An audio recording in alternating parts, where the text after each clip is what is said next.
This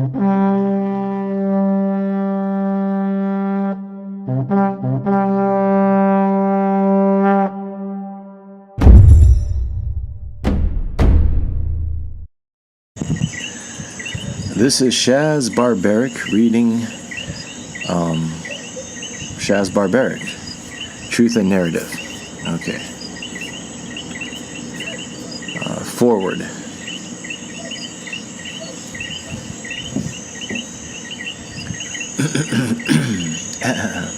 Okay. We're doing this outdoors at night on Vieques in Monte Carmelo. So it's very noisy because there's a lot of greenery, a lot of crickets and bugs that make noise. It's nice though. And there's a very nice breeze too. I have a candle burning and some incense. It's a nice mood. Okay, so it's gonna be about 4 or 5 hours. I think we could get through it in one take. I might mess up a couple times. Okay. SHAZZBARBARIC, Truth and Narrative. What we have so far, about 40,012 words. We might add a couple thousand on the end here. Forward. Let me ask you a question. What is a question? The statement, a phrase to elicit information seems safe. But then, what is to elicit? What is information? What is what? We've just become self-referential. God bless modern art. Let's approach this as one would the derealization of a psychedelic experience. What's a derealization? Quiet, you. Who am I? Where am I? What's going on? I'm SHAZZBARBARIC, a name and persona I've chosen for myself. I'm sitting at the kitchen table in my parents' house in Southern California. They still call me David because they're stubborn. This trait seems to run in the family. Now we have the who and where. What's going on? I'm running for President of the United States. What's a president? I told you once. A presidential candidate is a difficult task even for the most qualified. By objective metrics, I likely don't fit such a description. In fact, this goal might approach the impossible. Attempting the impossible makes a good story. My editor told me as much before asking for more words. SHAZZBARBARIC is a writer. As such, I hunt ideas and their narratives. So new ideas and good stories should be cause enough to undertake such a journey, at least on a personal and professional level. But the impossible is uninspiring without at least some glimmer of hope. What is my glimmer, my hint of possibility? How could this actually work out? What is a question? The world seems awash in contradictory information. It also appears to be decreasing in safety. Perhaps this indicates that more questions should be asked. Is curiosity and stubbornness alone, with the possibility of a resultant narrative to monetize, cause enough to run for president? More words, he says, always more words. Let's imagine that the questions I ask provide information, which provides more safety. Let's imagine further that this dialogue of who, where, what, perhaps even more questions, is inherent to the human condition. Take as the first assumption that our species is by nature inquisitive, curiosity the first tool to create individual and shared realities. I believe now I've begun to construct the kernel of a noble cause, assistance in the creation of individual identities and shared realities. What is reality? Okay, that one we can tackle. Reality would appear to be the sum total of the answers to the questions we ask. Take all this information, I guess you could call it data, put it together into a cohesive narrative so that it can be efficiently processed, and then adjust as needed when new data comes in.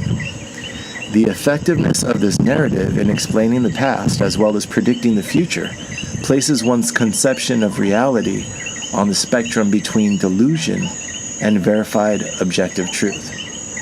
So reality is the bigger story then.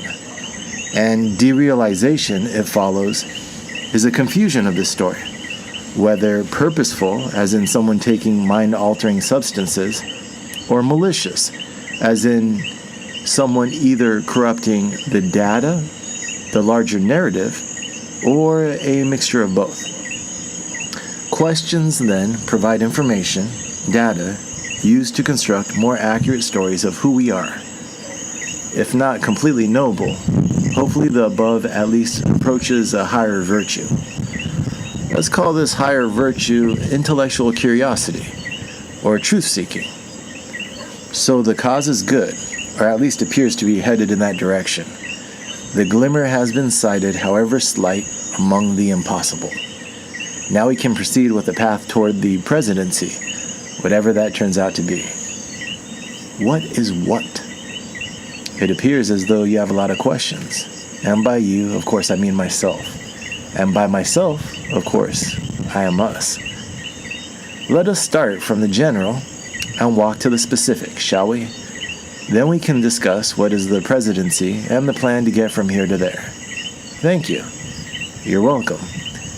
Rabbits win races. Failure wins wisdom. Snails win the earth as their home. Sounds like a decent spread to me. Checks in the mail. Thank you. S.B. Barrick, November 2018, Ontario, California. You're welcome.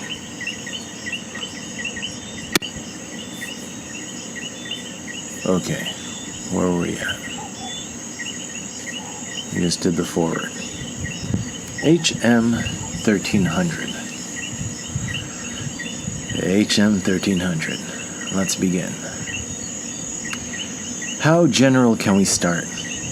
How many questions are there? Let's start with infinity then. One afternoon I stared at clouds from my Manhattan rooftop, digesting 5 grams of dried magic mushrooms. Behind the clouds I found more clouds. Behind those clouds I stared up into space. Being stubborn, I kept staring. Being space, the sky above kept giving way. This, then, is the boundary of all existence that surrounds us in every dimension. Space is the infinite, upwards and outwards.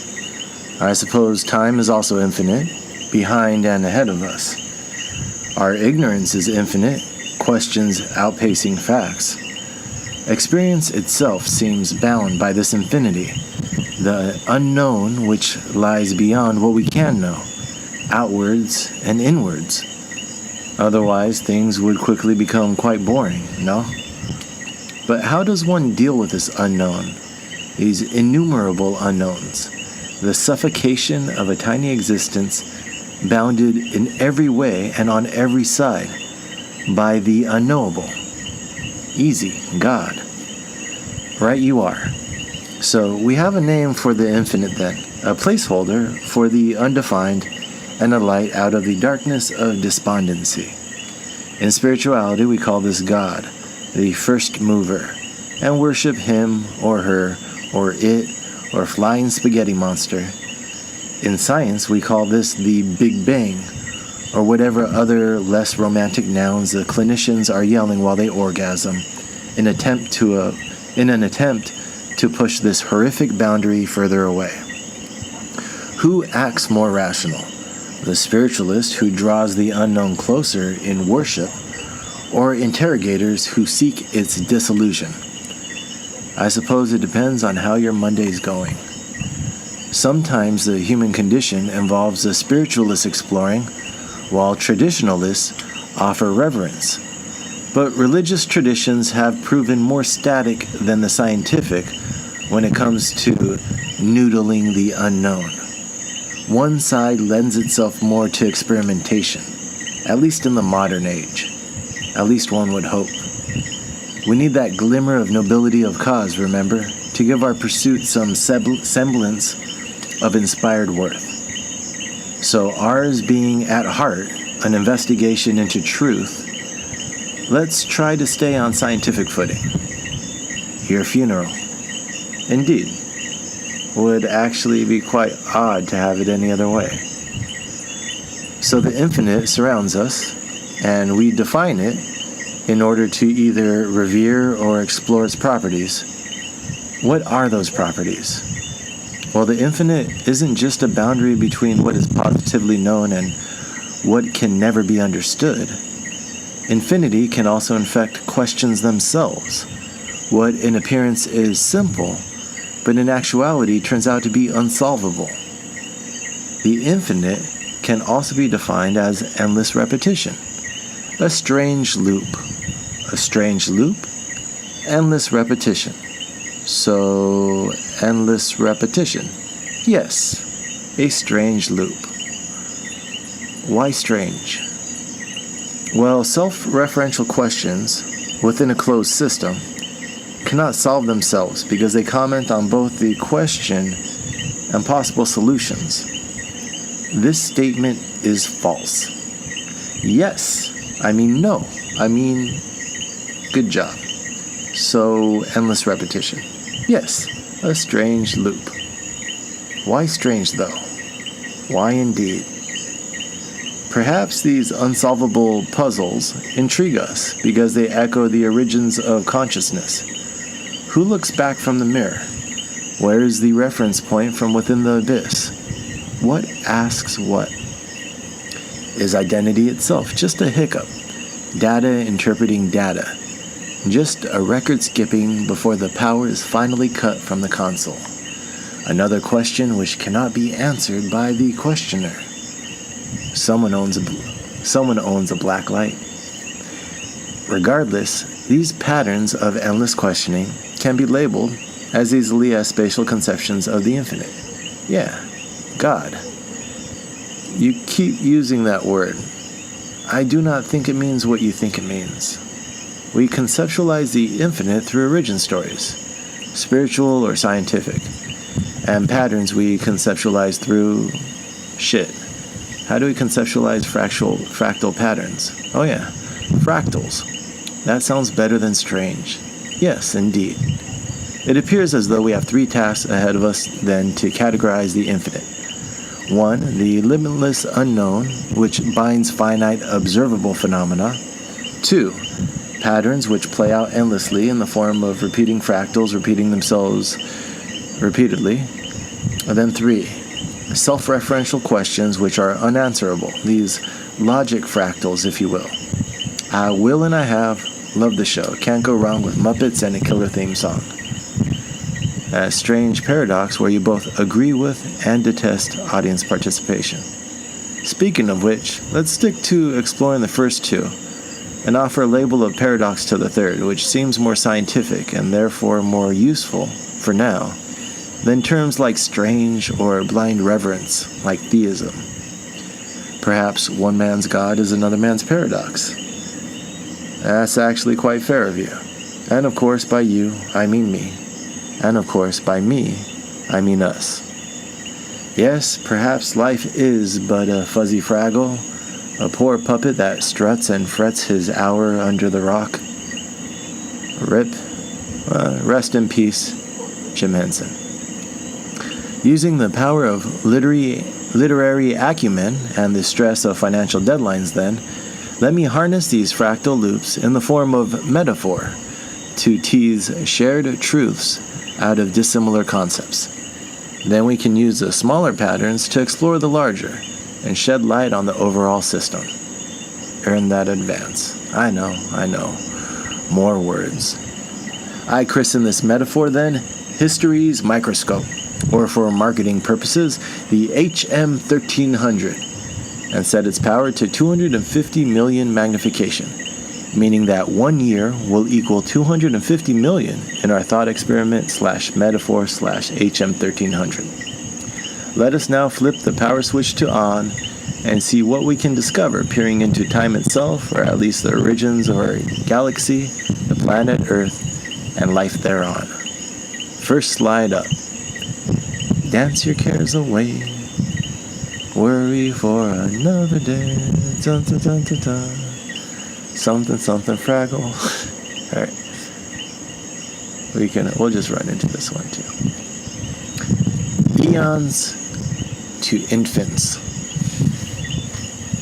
Eons to infants. Oh, you know what? Actually, I'll pause it real quick. Okay, so we are on eons to infants. Eons to infants. This thing on. Is this thing on? I think so. Seems to be working. Okay. Just talking to the girlfriend. You'll meet her later on in the story. But okay. Let's see. She might call me. We'll see. I could always take breaks. I just pause it, start it back up again. It's a good night. A very nice breeze up here. Okay. Eons to infants. 13.5 billion years ago, the galaxy, let's call her Granny G, is born. That would make her about 54 years old in the HM 1300. HM what? Our history microscope. Please, keep up. The Earth and the Sun arrived 4.5 billion years ago, or 18 years using the metaphor. But let's say the Earth and the Sun were born an equal amount of time before their orbital relationship. So when the Earth and the Sun got hitched, they're 18 years old. Like mother, like daughter. No judgments, please. It was a simpler time billions of years ago, pre-internet. That makes the Sun and the Earth both about 36 years old now through the lens of the HM 1300. And so far in our family, we now have Grandma Galaxy, or Granny G, her daughter, Mama Earth, let's say Mama Matter, and then the Earth's fiery lover, the Sun, Papa Power. You're not getting a show anytime soon with this type of material. I'm pretty sure the science checks out, if not the tortured metaphor. And let's just ignore the fact that Papa may or may not have a whole mess of side chicks, including one he can't figure out if he's acknowledging anymore. Pluto's a thought. So then, when does life start? That's easy. God. If God is a single-celled organism, sure, protozoa arrived 2 billion years ago. Let's call him Pete, and he can be the firstborn with membrane-bound nuclei, DNA chromosomes, and the rest of the baggage of being the eldest. So much responsibility. That means that Mama Matter and Papa Power took their time sorting out their atmosphere before they felt ready to start a family. Because although they got married at 18, they didn't have Pete until they were 28. But after they started, they quickly followed with their second child, Freddy Fungi. Ew. Ahem. Freddy Fungi, 2 years later. That puts our mushroom sibling at roughly 1.5 billion years old on the galactic family of life timeline. Freddy is a little confused, like most middle children, both not able to produce food and so having to consume organic material, but also having cell walls and vacuoles. Vacu what now? Like, think useful storage boxes to put away things you need later or want to move around, which also help with structure. He loved the container store. Freddy is basically a little more useful, or at least more complex, than his older brother Pete. But he kind of goes off in his own direction, again like most middle children, and hasn't really changed much since. Some say he's still discovering himself. Sounds familiar. Quiet you. So Mama and Papa are now 34 with 6-year-old Proto Pete and 4-year-old Freddy Fungi, when they have a set of twins you might recognize, Animal Adam and Plant Patty. Really? Plant Patty? Peppermint was under copyright. So anyways, 500 million years ago, again 2 years under our microscope, Adam and Patty are born, showing you just how young life on Earth actually is. Adam has a cell membrane now, making complex functions easier to perform, but now has to consume organic compounds like his older funky bro. I think Feng Shui Freddy was a missed opportunity. While Patty has a cell wall and vacu-what-nows from the container store, though she's developed the awesome ability to create her own food with the help of her dad. Remember, this is general plant and animal life. Using the HM 1300, humans actually don't arrive until the very last week. And that's only if you count our furthest ancestors, who came on the scene as Homo habilis. In our cosmic family of life, mankind has barely come home from the hospital, with a 2-year-old set of twins in plants and animals waiting for us, along with a 6-year-old brother fungus and 8-year-old amoeba-like eldest. This is simplifying? Well, the idea is to survey the complexity of life over time, and to recognize patterns that develop. For example, it's amazing that the evolution of fungus is 3 times older than plant and animal life, and so likely assisted their emergence. Perhaps they can also assist our survival. Is it too much to imagine that a life form which branched out from our evolutionary chain eons before we even became animals, let alone humans, has been able to develop its own version of consciousness, especially if that life form, once ingested, alters our own cognition on such a profound level and plays a vital, if not foundational, role in most, if not all, ecosystems in our... We get it, you shroom. Anyways, Granny G has a big place, and Papa Power seems to be treating Mama Matter well enough, despite his occasional flare-ups and swinging orbitals. They're both 36 with a full house teeming with life, and a new hairy little youngest to bring up to speed. Little hairy Homo might think he's a terror, but even his most dastardly nuclear farts linger only 10 minutes, half-hour max in this timeline. His tantrums are just a bad day in the cosmic scheme of things. He hasn't even developed the restraint to not shit himself on a regular basis. And so a somewhat drained mama still tries to love him the best she can while tolerating his colic, throwing on a VHS when she needs a break, a trick she learned from her own mom. It just so happens that all of modern behavioral humanity, from the Stone Age to the present, can fit into that 110-minute film from her childhood, a somewhat exploitative slapstick comedy about the virtues of recycling. The gods must be crazy. Really? The science checks out. This is why people turn to religion and puppets. You're saying there's a difference. Shots fired. But perhaps we've dialed the HM1300 too high. Let's scale it down by a power of 2,500 and see what patterns we can tease out of 100,000 years to one. From the general to the specific? Pretty sure this thing only works one way. Didn't read the instructions. Okay, so where are we at? We just did eons to infants. We're on the education of man. The education of man. Is this on? Yep, it's still going. Alright. Yeah, I was just, took a little break. Talked to the girlfriend. I'm trying to learn how to be a better person. That's what the whole point of this book is, the point of the writing. We can all learn how to be better people, and it takes, I guess, reflection. And then I was like, how do we contextualize? I'm just going to turn on some incense real quick before I start this next one. How do we contextualize ourselves in history? So we started from the general to the specific, and then we walk our way into our physical creation of our planet. And, what we can tell so far, how things got here, based on the best, information and science and stuff.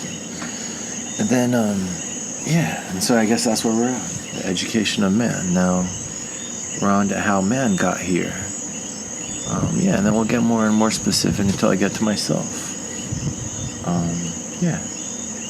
And then you try to stay honest with yourself, get into your emotions and society, and then look at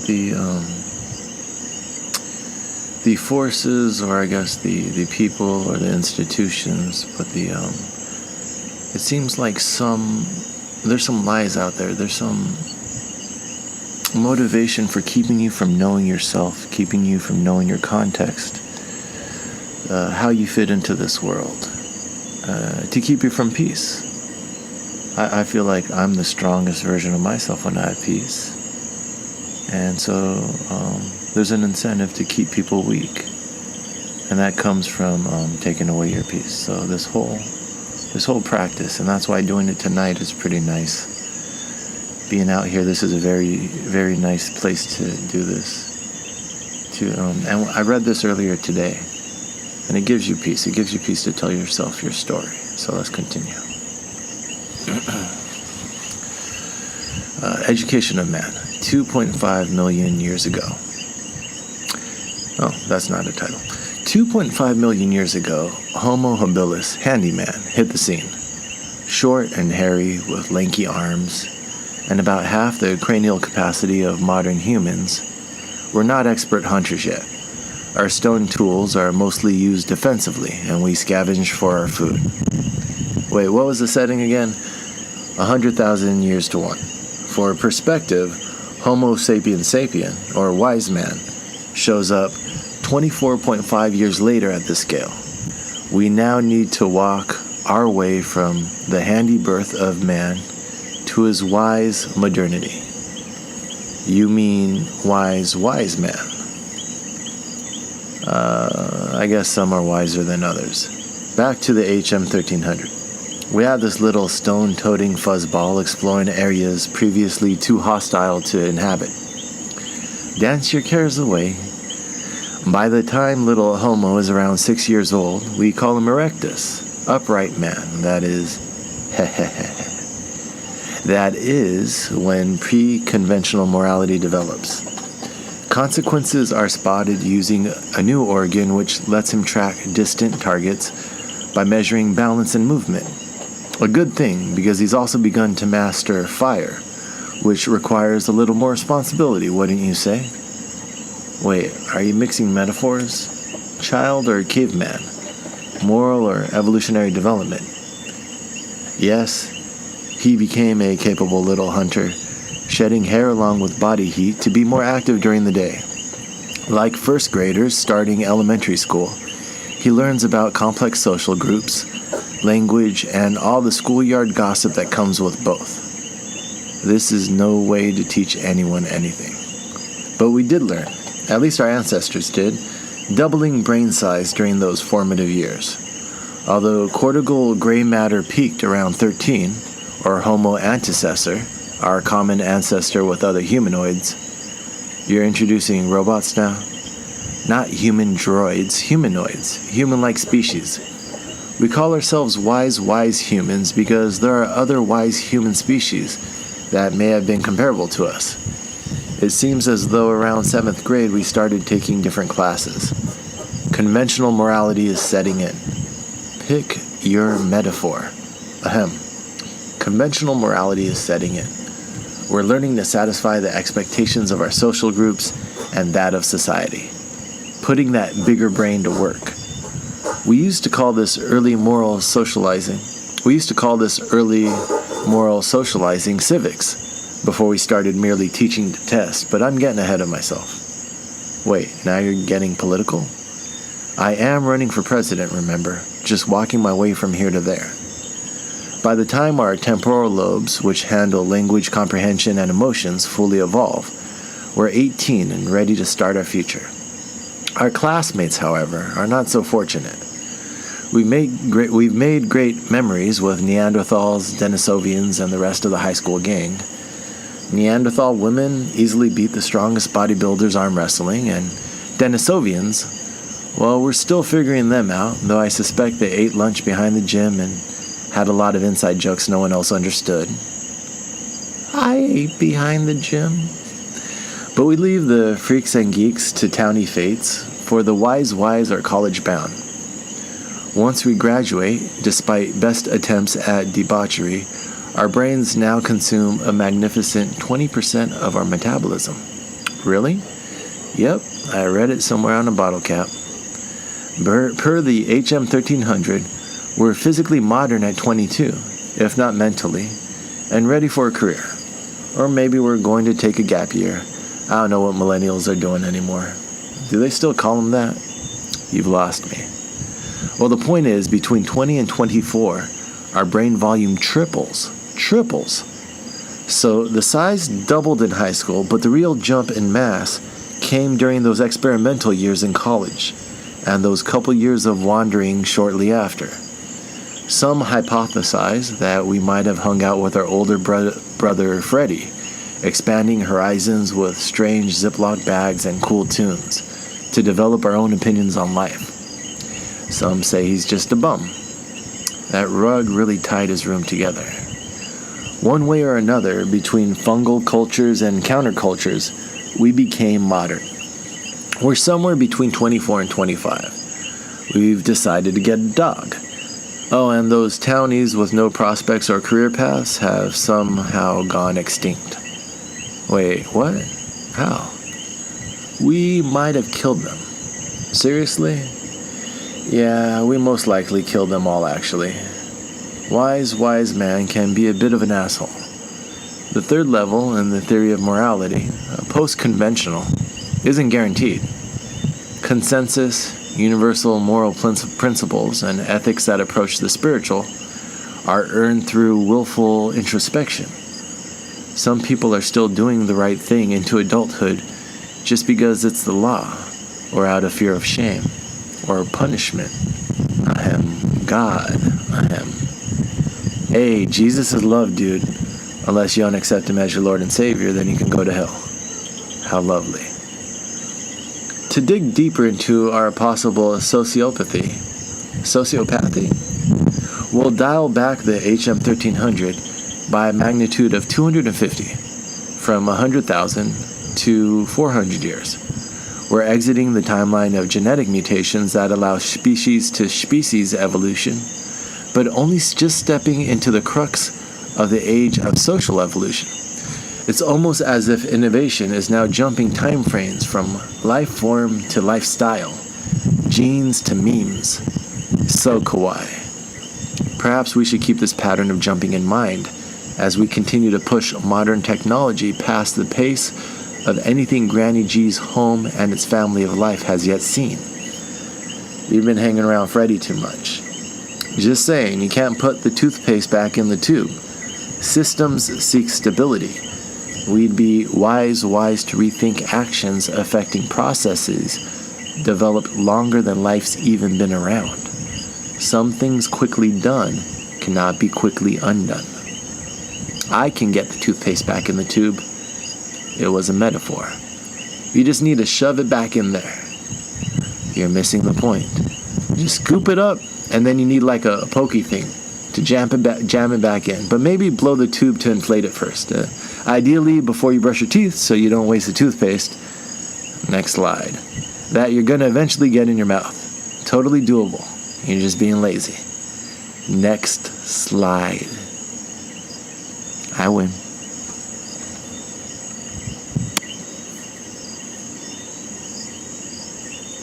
Okay, so where are we at? Bodies of bodies. Bodies of bodies. Just 1 second, let me get a drink of water and we'll start this.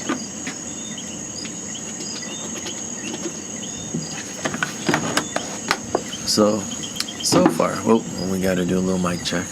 Is this thing on? Yeah, seems like it's working. Alright. So far, we have 2 lenses with which to view our current situation. A galactic family with man baby a few hours into exploring his gassy potential. And an evolutionary education, but no more friends because we might have killed them all. You make us sound so charming. The first step is to admit you have a problem, right? The story humanity tells itself will be on display as we now enter our third time shift of 400 years to 1. A body of people unified within a narrative. Society and the cultures it propagates. Larger bodies composed of individuals. As the little fuzzball got smarter and more social, he also started assembling into larger groups. Larger groups of people require a large narrative to buy into in order to coordinate action through self-imposed ethical behavior. Remember, moral development goes through stages from punishment to social duty to a personal conception of universal and spiritual moral laws. You can only threaten so many people personally. But if you convince the population that your story is universal, not only in this world, but into the infinite great beyond, then you'll have their highest conception of what is right and wrong, bound to the group identity. Think of narratives like social superglue.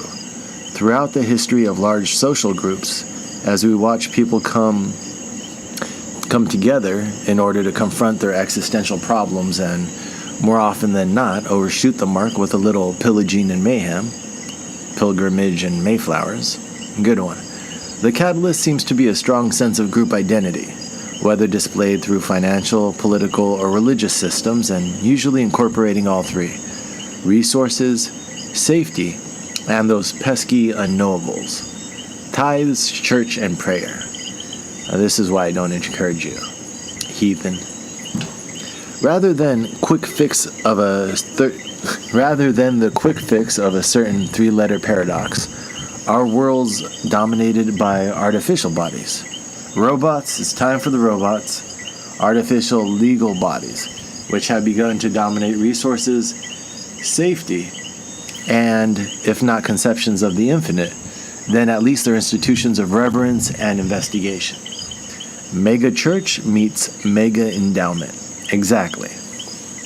So this slide will investigate how we got from the stories we tell ourselves to the monsters we've incorporated or brought to life, with less liability, read responsibility, than their flesh and blood constituents. Faxable Frankensteins, if you will. You know that was a doctor, right? The monster was actually agriculture. It all began in a garden, but not the Adam and Eve variety. It's 10,000 BC, and the Earth is coming out of the last ice age, when somewhere in the Middle East, people are practicing their green thumbs. We've mostly hunter-gathered our way through the wild, along with man's best friend, Neanderthals and Denisovians. Dogs. We had dogs. And an interest in staying in one place to improve life. Or maybe build cool shit and then disband. Upon reflection, hunter-gathering was pretty sweet. But regardless of whether it was an evolutionary progression or just a killer rager we grew too lazy to leave, settlements in some way, in some form, were born. Actually, in many ways and in many forms. We're 7.5 when Chinese agriculture started developing, 10 years old when we're scraping our knees along the Indus Valley, and 15 when we take a quick swim across the Atlantic to make sure the Americas aren't left out. Somewhere between 15 and 17, 4 to 3K BC, we're growing enough to have more friends over. Neanderthals, Denisovians. Audible sigh. Or I should just sigh, I guess. Cities. The fridge is stocked and the parents are out of town. Time to throw a real party because we've achieved civilization. What's a civilization? That's actually, we're not really sure. Going back to identity, a lot of history has been defined by us versus them. The philosopher Plato recognized this when he commented that separating the known world between Greek citizens to be elevated and barbarians, hey, that's you. The label barbarian, he who doesn't speak Greek or who babbles, doesn't tell us anything about a group of people. So the concept of civilization has more often than not merely been an excuse to dismiss people not cool enough to join the club. That's you again. And of course by me, you mean you. And of course by you, we mean us. You see, no one stays on top of history forever, which is why we study it. These patterns play out in a consistent manner, and the controlling pattern of human societies seems to be empire. What's empire? Well, at the top you have elites, usually within the heart of a geographic territory, benefiting most from the inflow of tribute.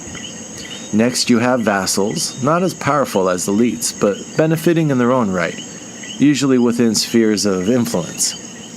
Finally, you have the tributaries, those from whom the tribute comes from, the marks. Every Khan needs a sucker, and these are the fat base which gives stability to the pyramid through their ignorance and abuse. Violently enforced if necessary, but if it's a good Khan, just glued in place with that strong cultural narrative. You sound a little bitter. Well, there are alternatives to this setup. In ancient Athens, around our 23rd or 24th birthday, we conceptualized participatory democracy, admittedly probably well high. In fact, around this axial age, we brainstormed most of the good ideas mankind would fumble with for the rest of recorded history. We were on some good shit back then. Bright-eyed and fresh out of the Bronze Age, with large food surpluses and even larger hearts, mankind in the last millennia before Christ, thank you, we came up with some interesting stuff. The civil glue of Confucianism with its retirement package of Taoism, Buddhist nirvana and Jainism's karmic circle jerks, Zoroastrianism, which might be the oldest, and Judaism, which pretends it didn't come from Zoroastrianism. Homeric poetry, as well as that Plato guy and his honest inquiry, which spawned higher learning. That's a whole lot of words. That's a whole lot of wisdom. Within the ideas of that age, we began a human conversation that has continued to this day.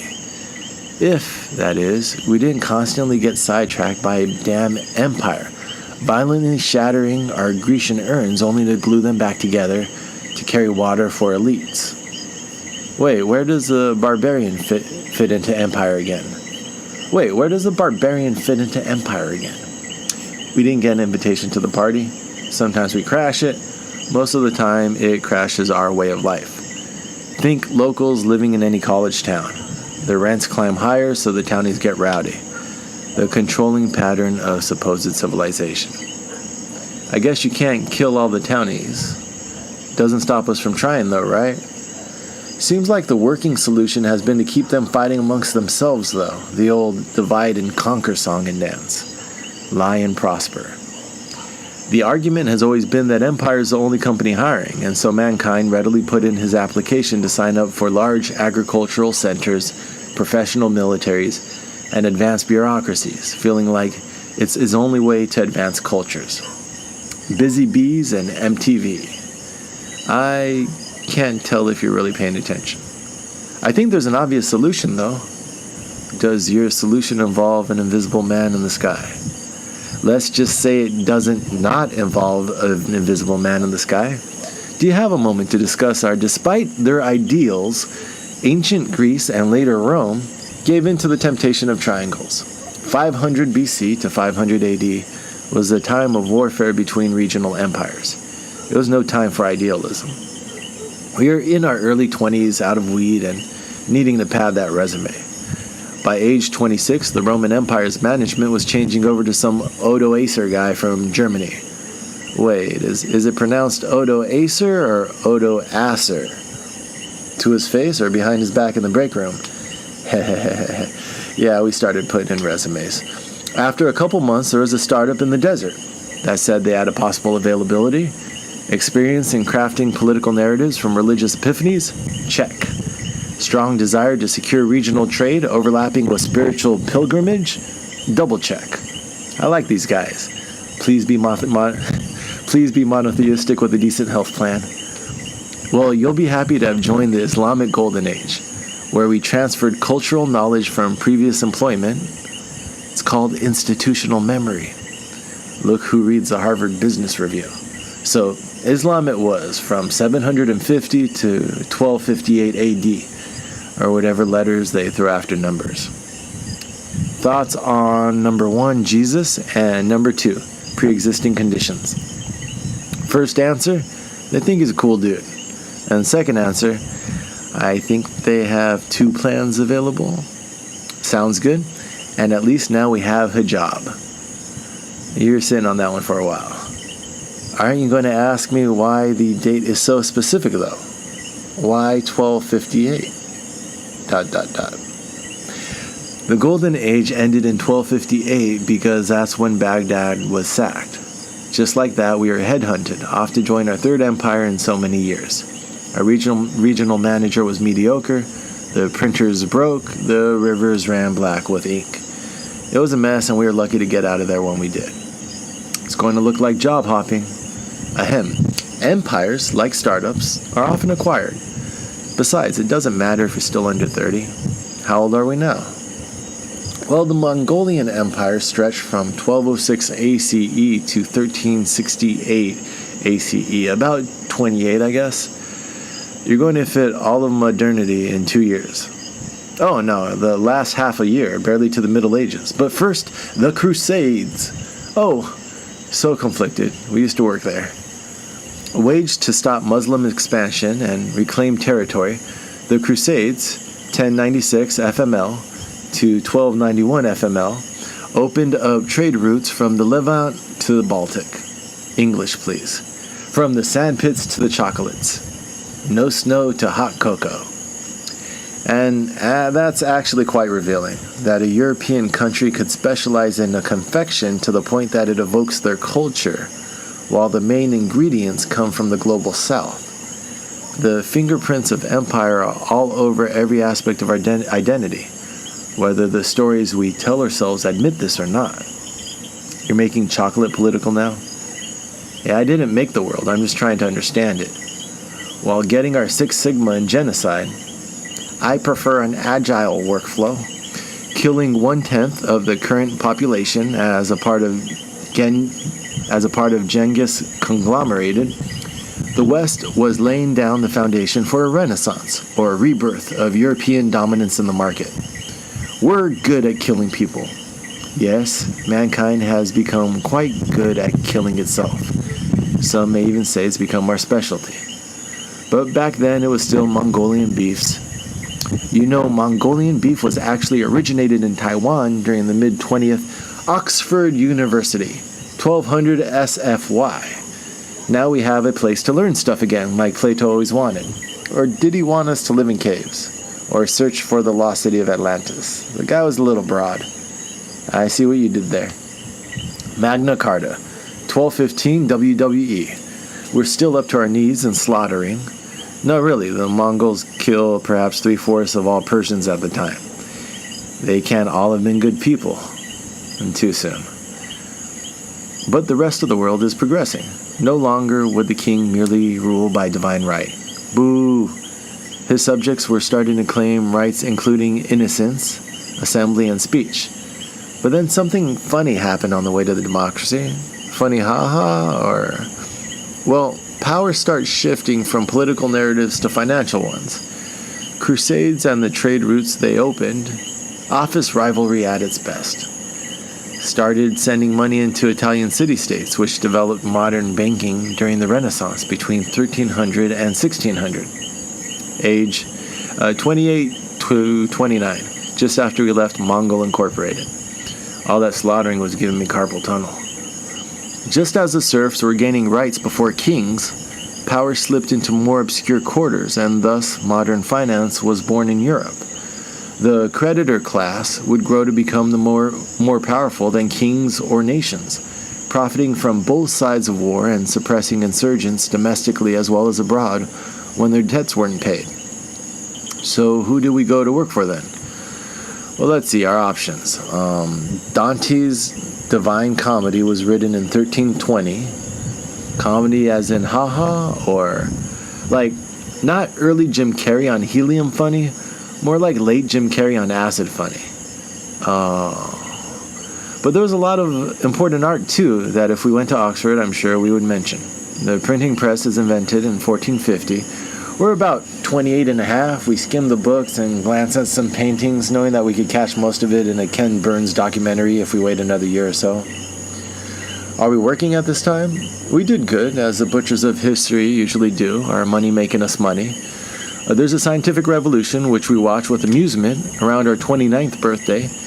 Amused because we were in the library of Baghdad reading about a lot of this stuff a long time ago, but let them have their fun, right? Have to say I'm a little conflicted about the have to say I'm still a little conflicted about that Galileo guy.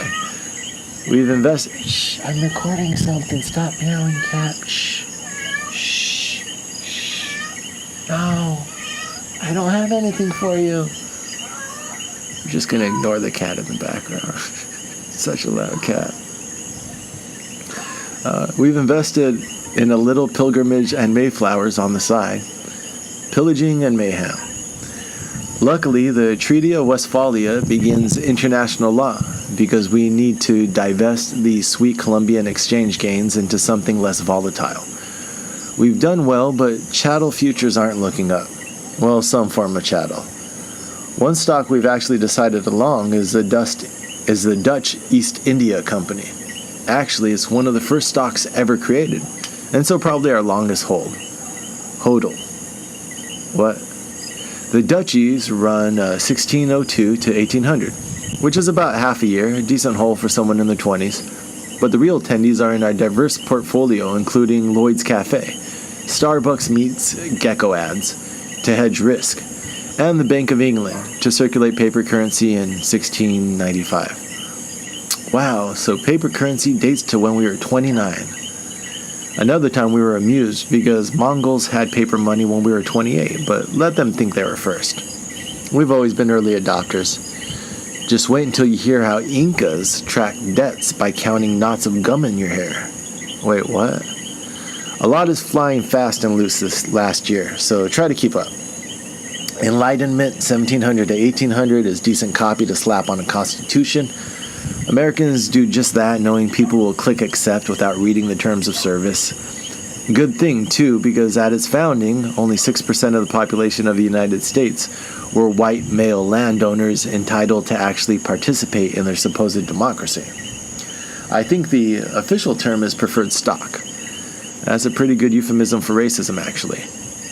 And then there's the Industrial Revolution, in which we were, of course, also heavily invested. Capital consolidates, workers get upset because abject poverty. Revolutions, constitutions, copy, scroll, agree. I am beginning to doubt the depth of your scholarship, sir. Finally, with the conquering of Bengal through the Dutch East Indian Company, they really need a rebranding, a lot of syllables to manage. Oh, they did rebrand, they did.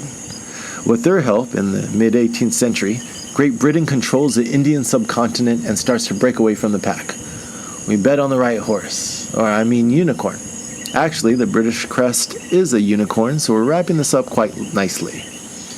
The British Empire is the most successful startup in the world, controlling a quarter of all territory and just under a fraction of all humans.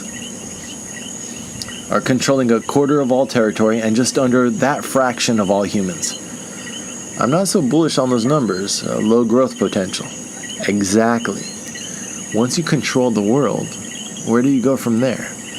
And so power retreats further into financial centers to make money off of money, while the rest of us are left to fight over invisible lines in the sand and equally irrelevant invisible people in the sky. Wait, what was the Mongol religion? Don't think we got to that part, too busy being metal as fuck. Oh, they just believed in the great sky god. Sounds a little lazy, but I'll take it. It was actually pretty tolerant.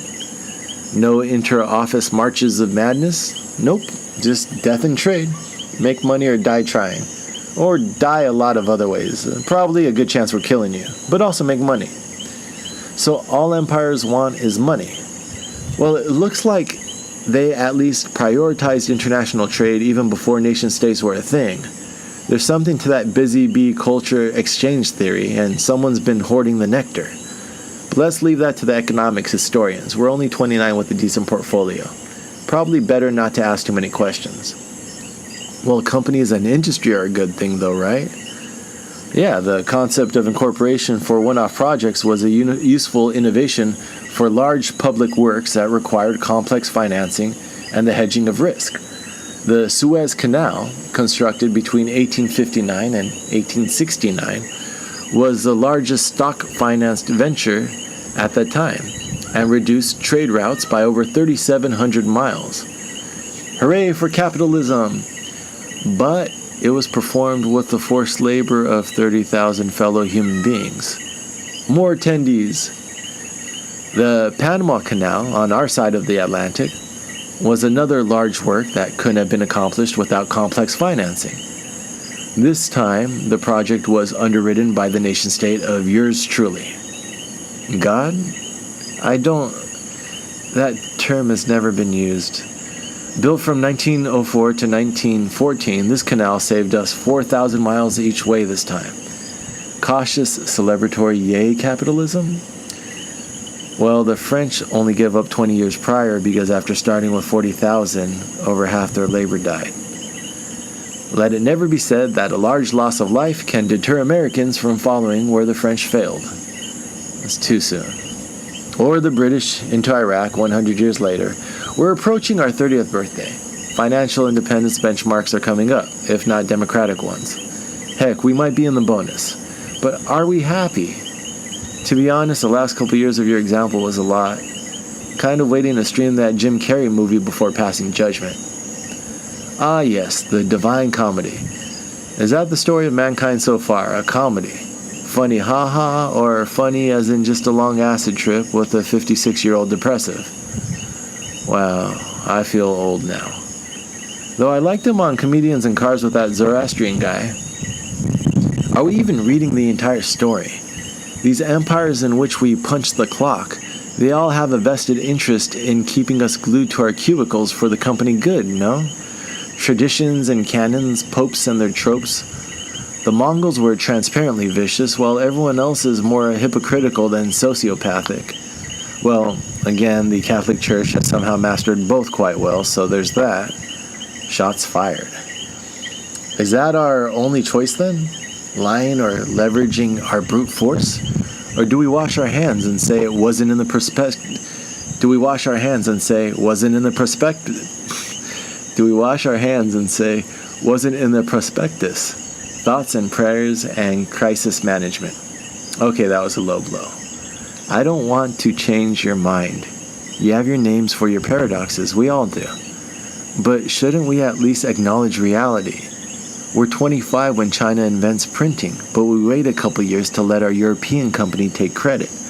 We're gloating over America being the goat at democracy. But back in 1142, ODB, the great peacemaker founded the Five Nations of Iroquois Confederacy, possibly the world's oldest democratically functioning body. Blessed are the peacemakers. Yeah, history shows how well that worked out for them. Don't you see? Our ethnocentrism seems to be blinding us to the greater human story to justify one particular brand of violence through an artificial lens of superiority. My HM 1300 might be a little half-baked, but compared to most public school textbooks, it's a LHC. For a guy so suspicious of a certain three-letter word, you sure throw out a lot of them. Here's one last one for you then. WAR, or war.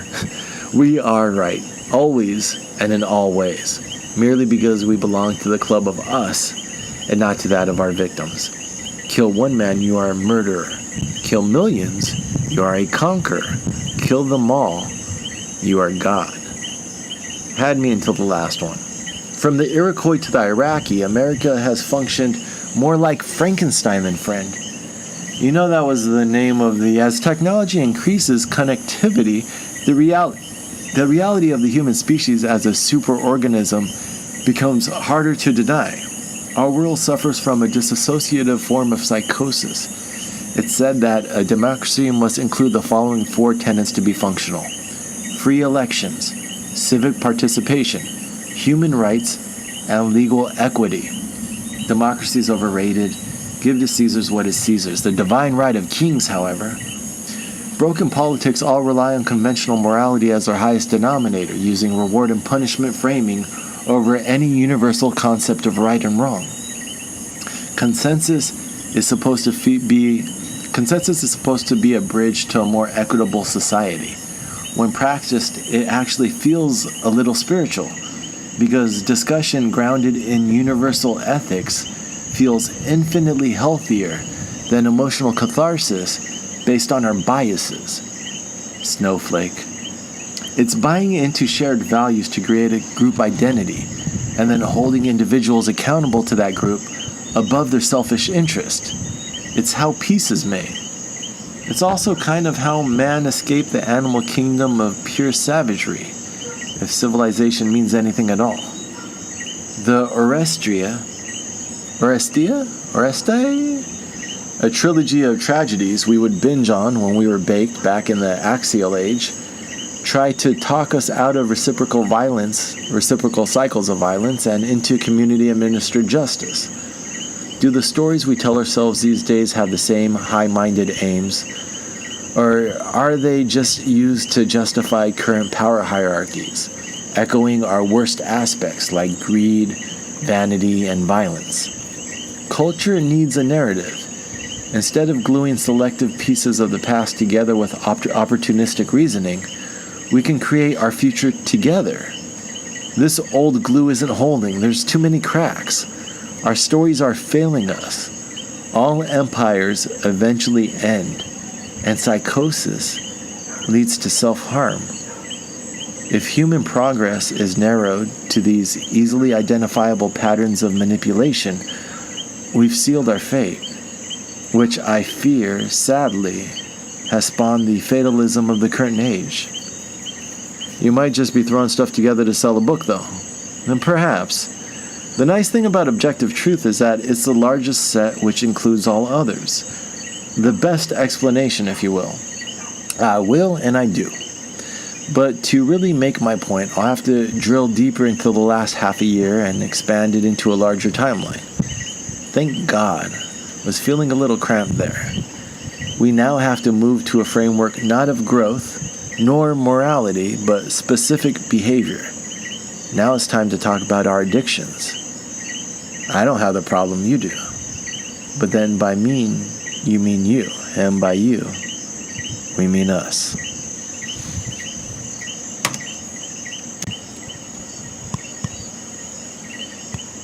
Okay, mic seems to be working. We're going to be able to do this all tonight. We can do it, Shaz. I believe in you. American me. Now we're getting into the meat and potatoes of this. American me. If empire is the pattern of human predation on the social scale, then addiction is the pattern of predation on the individual. One's addiction is another's religion. Not even going to argue that one. Addiction can be defined as the pathological pursuit of reward and or relief through substances and behaviors which diminish the ability to identify and rectify problems and foster dysfunctional emotional responses. So reward or relief, like our pre-conventional morality motives, behaviors and substances, not only things but actions as well.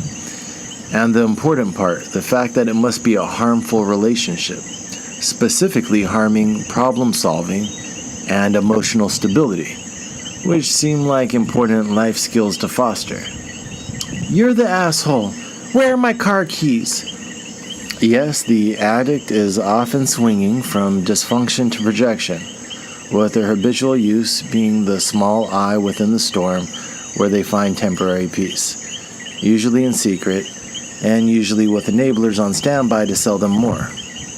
Being an American who grew up within more modest neighborhoods, I have my fair share of addiction stories. But we're not talking about substance abuse, although the British Empire did use opium to bend what was the largest economy of the time in China to their imperial will.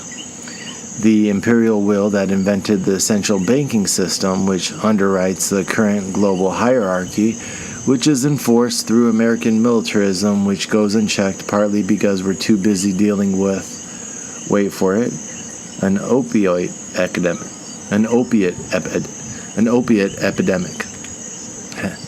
Music is essentially 12 notes. How many more notes are in a sheet of music of Empire? Because a lot of this is starting to sound familiar. You're reaching, my dude. Scripts are for the children, apparently. But we're not going to discuss that aspect of addiction, at least not now. Money, power, belief systems. I can stop praying whenever I want. Debatable, but addiction requires irrationality and emotional instability.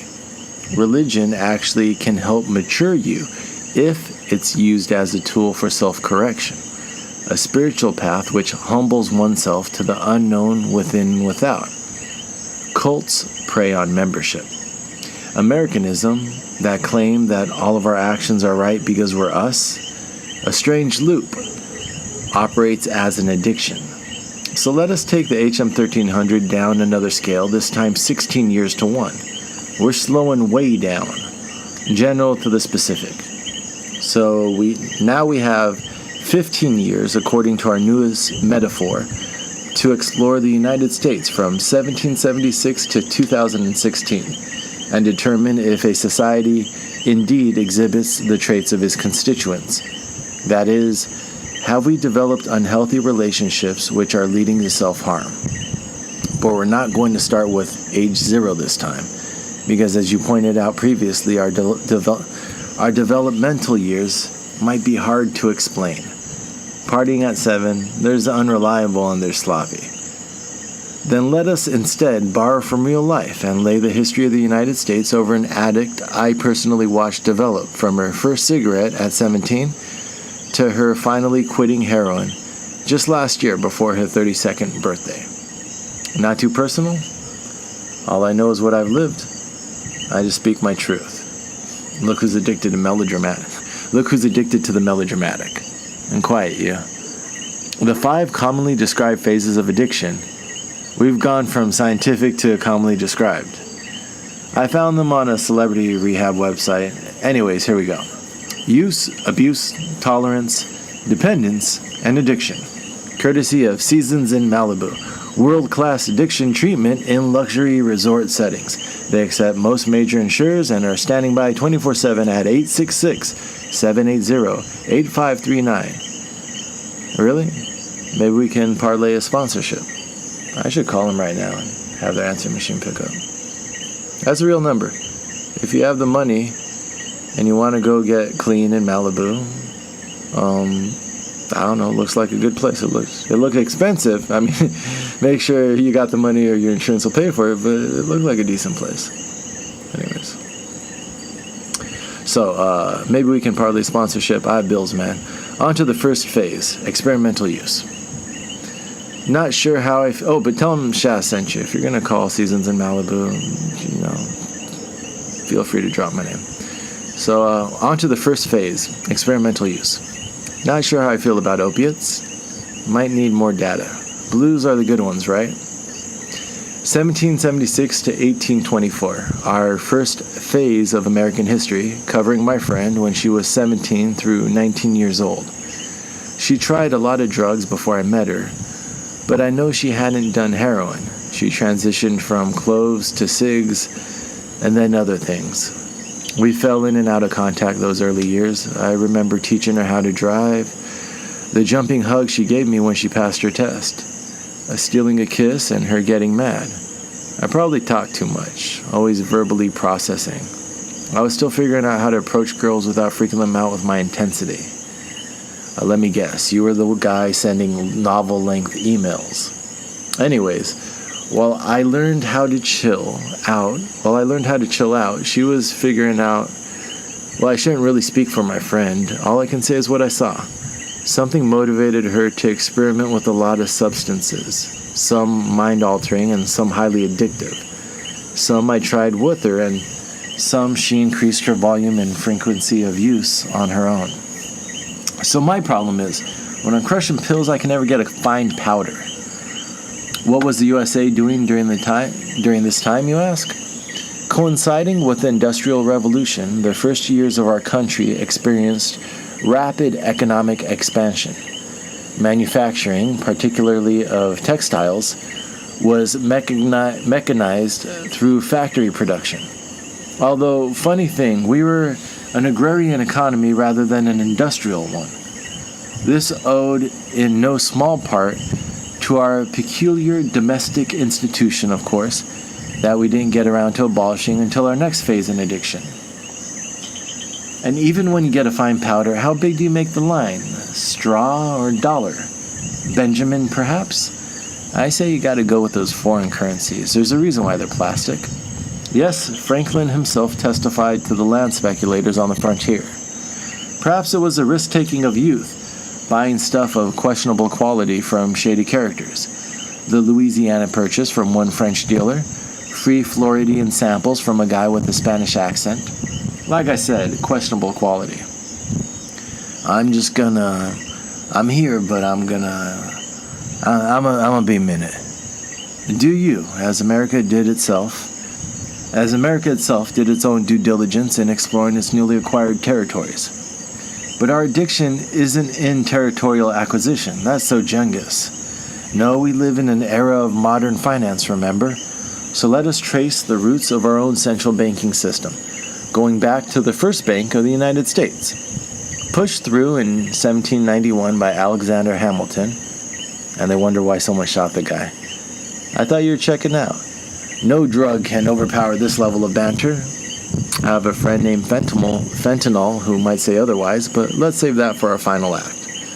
How can something that makes you so happy be so bad, right?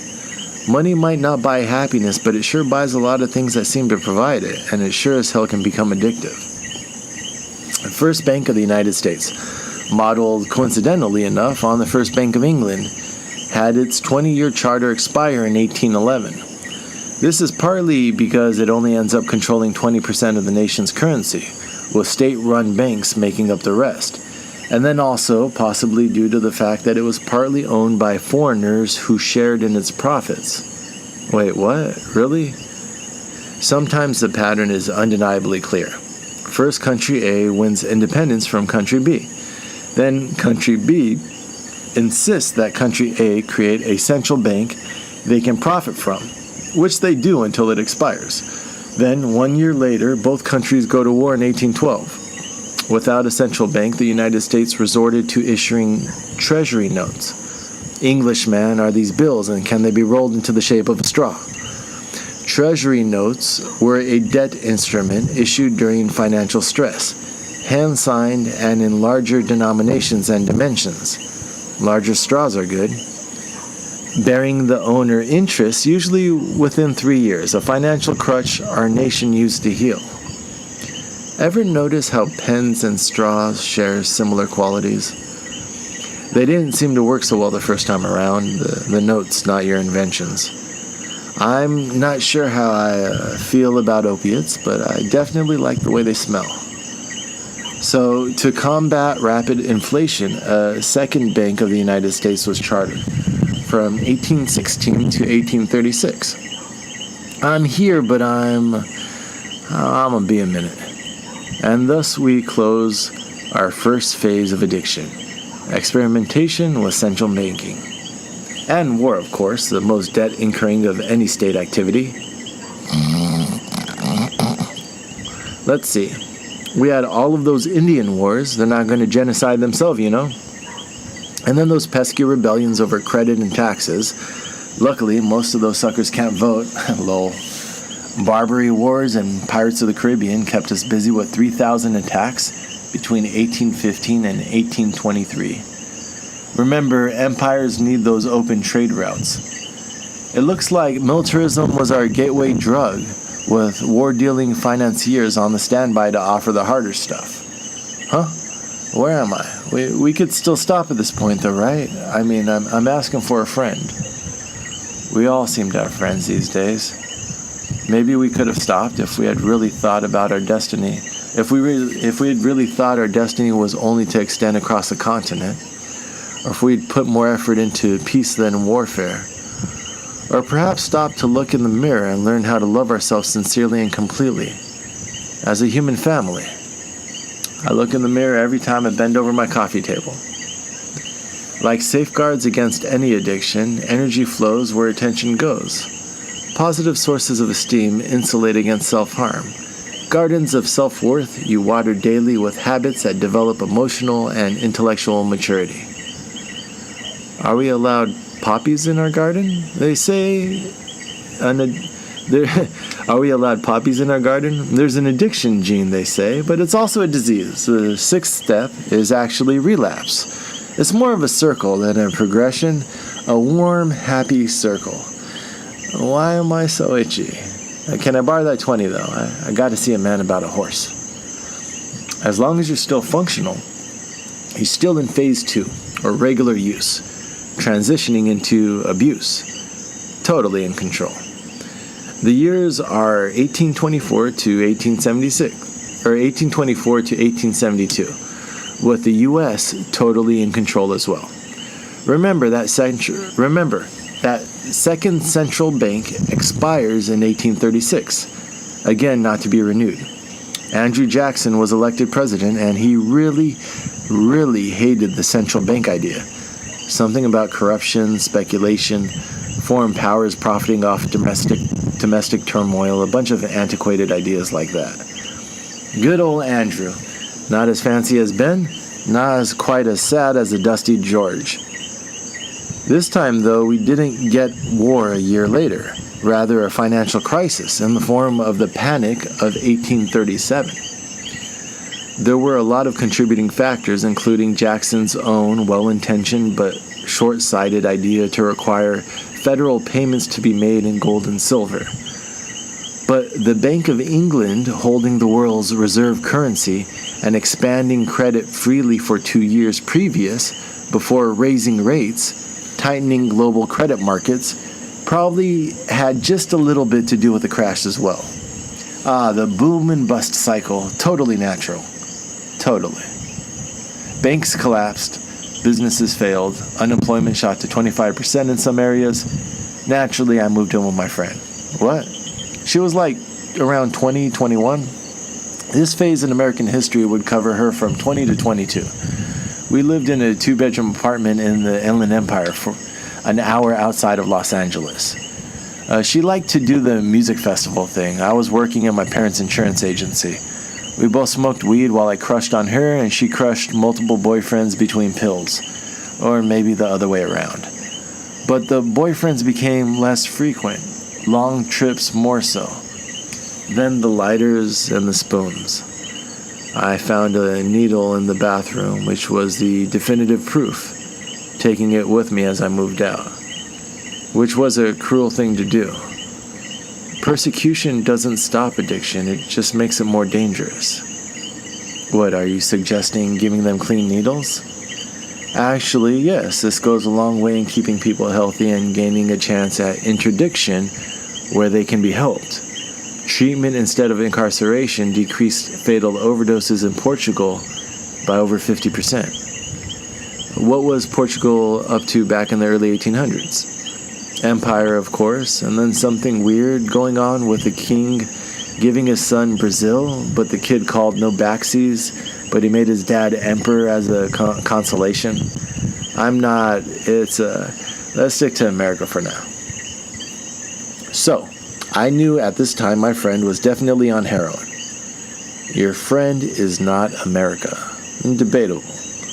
Anyway, she was somewhat functional roommate, but I couldn't live in this type of environment. I was learning to draw boundaries. Speaking of which, the boundaries of the continental United States were set after the mid-1800s with the aftermath of the Mexican-American War and the Oregon Purchase. Somewhat shaky segue, but okay. There are other military incursions, of course, that aren't official wars. Our Navy landed in Indonesia to retaliate for the plundering of a cargo ship in 1832, and then Argentina the following year to protect our interests, which is nation speak to describe profits. My interests are in a lighter that doesn't quit on me within a week. That's like your third one, dude. Peru is having a revolution in 1835, so of course we had to protect profits, interest over there.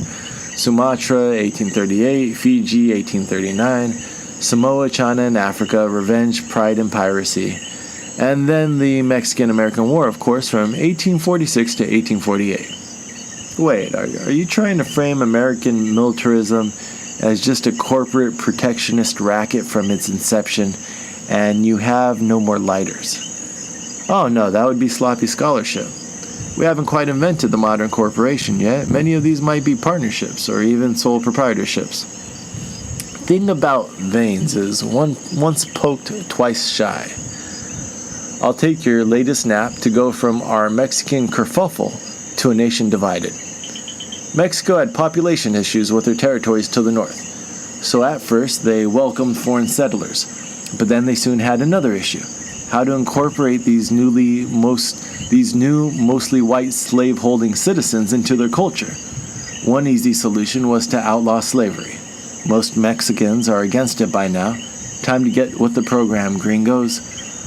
But the noobs ignore that attempt. So outlaw immigration? Ignored as well. If only you were awake to revel in the historic irony of white Texan illegal immigrants. Then, Texas being Texas, they claimed independence, looking to the U.S. to eventually bail them out. Only the U.S. isn't so sure that they want another slave state, especially not one so large. See, some people in the North are learning how to not be such assholes, at least not so transparently. Industrialization and transitioning from literal slavery to wage slavery will do that to you. Don't have to feed or house them, just pay subsistence wages, less overhead, smaller HR costs. I think they call it a hollow corporation. We waffled for a couple decades on the Texas issue before this guy named Polk was elected, and he lived up to his name by poking the frijoleros until we had an excuse for a full-scale war, which we won easily, marching into the heart of Mexico and flying our flag over their capital. Wait, we took over Mexico? I see you're starting to build up a little tolerance, as America was for conquest. Yes, Congress was torn between completely taking over our southern neighbor or just accepting the concessions won from war. They would have pushed for total conquest if not for the fatal error of Mexico placing the colored race on an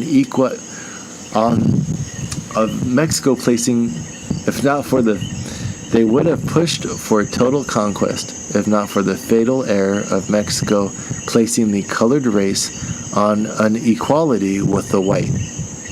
Who was that jackass? Former vice president. Yeah, when racism supports your entire economic outlook, it becomes somewhat of an institution externally and internally, to the point that it's wrapped up in your very identity. If money and power are addictive, then it would stand to reason that the hate that defends accumulation would also be addictive. The imperialist suspicion of equitable societies can overcome even their own greed. My question for context would be, why would the profiteers of our current economic disparity act differently in challenging their biases? Or as another novelist would say the following century, it is difficult to get a man to understand something when his salary depends on not understanding it. The question then becomes, how can we expect to understand peace when war is so profitable? Addiction becomes part of your identity, along with all of the lies you tell yourself to rationalize your habit, until soon you lose all sense of reality, and sometimes human decency. Big toes have veins, right? That's right, it was a big chunk of land acquired after the Mexican-American War, and the question was going to be to slave or not to slave. Who are we kidding? Most of us still slave away for our corporate masters, but the illusion of freedom, right? So the North wanted the illusion along with the centralized federal bureaucracy that comes with it, while the South had that old openly proud asshole market cornered. Then and now, apparently. Shots. Ow. You're not, try the inside of your thigh. And so we had a war about it, violence being the rational course of rational men. After our president spent more public funds fighting than he would have spent just purchasing every slave outright, and 1 out of every 10 northern young men, as high as 1 out of every 3 in the South, by the way. And 1 out of every 10 northern young men died, as high as 1 out of every 3 in the South, by the way.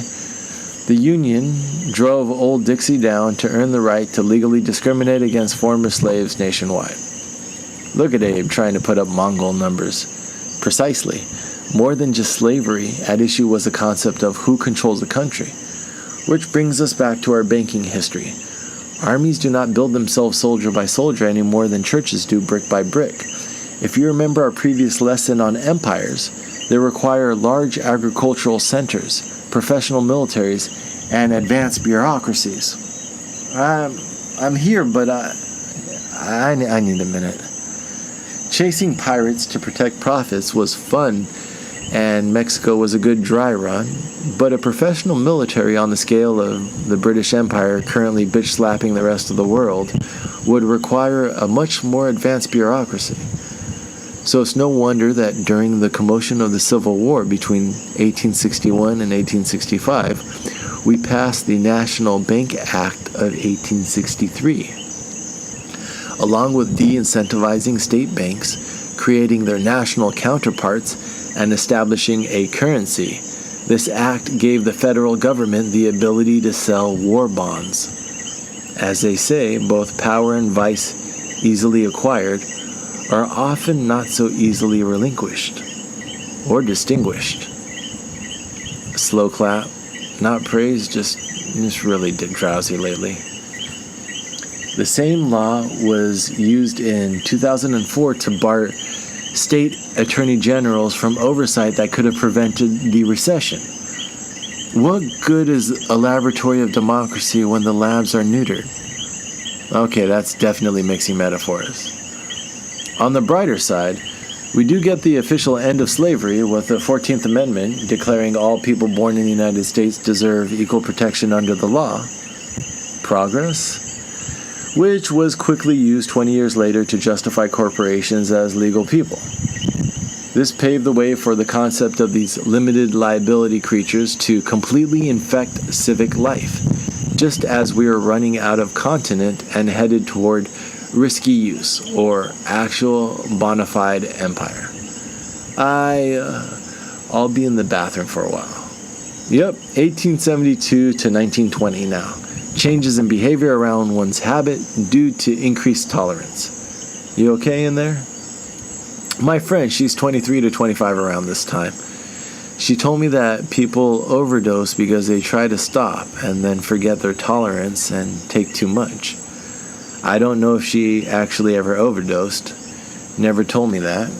She did tell me when she put a gun to her head, though, pulled the trigger. Luckily, her boyfriend had removed the firing pin before going to work that day. Addiction can be a dark place. I'm going to need an acknowledgement or noise or something, man. I can't have you in there for another hour. Be right out. Risky use it is then in bathrooms and gunboats around the world. Colombia, Egypt, Haiti, Mexico. Mexico again? You're out of toilet paper and spoons. Something about they took our cows. Korea, Samoa, Argentina, Chile, South Dakota, hundreds murdered. I'm sure they were armed. Nearly half were women and children. But answer me this. Did they have arms? Oh, in 1891, our Navy attempted to stop seal poaching in the Arctic. Let me guess, so we could torture the defenseless seal babies in cruel imperial experiments? No idea, maybe just America trying to protect the local animal population. Waiting for it.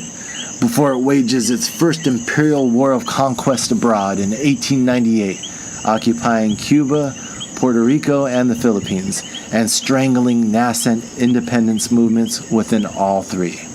Or perhaps drowning would be a better term, since the Philippines was where we first perfected the art of waterboarding we'd later export to pacify Iraq 100 years later. At least we now know what the Navy needed those SEAL research. At least we now know why the Navy needed that SEAL research. And now we have an actual global empire to manage and expand. An official habit, if you will. You act like we only use our military for nefarious purposes, though. I want some fair and balanced perspectives, like some positive drug stories. Man has successful career with wife and 2 kids and a nice side habit. Who doesn't want to come home after a long day and shoot up a nice warm one? There might be a reason those stories are uncommon to non-existent, though, right? Wars of conquest, empires have one goal: consumption of value, reducing people to inputs in a system where the human gets cannibalized. The thing about a highly addictive habit is that eventually, even the wife and kids get in the way of your using. There is no chill with drugs like opioids or war. They become your purpose for living until they absorb your very will to live. And then you're just waiting to die on your best days, wishing you were already dead on your worst.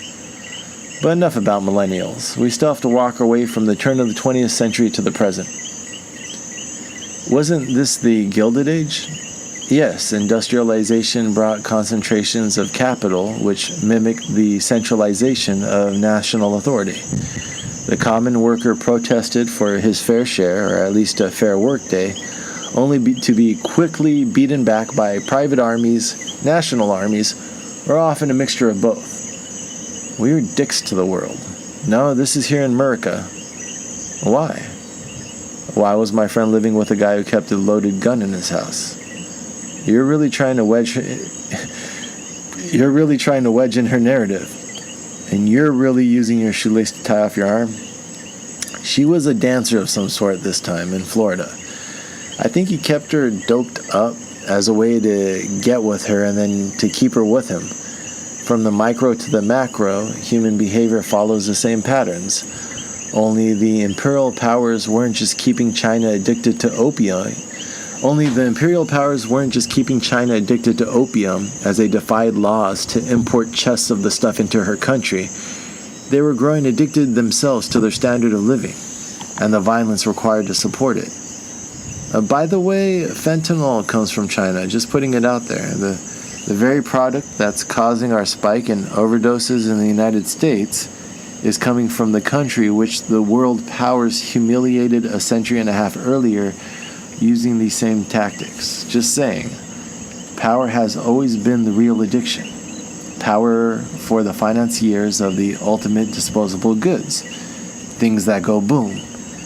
And then, of course, the reconstruction of those things that went boom. And then the taking of the resources from those who once lived where the boom happened to fall. Sometimes I can't tell if you're simplifying or confusing. Nation-states were so Westphalia. The real money was in the Dutch East type tendies. So let's get back to how centralized money, in the form of centralized banking, was coming along. Just a perfect day. We had a panic in 1907. Your basic run-of-the-mill stock manipulation gone wrong. Drank sangria in the park. And out of the ensuing chaos, and then later, when it gets dark, never wanting to let a good crisis go to waste, of course, we go home. First checking that domestic democratic impulse, though, by capping Congress at 435 members. Just a perfect day. The powers that be succeeded in pushing through once and for all. Feed animals in the zoo. The Federal Reserve Bank of the United States in 1913. Then later a movie too. Capitalized by a newly instated federal income tax that same year. And then home.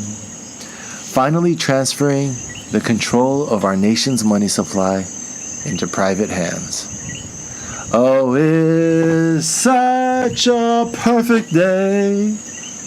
Of course, global war breaks out that very next year. I'm glad I spent it with you.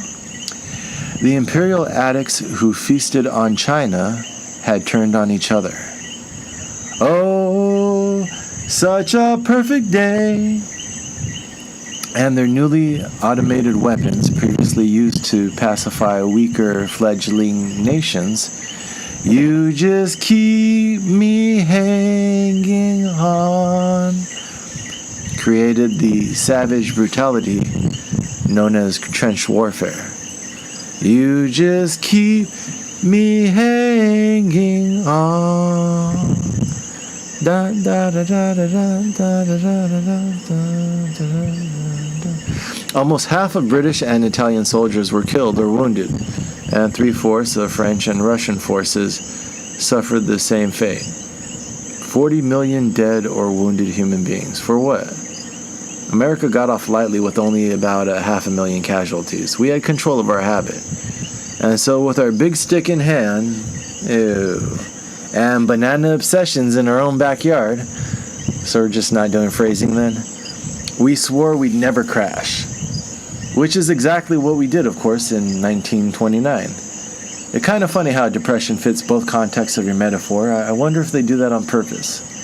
Fractals, my friend, the smaller pattern represents a larger, and vice versa. Whether you create a moral hazard by bailing out one too many banks, whether you create a moral hazard by bailing out one too many stock schemes, or you're on the other end scheming for just one more hit, abuse is abuse. The Depression was the ultimate boom and bust cycle, totally natural. As agriculture consolidated and farmers, along with the rural poor, took to the cities to survive. And now we enter our fourth phase of addiction, dependence, from 1920 to 1968. We've allowed a dangerous relationship to develop between the serialization/monetization of citizens and the centralization of federal authority for imperial conquest. Our copy, dating to the Enlightenment, still reads as decent terms of service. For example, Teddy the Progressive. Yeah, that's the teddy bear guy. Yes. He was busting trusts in the early 20th century to free up competition in the market. But there were still some ugly assumptions underlying the American dream. Those who claimed the race importance between whites and scattered savage tribes, whose life was but a degree less meaningless, squalid, and ferocious than those of wild beasts. Who was that jackass? Teddy Roosevelt. But he was so adorable. The stories we tell ourselves. The same man who fought so hard for nature fought Puerto Rican independence, machine guns in tow, to benefit a color wheel subset of civilization. Replace the color wheel for the cultural one, and what's different this time around? They don't dance salsa in the desert. Iroquois to Iraqi, the right answers don't change, just the latest lies and cowards who defend them. How could we dare to claim to be bringing democracy to Iraq when we haven't even figured it out here at home first? How could this demonic teddy bear not empathize with the desires in the Caribbean countries for the same terms of service as the American app to the north? Or to go back even further, when a Spanish profiteer of little moral note salivated over subjugating the first peoples of Puerto Rico, bragging, with 50 men they could be compelled to do anything one wishes. And so he chopped off their hands if they didn't find him gold. The hands of the natives who introduced themselves as Taino, noble, as in, we're not the asshole cannibals to the south. We're good people. We have a good life. This is the land where God lives, and as his caretakers, we welcome our guests. Anything one wishes. I'll remember this version of Aladdin. We find bright spots here and there of progressivism this, National Park Service that, humanitarian that other. But Teddy the Bear has a statue still standing in front of the Natural History Museum in New York. Not as a backpacker or a camper or another symbol of communion with nature. No, he's flanked by those he described in his own words as having less worth than the horse he rides. The barefoot servants of history, savages, barbarians, pacified, colonized, the other. Little less on the nose, perhaps. Even at your lowest, addiction is a choice, as is the decision to get clean. We are not automatons. I really keep hoping you're going to introduce robots into this narrative. Why do junkies brag about their habit? Why the subculture? Like our older bro Freddy, I remember him. Humanity also grows in colonies.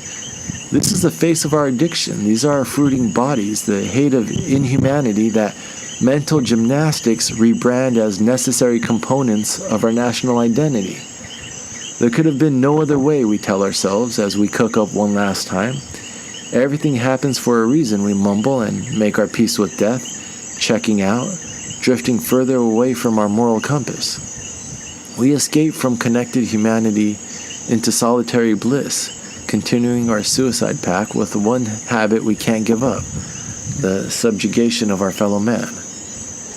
Manifest destiny is sold not as genocide, but as a natural occurrence beyond our control, let alone our questioning. Great Britain describes waking up to an accidental empire. A lot of people have trouble sleeping lately. Can you return these things to Walmart for me? Don't worry. I understand. You had no choice.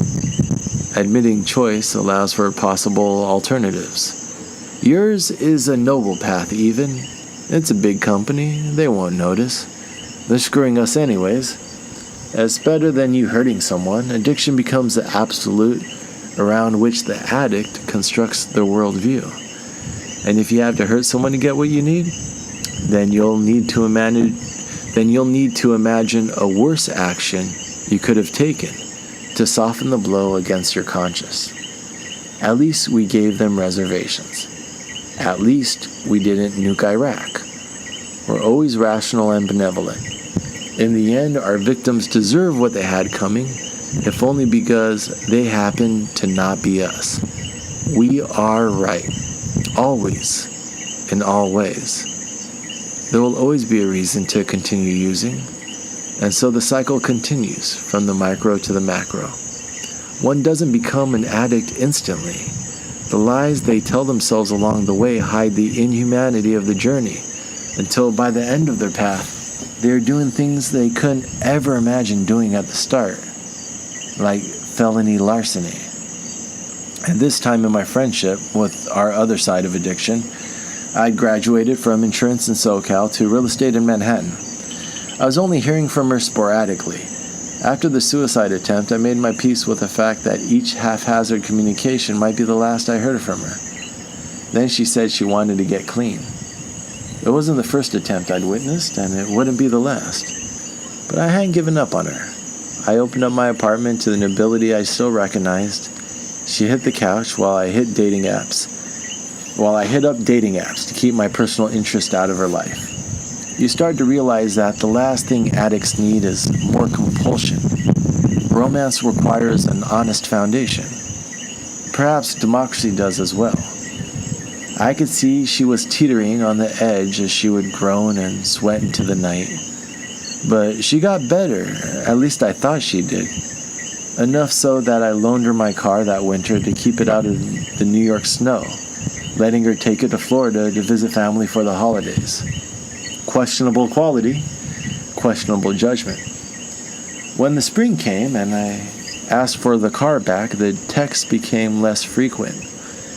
My urgency increased, but to no effect. She only relented once I threatened her with arrest. I found her, puffy-eyed, parked in front of a Brooklyn hospital. She was trying to get Suboxone, trying to get clean. But the reality was she lost my trust. She was on her own. You wouldn't quit me, right? I don't think it works like that. Would you steal my car? Not if you gave me $20. Yeah, we don't have a material relationship. Well, I can use your thoughts against you. Why would you do that? Why won't you spot me 20? You're not real. You're a figment or a dialectic or lazy rhetorical device. You're a creep. What? Tell them why your friend always turns you down. This isn't about me.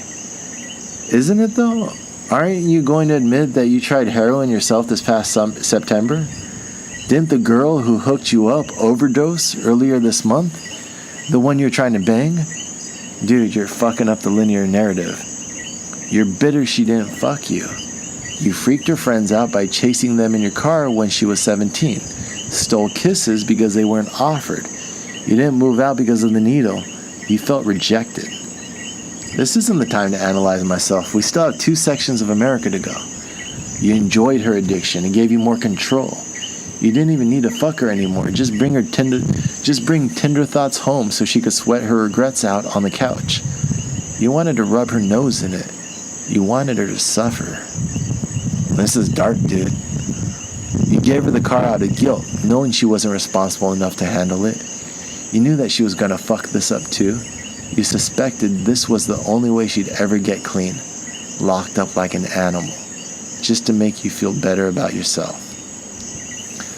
Just because you have access to my worst thoughts and fears doesn't mean that your voicing them creates who I am. We're all editors of a rough draft that we're in the process of constantly revising.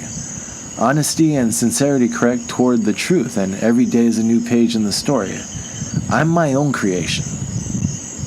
You never loved her. You just wanted to do what you wished with her. Hypocrite, Columbus, try-hard piece of shit.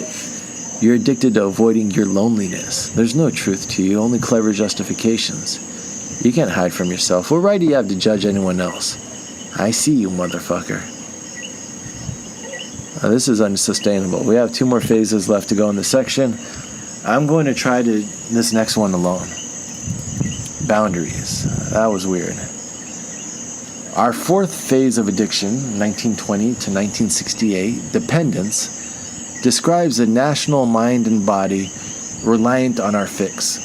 The unequal treaties signed during China's century of humiliation were now replicated with the Treaty of Versailles and Germany, setting the stage for a second global conflict. Pandering to addiction only increases its hold on one's psyche. Every bottom is rock bottom until you fall to a lower level, until we're all finally in the earth for good. But before we unpack the deadliest conflict in human history that involved over 100 million people from over 30 countries, up to 85% of which would overdose on war to end up in that good earth, let's set up some context. Since my buddy seems to be on timeout, I'll have to proceed with a little more caution. Perhaps we should consider how people fit into our lives. Does our inattention support their vices indirectly? Do they hold things for us? Not just substances, but pain, pity, convenient narrative transitions. More words. Feudalism. A result of the decentralization of an empire, feudal societies replaced strict bureaucracies with manorialism. This involves a lord of a manor and peasants attached to the land from birth. Then you add a roaming warrior class to lay down the law and assemble armies. These last badasses were the knights of medieval Europe or the samurai of Japan, for example. It's like Diet Empire, all the territory but with a fraction of the overhead. Around the world, empires had fractured into feudal stases, with peasants further devolving into serfs as they incurred generational obligations for living on other people's land. As the lowest members of civilization, serfs were barely a step above slaves, since they could even be bought, sold, or traded. America escaped this pattern due to, first and foremost, our founding fathers being excellent at writing A-plus terms of service copy, which, although ridiculously hypocritical, did offer some protection from outright serfdom. But then we also had a lot of other people's land up for grabs, so the whole lord and estate system hadn't taken hold for centuries, as it had in Europe. Though once we ran out of continental territory, we did our best to catch up to global inequality. When the Industrial Revolution came along, lords began to function more as barons of capital. This allowed the smooth transition to capitalism in Europe, with industry setting up near plentiful energy sources to exploit people used to being born into servitude. During the latter half of the 19th century, however, the serfs, and some lords even, were growing restless, especially in Russia. One of the most famous of the class traders was a Russian prince named Peter Kropotkin. The addicts of accumulation justified their habit through the pseudoscience of social Darwinism. So Peter the Prince offered his own corollary: mutual aid, a factor of evolution. Peter pointed out that it was an evolutionary emphasis on cooperation instead of competition in the Darwinian sense that made for the success of species, including the human, a fact that could be witnessed in any sustainable village or even family, or job, or sports team, or military. Competition, although necessary for survival, is exhausting, which is why, even among the animal kingdom, bluffs and posturing make up a majority of aggression. Ain't nobody got time for all that fighting. In fact, symbiosis, or as the prince called it, mutualism, is the reigning pattern of ecosystems from key species to the whole. We're only now discovering fungal nutrient highways that deliver minerals to trees vast distances away.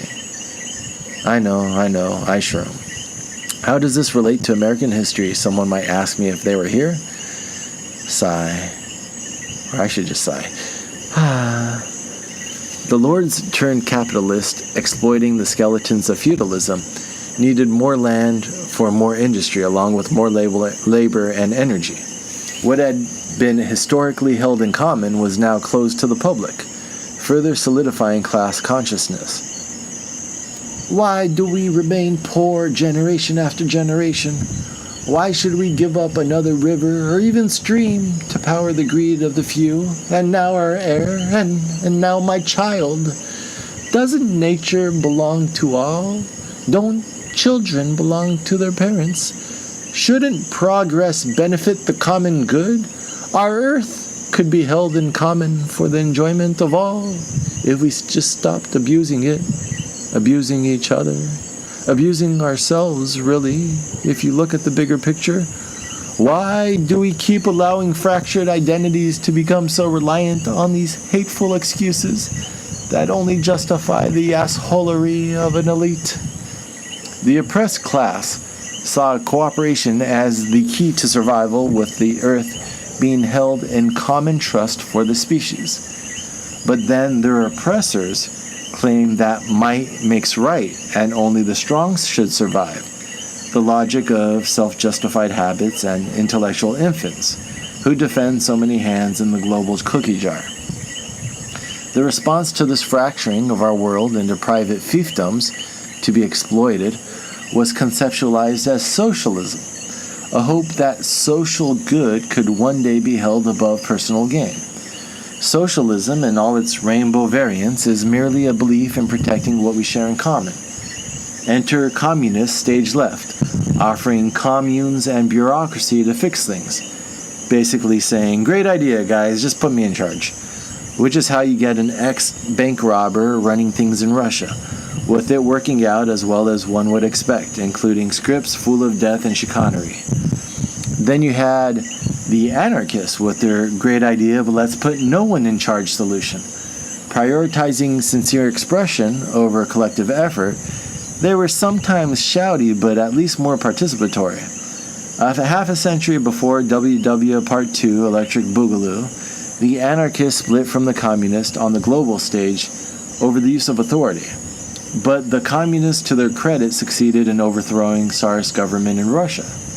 America, to our shame, interfered in Russia, along with other Western powers, to reinstate the elites and try to keep the whole feudal thing going, addicted by then to corporate profits, protected by national militaries.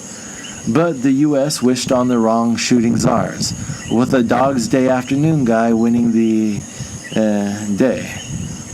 No one really took the anarchists seriously, as people do cats, so they started to claw at the social fabric, as cats do when ignored. As they say, you can write 1,000,000 books, but you shoot one president and you're not an author, you're the terrorist. Some nut tries to make friends by shooting McKinley just after the turn of the 20th century, and anarchism is outlawed in America. Meanwhile, Europe is cracking down on labor, and Russia consolidates power under Mr. Point Break. Then democratic socialists start to emerge, who neither want to dissolve the state completely, like the anarchists claim is needed, nor build new hierarchies, like the communists. Then democratic socialists start to emerge, who neither want to dissolve the state completely, like the anarchists claim is needed, nor build new hierarchies, like the communists.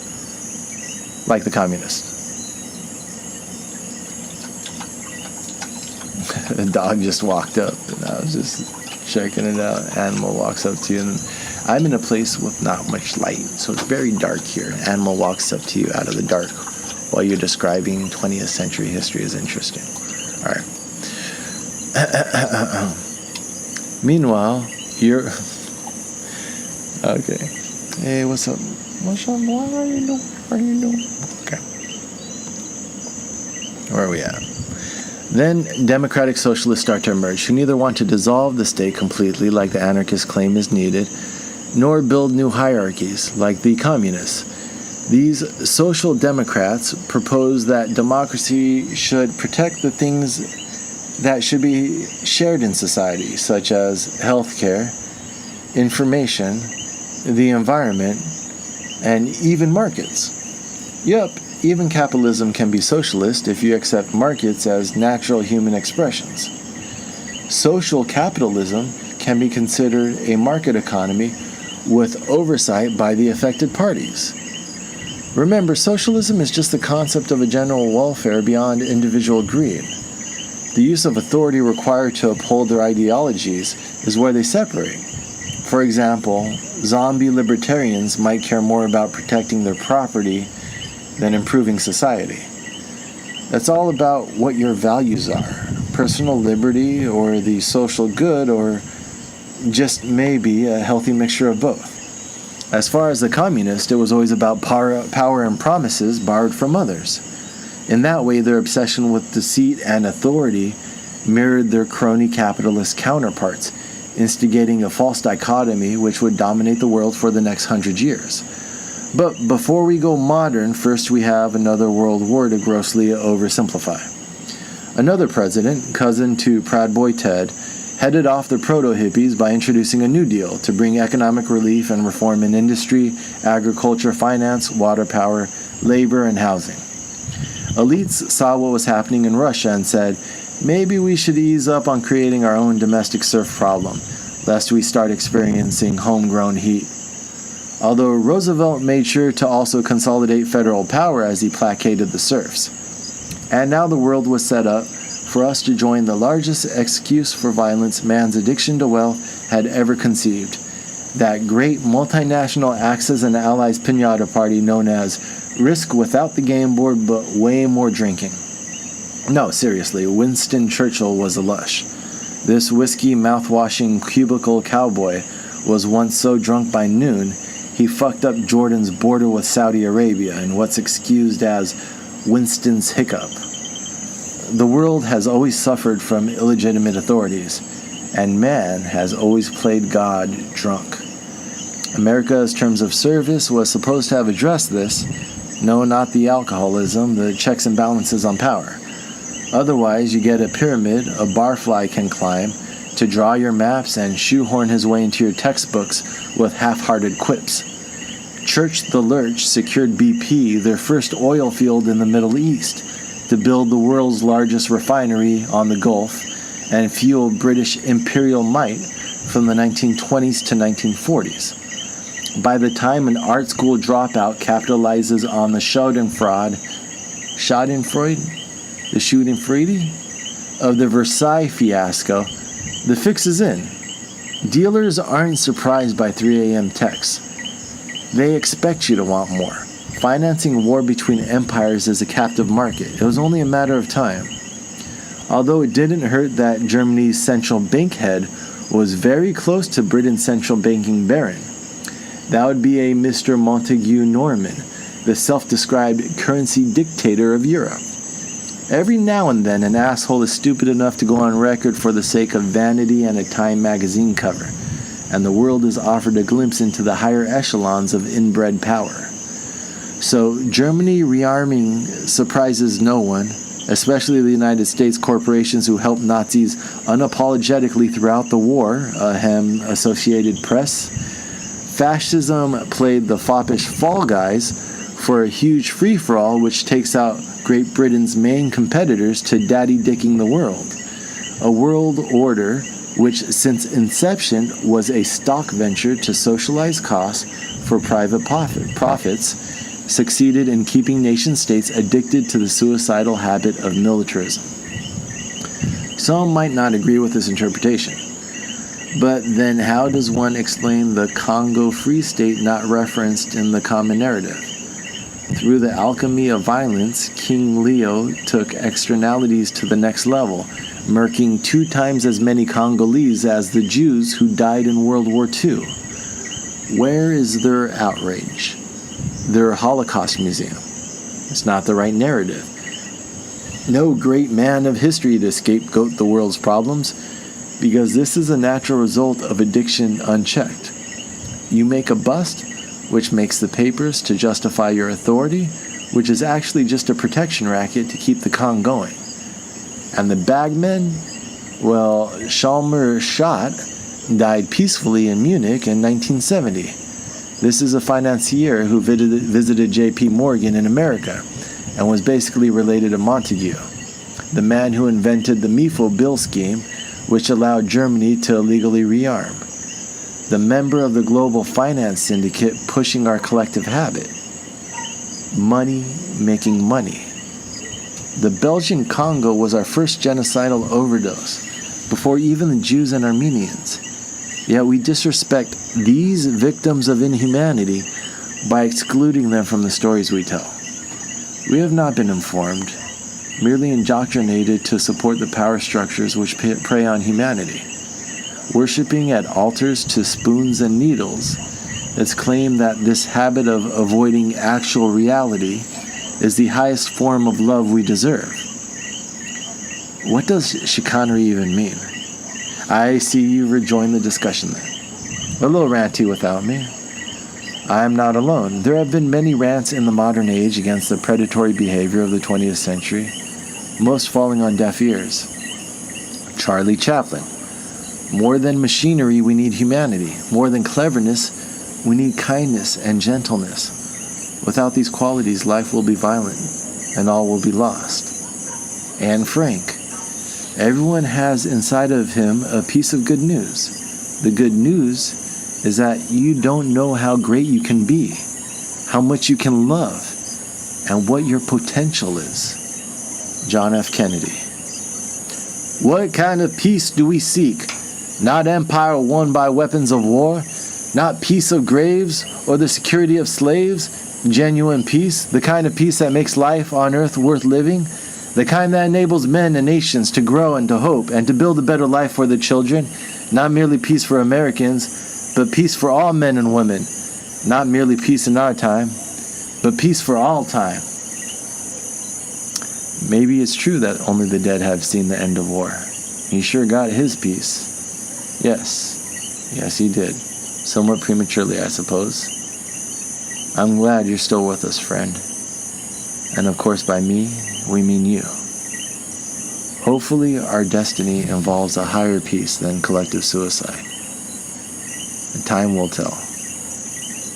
Don't you have one more section to write about 1968 to 2016, the description of full-blown addiction? Oh yeah, I guess I will tell then, not time. Never seen a clock write a book? More words and heroin. Yeah, you could just skip that words part. I'm calling it, I'm an addict. Some people go their entire life without knowing their true calling. I'll never finish this fucking book proposal.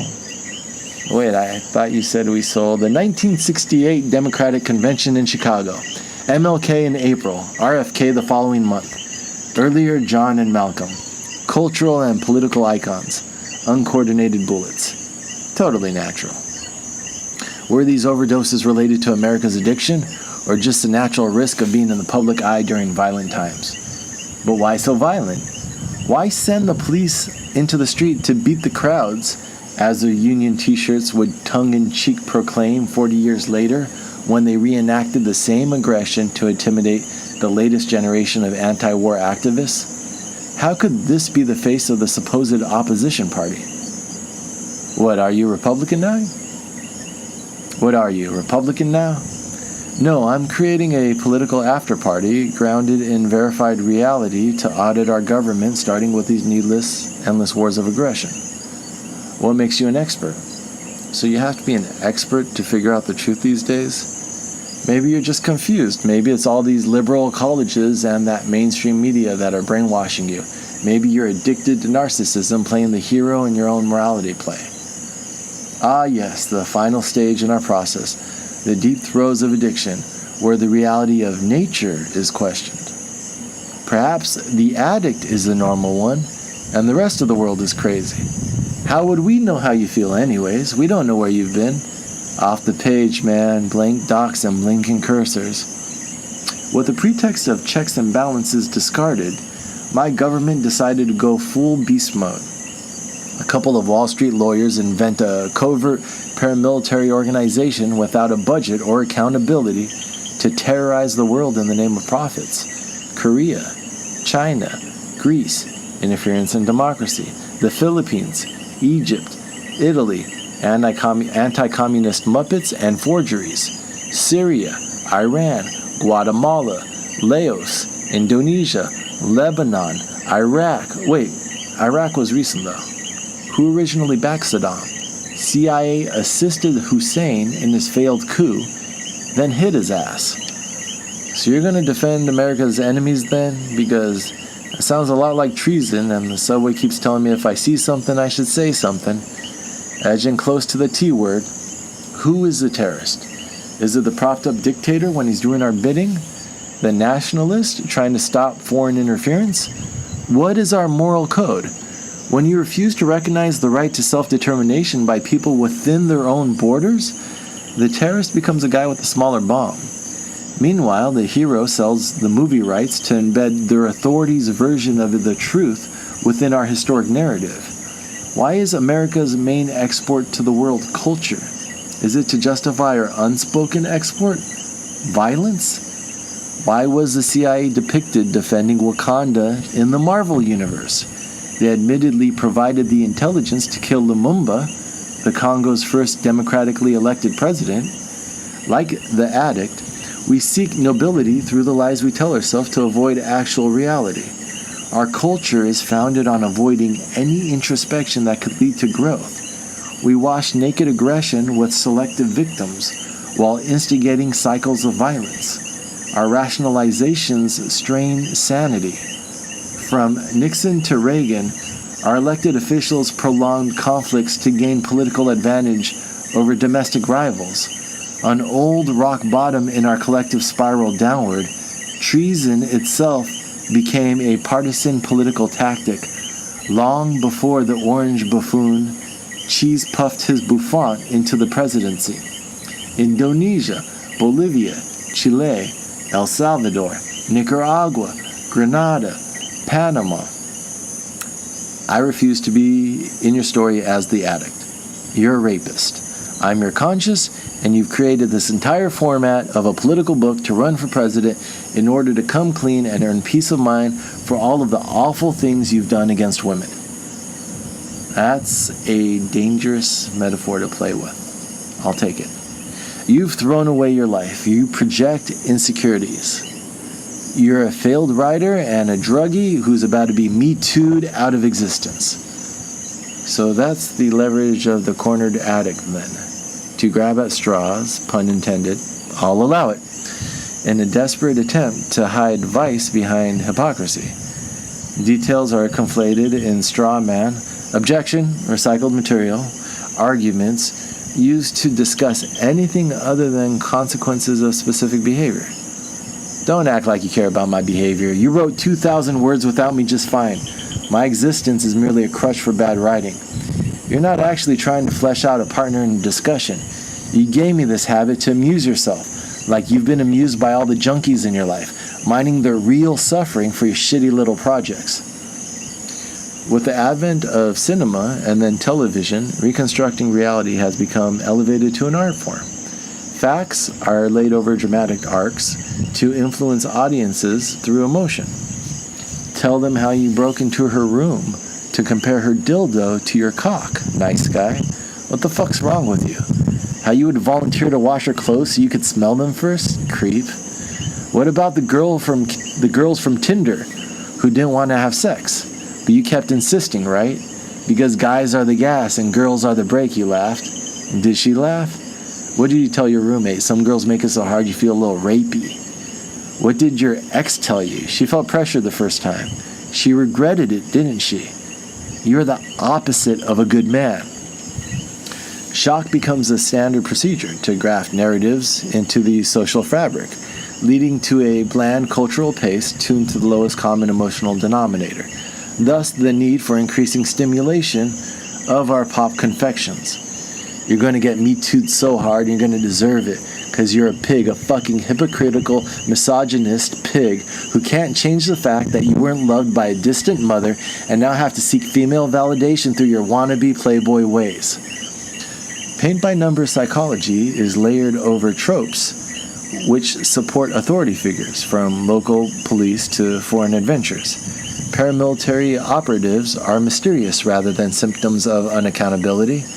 The empire is indirectly condoned through backstories, which serve as set pieces. Profit is replaced by duty towards a country that is mistaken, but never malicious. We can't even stomach the deceit anymore, but at the same time we can't change. Where does that leave us? What is our option, then, but to ignore the past wholesale, even if soldiers, should have been your ass, are still sacrificing for no reason other than the profits of elites? It no longer matters if we are lied to once again into this latest war. We are powerless in the face of our addiction. This is the only life we know now. We were born and bred into these cages and have stopped being able to imagine life beyond existence as victimization. A society which preys on the elderly, the young, needless competition, senseless hate. I hate you, and soon everyone will as well. The whole world will hate you. You'll be alone. We're distracted through dopamine manipulation with ever more present screens selling us consumption over civics. Through this one simple reframing, the corporatists claimed the value from increased efficiency, as well as profited from increasingly frivolous consumption. They offered a beautiful circle to chase one's tail forever. Increase productivity, to increase production, to increase consumption, to work harder to pay it all off, increasing productivity. All of it just a distraction from learning to love. People like you never find love because no one can tolerate you. You should love your master. Addiction becomes identity, defended rabidly as anyone would their sanity. You should just kill yourself because you'll wish you were dead by the time this is over. You're a crisis management wet dream. They're going to find anyone you've wronged, and that's just the moves you'll see coming. Then there's the lone wolves who pop up in history to take out the trash, radical book in their pocket. Your ideas will be overshadowed by the infamy of your assassin. You really don't want us to live, do you? Not a lie. Not like this. We grow coercion instead of communities. Municipalities have become monetized to the point that the life is being squeezed out of our cities. Town squares are strangled. Big box stores replace small businesses, now replace themselves by online behemoths. Our commons are auctioned to the highest bidder in the pattern of empire cannibalizing itself inward. The Banana Republic. We are owned. Our stories are owned. Our history is owned. Our culture is licensed and optioned back to us on a subscription basis. Now the very data that constitutes identity, our photos and memories and creative content, have been captured by a social media where one can't distinguish between bodies and brands. The human experience itself has been monetized. No avenue to be happy is offered other than a culture founded on the propagation and rationalization of violence, overtly and indirectly, our needs met at the expense of others. You're just an autist awaiting diagnosis, a failed human being, a loser. We're motivated to be enraged at trivialities instead of engaged in our democracy.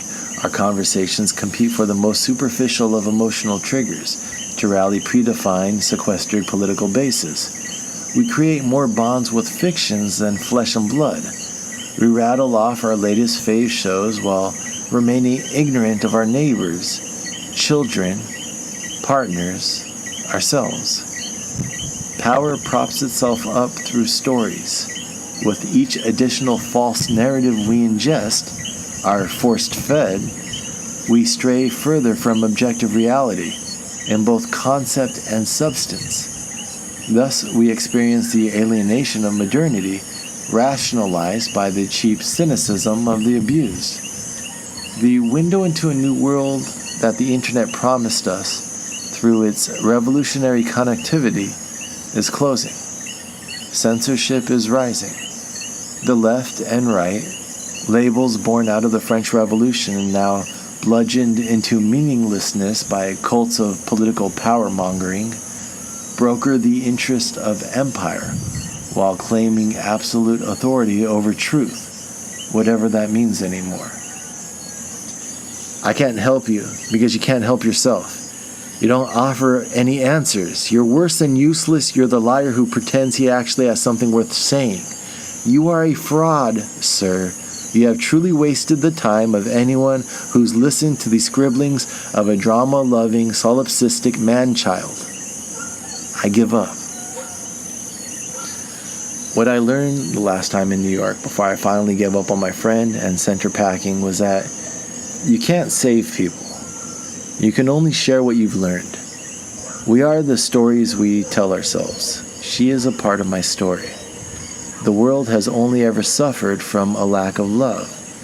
We have always known and yet still fail to show the courage to live this simple truth.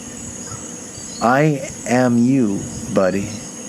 I am your anger, your doubt, ridiculous rants and silliness and corny jokes. We are the work in progress. And my friend did get clean. She went home to drink deep from the inexhaustible well some of us are still blessed with, a mother's love. Then I opened my apartment back up to her for one more try. But this time it was selfish. I needed her. I lived deep within the heart of this empire-loving culture for the past 5 years, and I was starting to work my way out to see it objectively again. I needed her now as a friend, to ground me as I inspected myself. I need you to believe in me. I do, friend. I do. Always have and always will. I love you. You are me. And we are you. So let's tell our story together, okay? We'll figure this out, one page at a time, one day at a time. More words, lol.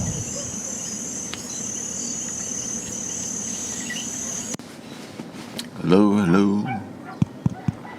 Okay, so we are on Ingenious Barbarian. What had happened was I fell asleep, so now we're in the morning here at Monte Carmelo in Vieques, Puerto Rico. And so we've traded the crickets for roosters, a lot of roosters and dogs in the background. It'll make for some interesting ambient noise. But here we go. Just had a little breakfast. We're ready to... we're about halfway through, so it'll be another... It's been about 2 hours and 16 minutes or so. And we're going to do another... We're probably going to be 4.5 to 5 hours by the end of this. So, Ingenious Barbarian. That's me, an ingenious barbarian. I read a book recently by Erich Fromm, a psychologist and philosopher active in the decades following the Second World War. Yeah, this is working. Okay. Just 1 second. Let's just do a mic check because this section's gonna be long. He's working. Okay. Very rough draft, Shaz. I read a book recently by Erich Fromm, a psychologist and philosopher active in the decades following the Second World War. He claims that love is more of an interpersonal creative activity than an emotion to be experienced. Oh great, more intellectuals telling us how to live. You might be surprised to find that he relies a lot on the Bible and religion for his examples, believing Christianity to be the moral foundation of the Western intellectual tradition. Tell me more about this great man of God. I don't think he distinguished between the benefits of having a literal faith in God and merely using the concept and traditions of Christianity as a form of moral instruction. Most intellectuals walk this line, admittedly or not. Their canon rests on interpretations of monotheistic myths such as Paradise Lost or Dumb and Dumber. The most annoying sound in the world? Yes, the Bible claims the soul of Western literature, with its language and symbolism resurfacing in all later epochal works. Christianity is the basis for civilization, everyone knows that. Have you not been reading along with the rest of us? But since, as you pointed out, I'm not an expert, I thought it would be useful to reference one when discussing that which I myself have lived, but not exactly distilled into a science. So as much as we can talk about the art of love in scientific terms, let's start creating a framework for being better to each other, friend. Or else I fear no one will be willing to continue to listen to these disassociative rants. I told you I'd burn this mother down. But you're not the addict anymore. That was so last chapter. What am I now? A partner in dialogue. Are we still using the HM350? The HM1300? Why not, unless you want to relive 36 years of memories. There's sharing, and then there's oversharing. So let's see. Galactic time to Homo sapien sapien evolution time. Following so far. Then we scaled down further from 100,000 to 400 years to 1. Going from species to social evolution. Boys to meme. I remember that. Some good material in there. And finally, the last chapter, we slowed to a ratio of 16 to 1 in order to explore the addictions of the country of yours truly. God, I can tell by now when you're just messing with me, and it's endearing. I've always been messing with you because you're actually quite gullible. Sociopath. See, we're back at it again. We have to learn to act more loving or we're not going to be able to get anywhere. The pattern seems to be a multiplication of 2.5 scaling up or down logarithmically or by a factor of 10. That's not really how logarithms. So let's use this ratio to relate 1 year in my life to 2.5 in our HM1300. You mean each section to 2.5 years in your life? Yeah, sure. So that should give us 14 sections to discuss how we got to this point, arguing with ourselves for free on the internet. Are you going to lay another timeline of development over these 14 sections? I think we're skipping it this time. It's already December 29th, and I promised myself I'd finish this by New Year. Dialing it in at the end, huh, bruh? We'll group them in pairs and add couplets to the end. Lucky number 7. Bless you, sir. So on to section the first, covering the years 0 to 2.5, as well as 2.5 to 5. There's a tiger blood joke in there somewhere. What? Anyways, our metaphor machine is back in action and ready to go. Exiting by way of our mom's vagina. Hello, my future constituency. See, that's why you need me here. She had a cesarean section, remember? She's a small lady and we have a rather big head, as the kids on the playground would later so kindly remind us. Ah yes, slicing free with a sword we fashioned from the femur of an unrealized twin. Audible sigh. Normal operation. You were a normal, if very hairy baby. They said you looked a little like a raccoon. And you immediately started crying until Mom, in her exhaustion, yelled out, "Cállate, niño!" And then you looked at her silently and have been questioning her authority ever since. Really pushing this unresolved mother issues narrative, aren't we? As Christian scientists, Eric and I lay claim to modern behavioral science. So yes, give a guy one reference point and he's an expert. Our brain was still working out the kinks in its memory, which is why they thought it would be okay to give my little tree the trim. A practice I'm starting to question as an adult, but I guess there's nothing I can do about it now. Blood everywhere, we screamed. Scarring your jaw to save from shaving. Visible shudder.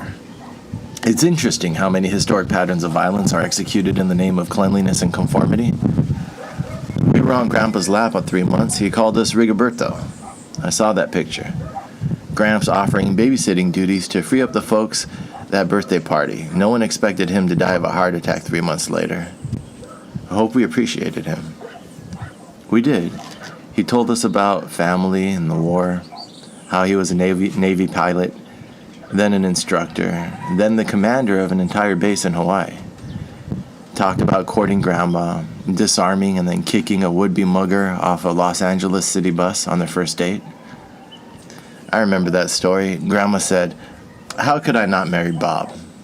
He was a wild man. A shrapnel in his leg from being shot at in his tours over Korea. He never was actually shot down, though, lucky for us. Yeah, all those bullets our ancestors dodged in order to allow us to be born, to tell their stories. It's humbling, really." On Mom's side, her dad shooting another would-be robber in the groin when he had him in a headlock. Why are people always trying to rob us? Some dangers we pursued, like Pops chasing the dude in LA. Remember how he described it? Slow motion. He saw the kind of car first, and then the gun, and then he said, "You don't want to do that," while giving himself a split second to jump out of the way. Didn't dodge a bullet that time, though, did he? Although it passed right through him, an inch below his heart, exiting out the back without hitting anything but soft tissue. And lucky for us. The bullets we dodge, the stories we tell ourselves about who we are. What other early memories are there? Watching the Lakers with Pops from our crib, learning how to escape said crib. We never really did like cages. We never did like cages, did we? Did we ever stick a fork in that electric socket, or did we just think about it? I'm pretty sure we tried. Being picked up, crying because we didn't want to be picked up, being put down, crying because we didn't want to be put down. A general unhappiness about not being able to express what we want. These aren't exactly memories, but memories of memories. Thoughts I once had upon waking that became more infrequent the more life is lived, more experiences piled on top of the old data. Until what you once believed to be real becomes an echo of the thing, echoing an echo. Your memories of dreams and dreams of memories both still guiding you like the tail on a kite. I don't think that's how kites work. That's exactly how kites work. They produce drag in line with the axis of flight, creating stability. Sometimes they're just for decoration, though. Sometimes people post to social media just for attention. I think we were a happy baby. Until they put us in preschool for 2 years. That was like prison. We didn't even talk to anyone that first year. When we were 3? Fuck that. Everyone was crazy. You checked bikes out from here, you napped there. You painted, but only at a certain time on this day. And then we could only play with the blocks during these hours. I wasn't tired and I had to lay there on that mat, pretend like I was sleeping. Everyone knew what to do automatically, like a bunch of robots. It was weird.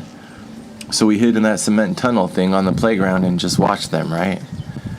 What else can you do? We hadn't decided to join the circus, not just yet. That first year we developed our me against the world philosophy. Maybe it also had to do with that memory of watching Rambo, which had just come out on VHS. We filled little hollow toys with water to make them grenades. Young SHAZZBARBARIC, orphan man cub. I tried to tell my parents about these early feelings of isolation, but they just took offense to the thought that they abandoned me by putting me in school so early. They don't take criticism well. It wasn't even criticism, at least it wasn't my intention. It was just me trying to explain how I became who I am. I eventually got the program the second year, so that would be 4. I slept when I was supposed to, blocked with the blockheads at block time. Figured out how to check out those tricycles. Or the flat backs that you could stand up on and push off like you were riding a scooter. Those are sweet. Pooped our pants because we didn't know the boundaries between interrupting adults and holding it in until we couldn't hold it in anymore. Winding up in the principal's office because we chose wrong, waiting for mom to come with clean clothes. Sometimes we shit ourselves before questioning authority, before realizing no government has the right to tell you when you get relief. Well, I guess in prison they do, and America sure believes in prisons. Dramatic music intensifies. We wanted to be a painter, remember? Switches to playful melody. But then the pastor told us we were destined to be a preacher. Ah yes, the first questioning of authority. Fuck that guy. Painting rules. tortured artist soundtrack. Siri, please play contemporary Kanye. But by 5, we figured out the game. We memorized our alphabets and our numbers. That adult who pulled us aside during movie time. Not the teacher, but that stranger, the one who tested us. We could tell he was impressed. Kids can read behavior. Montage of the faces of the adults who've lied to me over a sweeping score. Yep, we figured out the system. We built that gingerbread house. We pitied that kid with a headgear for his teeth. We got scratched by the kittens at home. We lied to moms about those matches we found and played with. And then we're shocked when she called us out. That was some black magic shit. How'd she know we were lying? Soft sacks. Never slept on the dame after that. Not after I knew what she was capable of. Put 2 and 2 together is what she did, see, but how? I've been played is what it was. Sulfur, dude. She smelled the sulfur on our fingers. Oh. Was that a dream or an actual memory? The ants and cockroaches on the floor as big as turtles. Asking moms why people didn't believe in God if he gave them babies after they were married. Audience sighs. Ah. Her repeating it to our aunt with a laugh. That feeling that there was more to the story. The intuition of children when adults are lying to them, or at least leaving out the important details. Brother approaching that homeless man we were told to avoid. We stayed back, so only brother got attacked. Hit over the head with a broom handle to run crying into our apartment. Pops chasing crazy down the street, holding him for the cops. Thinking. Observing. Soldier's son weds business daughter bride. Ambition and adventure with eyes wide. Waiting for the world to show its score. Memories of wanting to know more. Not bad. Might have to explain Grandpa's businesses, the fancy cars, the young new wife after Grandma died, the older brothers disinheriting themselves and taking moms with them, then Grandpa passing in a couple years, but not bad for 4 lines. I try, and that's all that's required to love. Just care enough to try, which is also the first category in Eric's breakdown of the art of loving. Care, the act of concern for the life and growth of that which we love. The Rents weren't perfect, but they loved us. They cared enough to try their best. Which leads us to our second section, composed of 2 parts. From 5 to 7.5, and then from 7.5 to 10 years old. Not sold on the poetry, but I'm gonna let you finish. We moved out of Glendale around this time. Something to do with those muggers and pops, I think, right? They didn't know if the guy was gang affiliated, might be retribution for testifying. Where did we go? Corona? It was Home Gardens Elementary for those first couple of years of elementary school. Good old home garbage. First grade, we got that note from that one girl, the brunette, right? Do you like me? Check yes or no. That was not cool. We knew we weren't supposed to play with girls. Although reflecting now, I don't think anyone ever explained why that was trouble.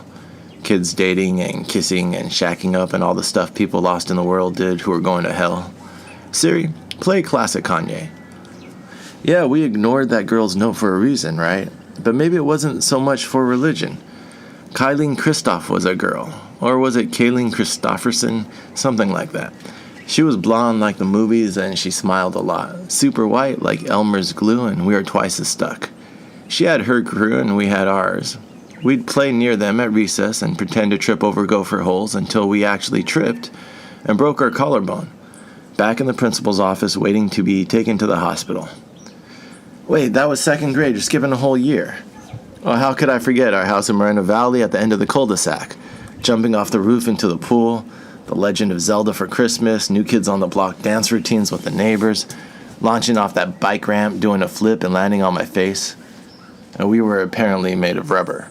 Entertaining ourselves because we didn't have the most toys to play with inside. No sodas, no junk food, fruits and vegetables, and plenty of this might be our last meal, Graces said before dinner. We definitely were aware that we scraped by.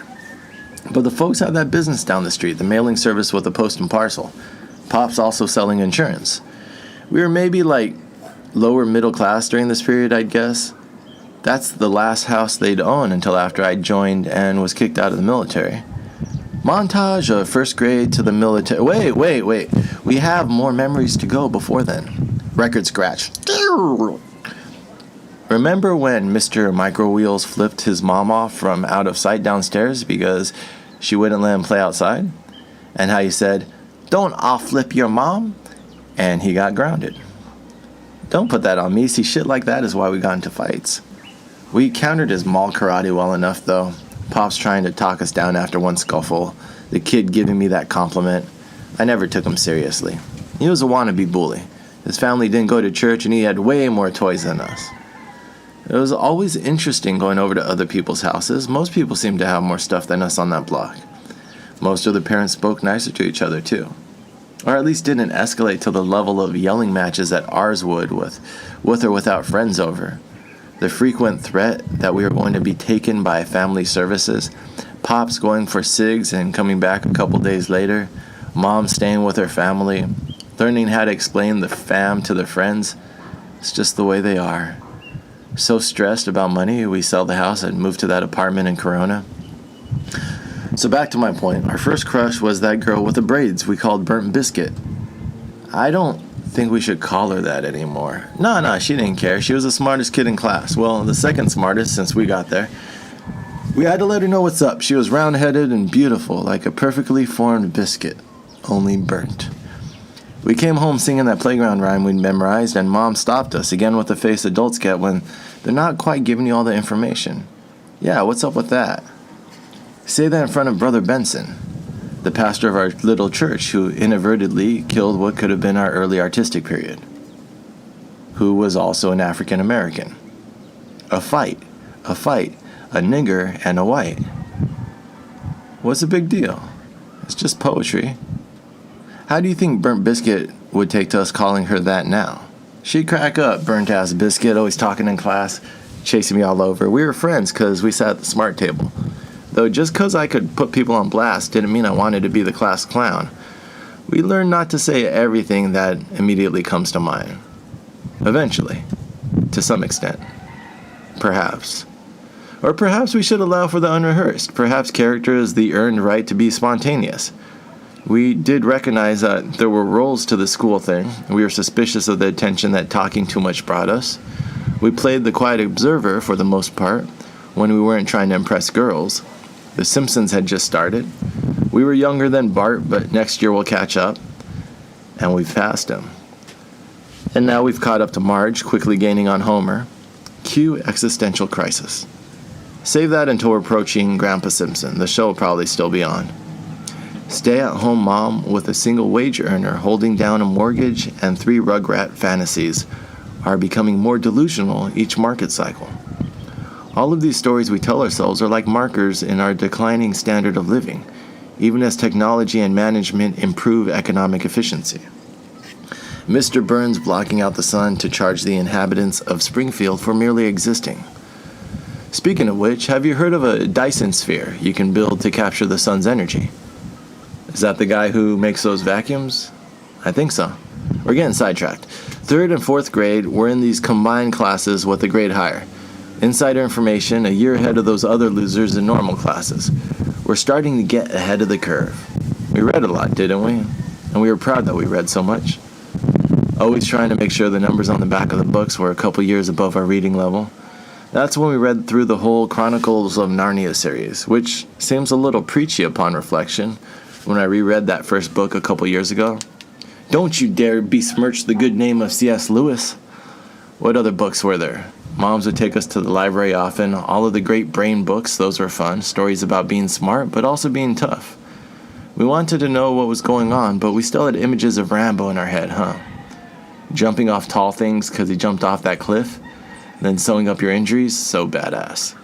Probably best we didn't jump off the roof with that plastic bag, though. Our first flirtations with irresponsibility in the 4th grade. Eric calls responsibility the second component of the art of love, responding to the expressed or understood needs of others.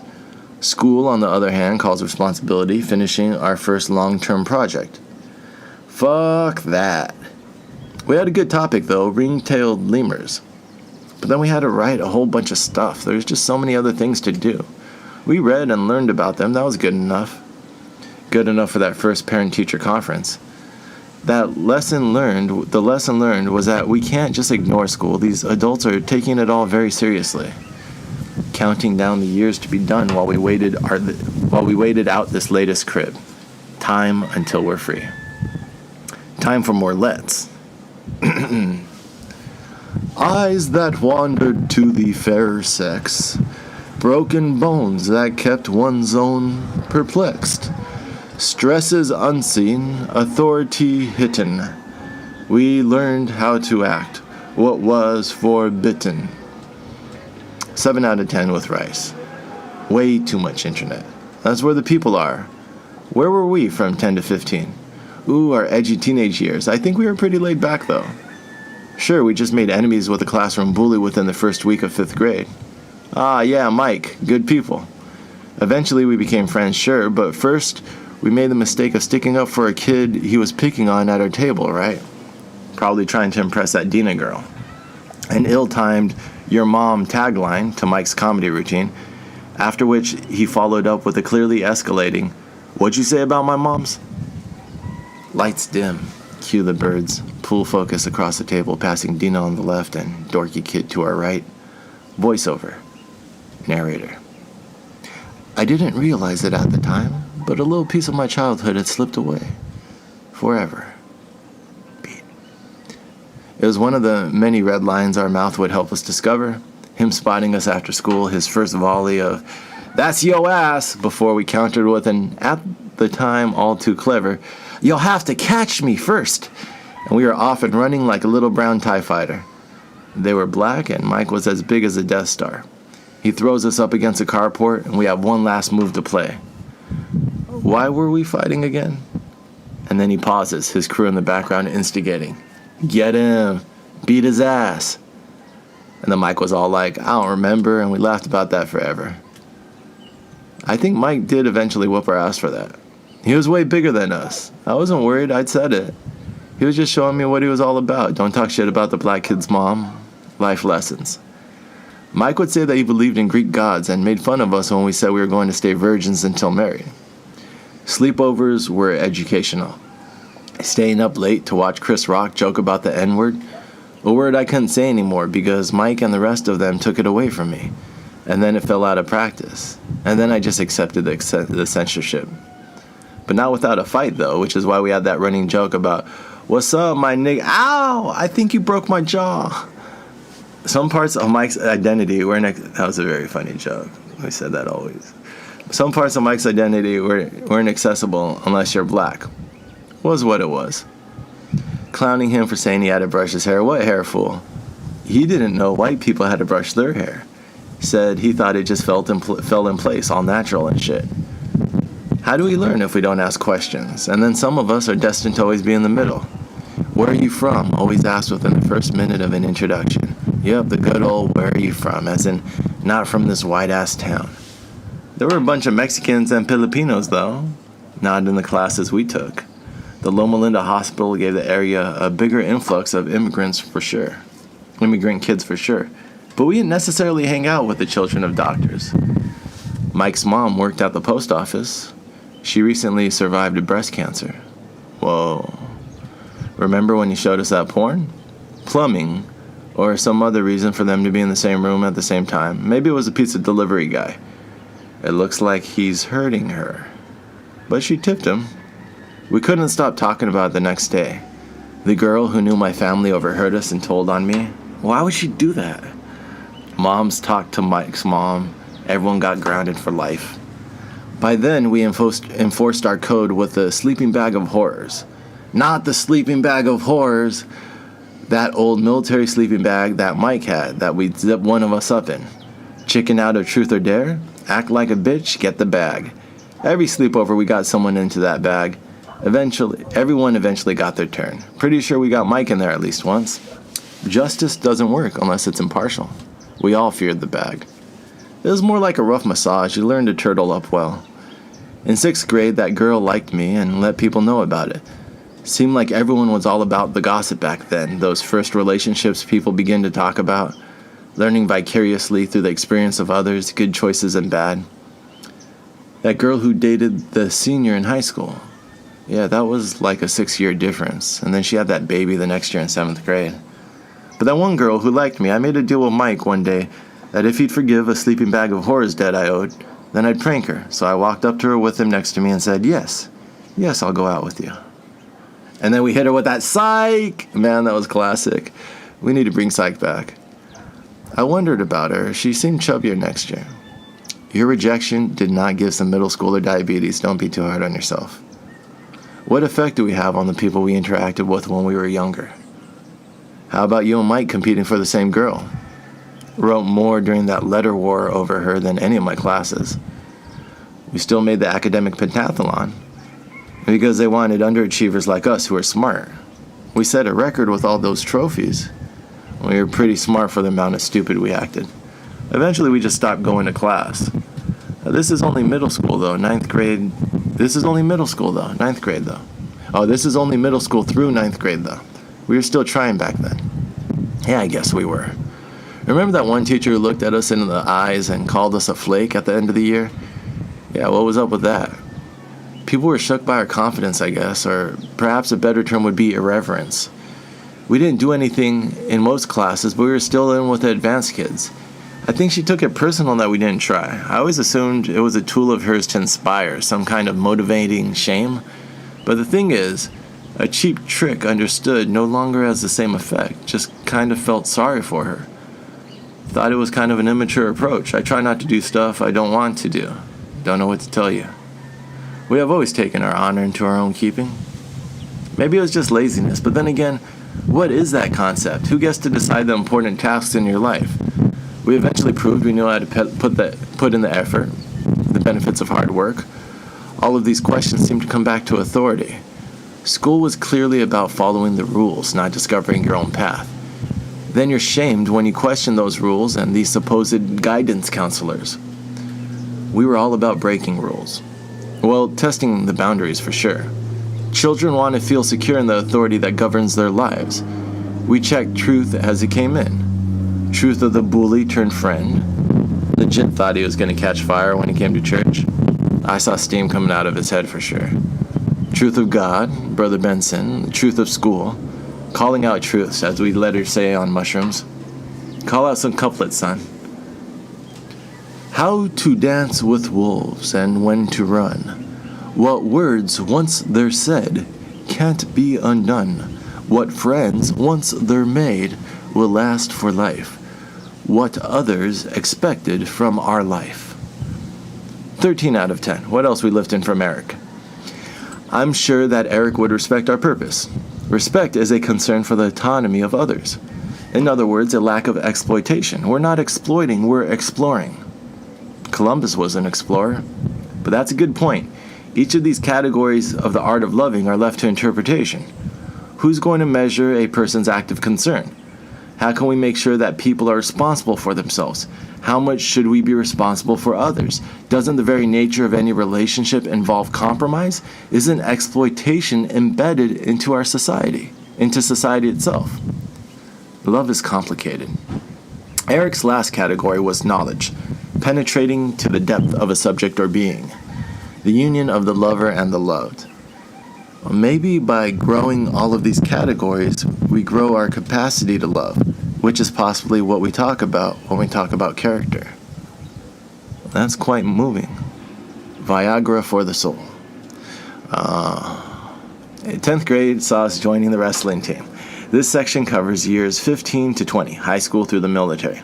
Ah yes, we entered in E2, exited in E1. 2 steps forward, 1 E-step back. Story of our life. It was like wrestling. A good outlet to be physical, always wrestling with Mike anyways. And then he moved out of town, so we weren't as distracted during those final years in school. Nah, we wouldn't even have stayed in wrestling if our team wasn't so bad. We weren't the joining type. Somehow we made captain and stuck around because it was interesting, and it felt like we were needed. Good group of guys. Yeah, we didn't really just subscribe to that whole prepare for college narrative, did we? Everyone was a bunch of phonies. Yep, we read Catcher in the Rye and other ain't-y lit, the autobiography of Malcolm X, and other character classics. But I think we had other reasons to initially take a pass on higher education. What, bad grades? No money? No, our SATs were good enough to get money if we needed it. And even with the bad grades, the captain of the wrestling team Attaboy, as well as the academic decathlon stuff we later did, were enough accolades to sell us.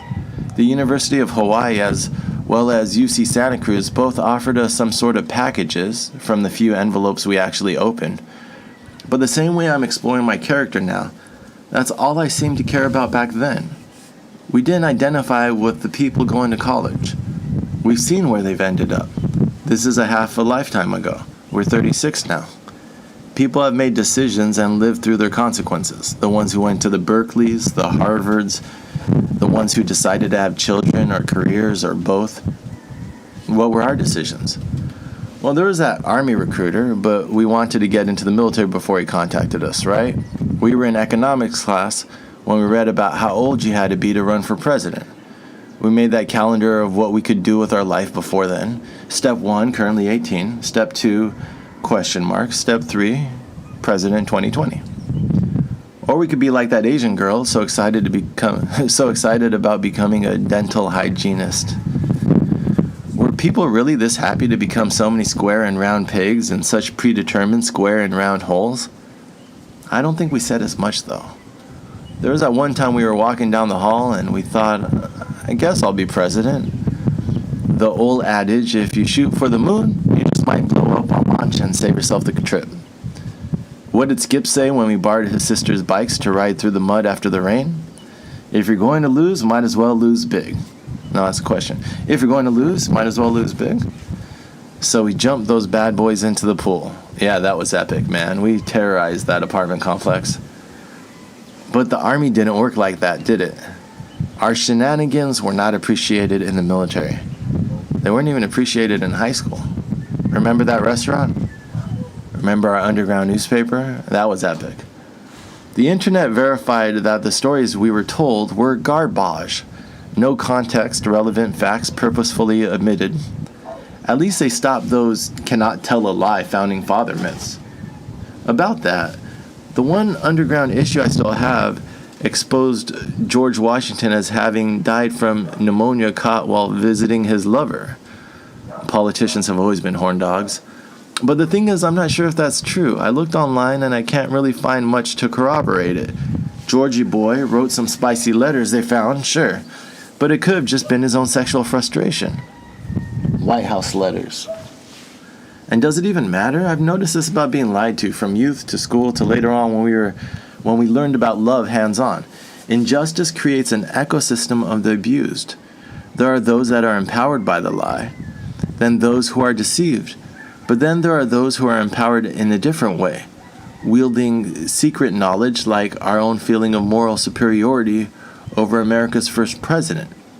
Hidden truth can empower the ego. False narratives bring with them all of these reactions which aren't so obvious from the outside. Survivalists, false believers, truthers, hypocrites, cynics. It gets complicated quickly, though nothing seemed more complicated than the opposite sex. Some people will love the same sex, and the exception makes the rule. That's going to be an angry letter. How is exploring heterosexuality exploiting homosexuality? We're aiming for the fat middle before investigating the narrower paths of life. Oh, so now all gay people are narrow. We're not gay. Why would we speak on their experience? Oh, so now all gay people are imaginary. We're starting with what we know based on what we've lived. We didn't know anything in high school, though. You couldn't even get us a girlfriend. There was that smart girl with the big boobs. We made out with her at her house, our friend at the foot of the bed. Awkward. I think he liked her. She stopped us when we were trying to get that dress off. That's what you're supposed to do, right? No one tells us any of this. Yeah, make out to sex, all we needed was a pizza box. In our defense, we were super horned up from those playboys we inherited. I don't think horniness is the best defense, buddy. You know our favorite issue, the girl who'd become Playmate of the Year? Our president banged her. No. Yep, Karen McDougal. Our president had sex with our high school fantasy fuck. Now I know what JFK era felt like. Should I be disgusted or proud? Male adoration is odd. Our biggest fear is inappropriate behavior. Sorry for that whole rapist thing, by the way. I was in a dark place last chapter. Yet, our priority in life is to attract a partner. That means learning when to pursue and when you need to ease off.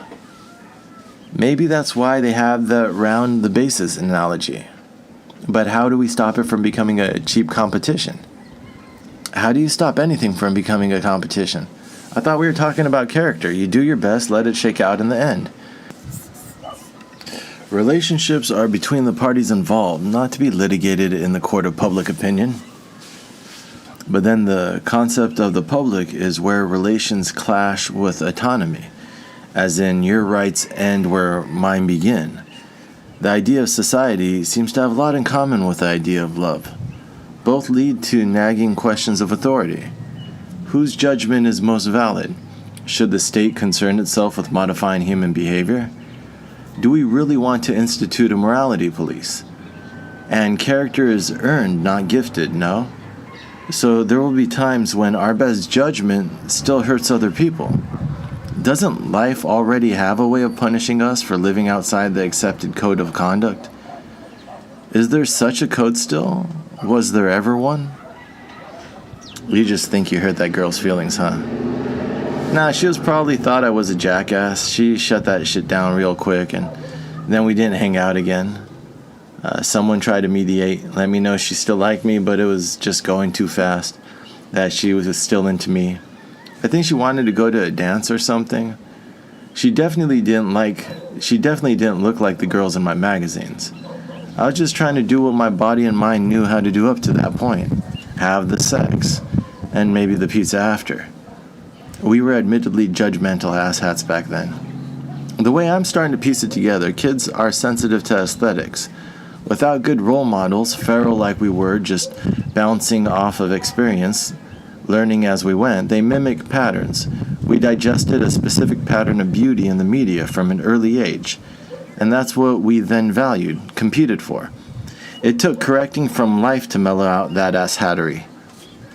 I guess that's one explanation. I know we're not as judgmental anymore. Yeah, because we're older. Everyone knows that your appetite broadens with age. And this is how you end up dating 6th graders. Gotta be this tall to ride. Ask for that ID. So gamifying the sexual experience, racking up points for youngest and hottest levels passed, I don't think love works like that. I like to think these days we believe in sincere connections that leave people better off than how we found them. Look, dude, from what I can tell, there's a crisis of a lack of good orgasms in the world. There's sex, and then there's love. We were lucky to get both the first time, though, right? Our middle school crush, circling back to that house party we threw when our parents were out for that wedding, went away for that wedding. We were 19 and still stationed at the Presidio of Monterey, but drove the 6 hours to Southern California to hang out with the crew. We found out she was in town and invited her over. Played it cool, too. Didn't even make a move that first night. What moves? We were mad that nothing happened. We thought we were being rejected. But then we learned the most important lesson about love and sex. Patience. Yep, that next night, that douche playing Dave Matthews Band on guitar was going hard at her, and we knew we had to get her away from the competition. So we took her into the back room, and she showed us what she learned in college. What do we always say we learned how to do in the military? What did we say we always learned how to do in the military? Drink, smoke, and play guitar. 아마도 일부 한국어를 배웠습니다. I think that's right. 9/11 from inside that rec room. Second plane into the tower. Mom saw the devil's face in the smoke. Your dumbass saying, "Don't be mad, we signed up to do that too. Kill the enemy." Always playing the devil's advocate. Yeah, ours was a mutual breakup. Countless beers and cigarettes. One top secret clearance. Blacklisted newspapers were our scene. Blue-balled until wearing camo green. Orange man would wrestle with our dream, while we learned from our mulatto queen. I don't think that term's used much anymore. She loved that word. We said it all the time. It's okay if you own it, I think. I call myself a mutt. Who gets the right to tell us how we can define ourselves? When does the outrage of others override the sincere creation of our own identity? Can honesty be insulting? Aren't insults supposed to be malicious? Otherwise, you risk creating unchecked authority in the form of censorship, no? Yeah, I'm all about pushing the envelope, preaching to the choir here. We still talk to Miss Mulatto, right? Messaged her last time I had a Facebook. Remember the miracle of early social media, classmates.com, looking up those old connections? The connecting energy of the universe might be loneliness. That's one of those rare statements that's both romantic and crushing. I hope Mulatto is doing well. We don't keep in contact with many people. Too many adventures, boundaries to test, and militaries to get kicked out of. Then we got that meth apartment, right? Under the tweakers. 3 generations, that girl and her mom, and then her little baby daughter. And when she'd call from prison after being locked up, the caller ID always said inmate.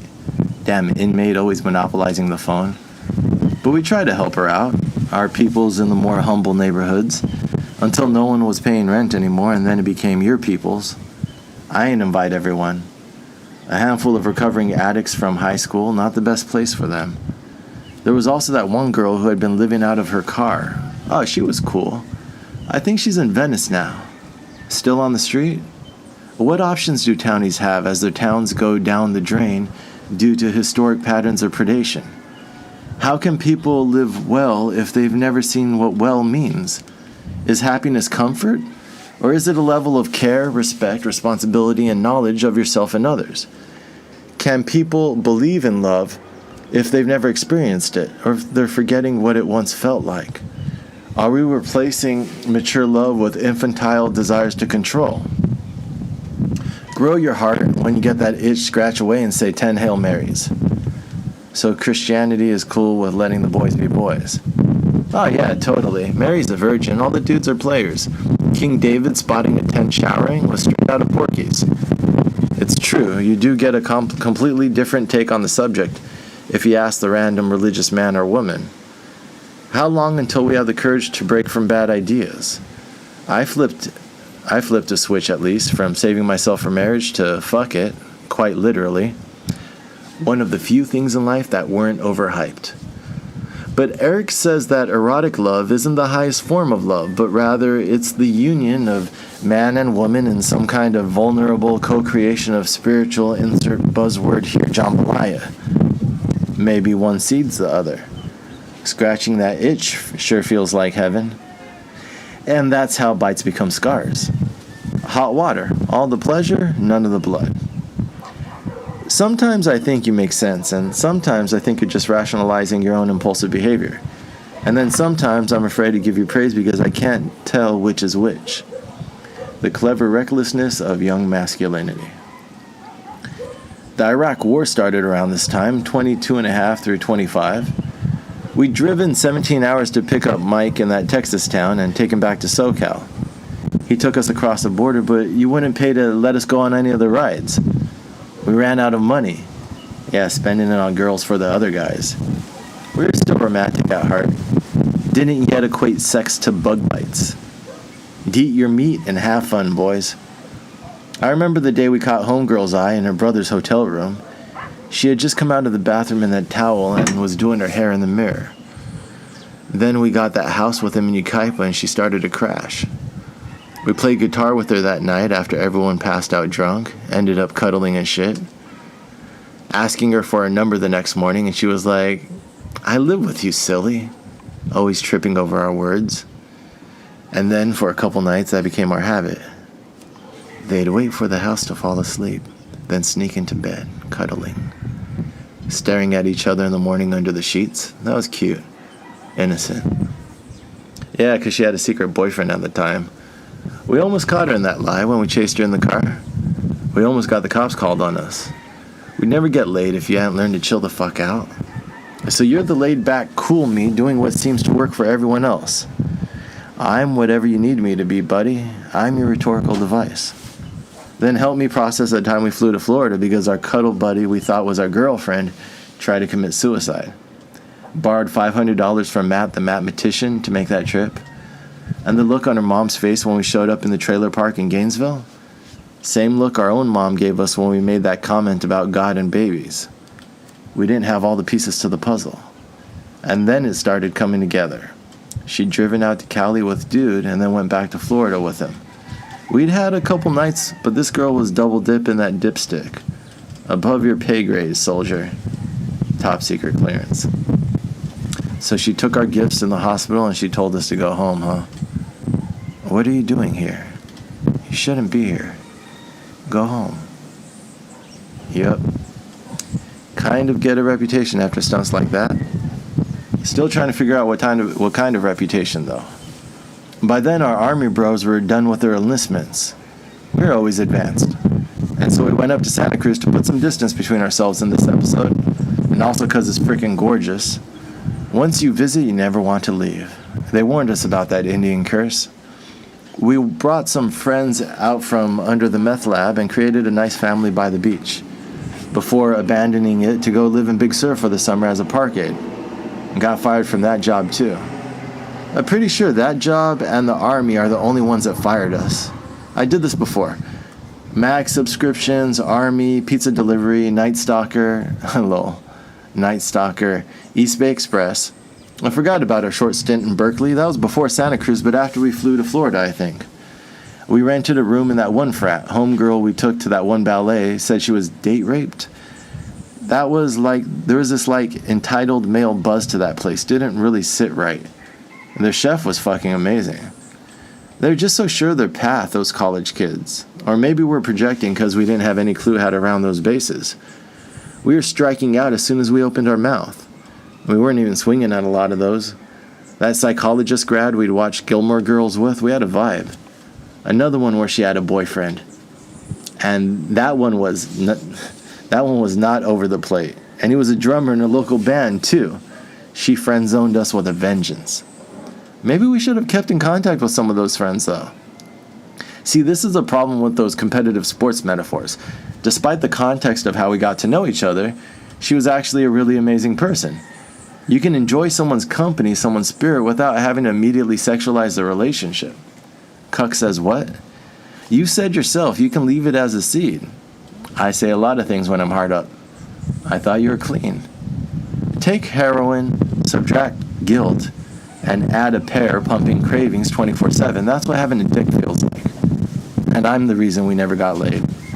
Developing relationships could just be a series of enjoyable moments. You don't have to project your anticipation or insecurities or desperation onto every possible interaction or person. Let things happen without judgments, without labels or judgments. Respect the autonomy of the moment and the person who's sharing it with you. Trust there will be more. Despite the common phrase, it is not everything. This is one special thing. That person is another you. Appreciate them as such. Still learning to chill, I guess. We didn't learn these lessons in school. Experience taught us. Not that we didn't try. A couple community college, back to SoCal for that stint in Cal State San Bernardino, then back north to audit classes at UCSC. That was funny. Sneaking into the campus and sitting in on those UC and the bomb lectures. Always pushing boundaries. Learning how completely enmeshed the UC system is with the nuclear war industry, running both the Los Alamos and Lawrence Livermore labs. But then we were all supporting this MIC by paying tuition. We weren't paying shit. Curriculum is theft. Yes, I too have recently read Proudhon. Those impromptu discussion groups among the redwoods. Who will be the voice of our generation? Where is reason to respond to these attacks on democracy? 9/11 cover-up, the invasion of Iraq, and now the Patriot Act. What will be our response to this flaming shit show that we are all witnessing as 43's presidency? They didn't care about that shit, man. Should have tried to smash Homegirl. UCSC used to grade in paragraphs, but now it sucks fat corporate cack. Even Berkeley expelled a few anti-war activists who dared to organize any significant protest. So we worked. The family biz, internet sales, Starbucks. Internet guy tried to hire a naked maid. Always with our character studies. We quit Starbucks to move to Santa Cruz. You forgot our date in LA with that burnt biscuit model. See, now that's racist, saying it as an adult with no context. Sustained. The fine negress who told us to shut up while we held her at the beach. One of the many times people asked us to stop running our mouth. She had awesome slam poetry, though. I would like to think we learned to slow play the constant dialogue so as to not overwhelm people. You would. Back to the resume. HFC Household Finance in Salinas, a salesman's mouth, the cause of and solution to all of his problems. Hondas for a week, a couple of insurance agencies, and then Summer and Big Sur. The order's a little blurry. We moved back into the house in Aptos for a couple months with the SoCal homies to read all the books we've been accumulating, asking ourselves if we were merely living to work. Were we becoming who we wanted to be? With both school and our career paths equally uninspiring, we tried the autodidact route and slept during the day to read at night undisturbed. I swear those months were the first time I noticed our hair thinning. If you want to know what makes your hair fall out, it's not books, it's stress. I never had any gray hairs before I did real estate. That's way ahead though. We still need to go to Mexico. So let's go. We were in SoCal, giving the family insurance agency another shot. No shame in that game, they still carry some of the clients we brought them. Fam business represent. And then our addiction friend was back in town, the longtime flame that had survived despite the time and experience in between. Fire on our side, cold water on the other. She still didn't want anything to do with us. Then why did she agree to move in together? Hello, junkie, meet Mr. Free Rent. She carried her way. Yes, she did. I mean, she didn't always use us. It wasn't only about that. Yeah, she got into jams where we'd help her out, but we developed a friendship. We respected each other's creativity. We could have had more. But we started to recognize that she wasn't in control. There was other stuff going on. The beginning of our respect for her as a person. But then why did we get so butthurt the next time she rejected us that we moved all the way to fucking Mexico? Oh yeah, that was an impulsive rideshare we found on Craigslist. We only stayed down there for 3 months. Timing was sure coincidental. Anyways, we rented that little house to ourselves after we moved out from her apartment, though, and before Mexico. We had a car and we were walking distance to downtown Redlands. We were trying to make a go at writing, but when we'd sit down we had nothing to say. Confidence. I don't think so. We've always been confident, delusionally so. But there were more lessons out there, not just in books or women. We craved more travel and first-hand experience of the world. I, too, remember us reading Siddhartha, 100 Years of Solitude read while walking through Guadalajara, trying to keep from blowing off the roof, realizing that she loves us as she stands there in the doorway. A sincere pause followed by familiar roles once we return. That moment of opportunity before we play it safe and fulfill expectations. The space in between all of the things we think we should be doing, we think we should be. The space for the new. Still didn't give us the time of the day, dude. It wasn't about her. We were starting to build a life about ourselves. We were creating our own story. Everyone knows you had a thing for this girl. I had a thing for figuring out how to be a good person. I wasn't always, but I was trying. I didn't want to see her lose the stupid game of life. I was starting to see how the odds stacked up against people. I was recognizing cages not just of cribs or institutions, but ideas. That app on her laptop that made her desktop look like a Mac before she could afford an Apple. We were just kids who didn't grow up with much, trying to be happy. Me with my adventuring and her with her habits. What would she always tell us? It's never too late to have a happy childhood. On May Day 2006, I drove the cousins to Los Angeles to be a part of Sleeping Giant, which was awakening.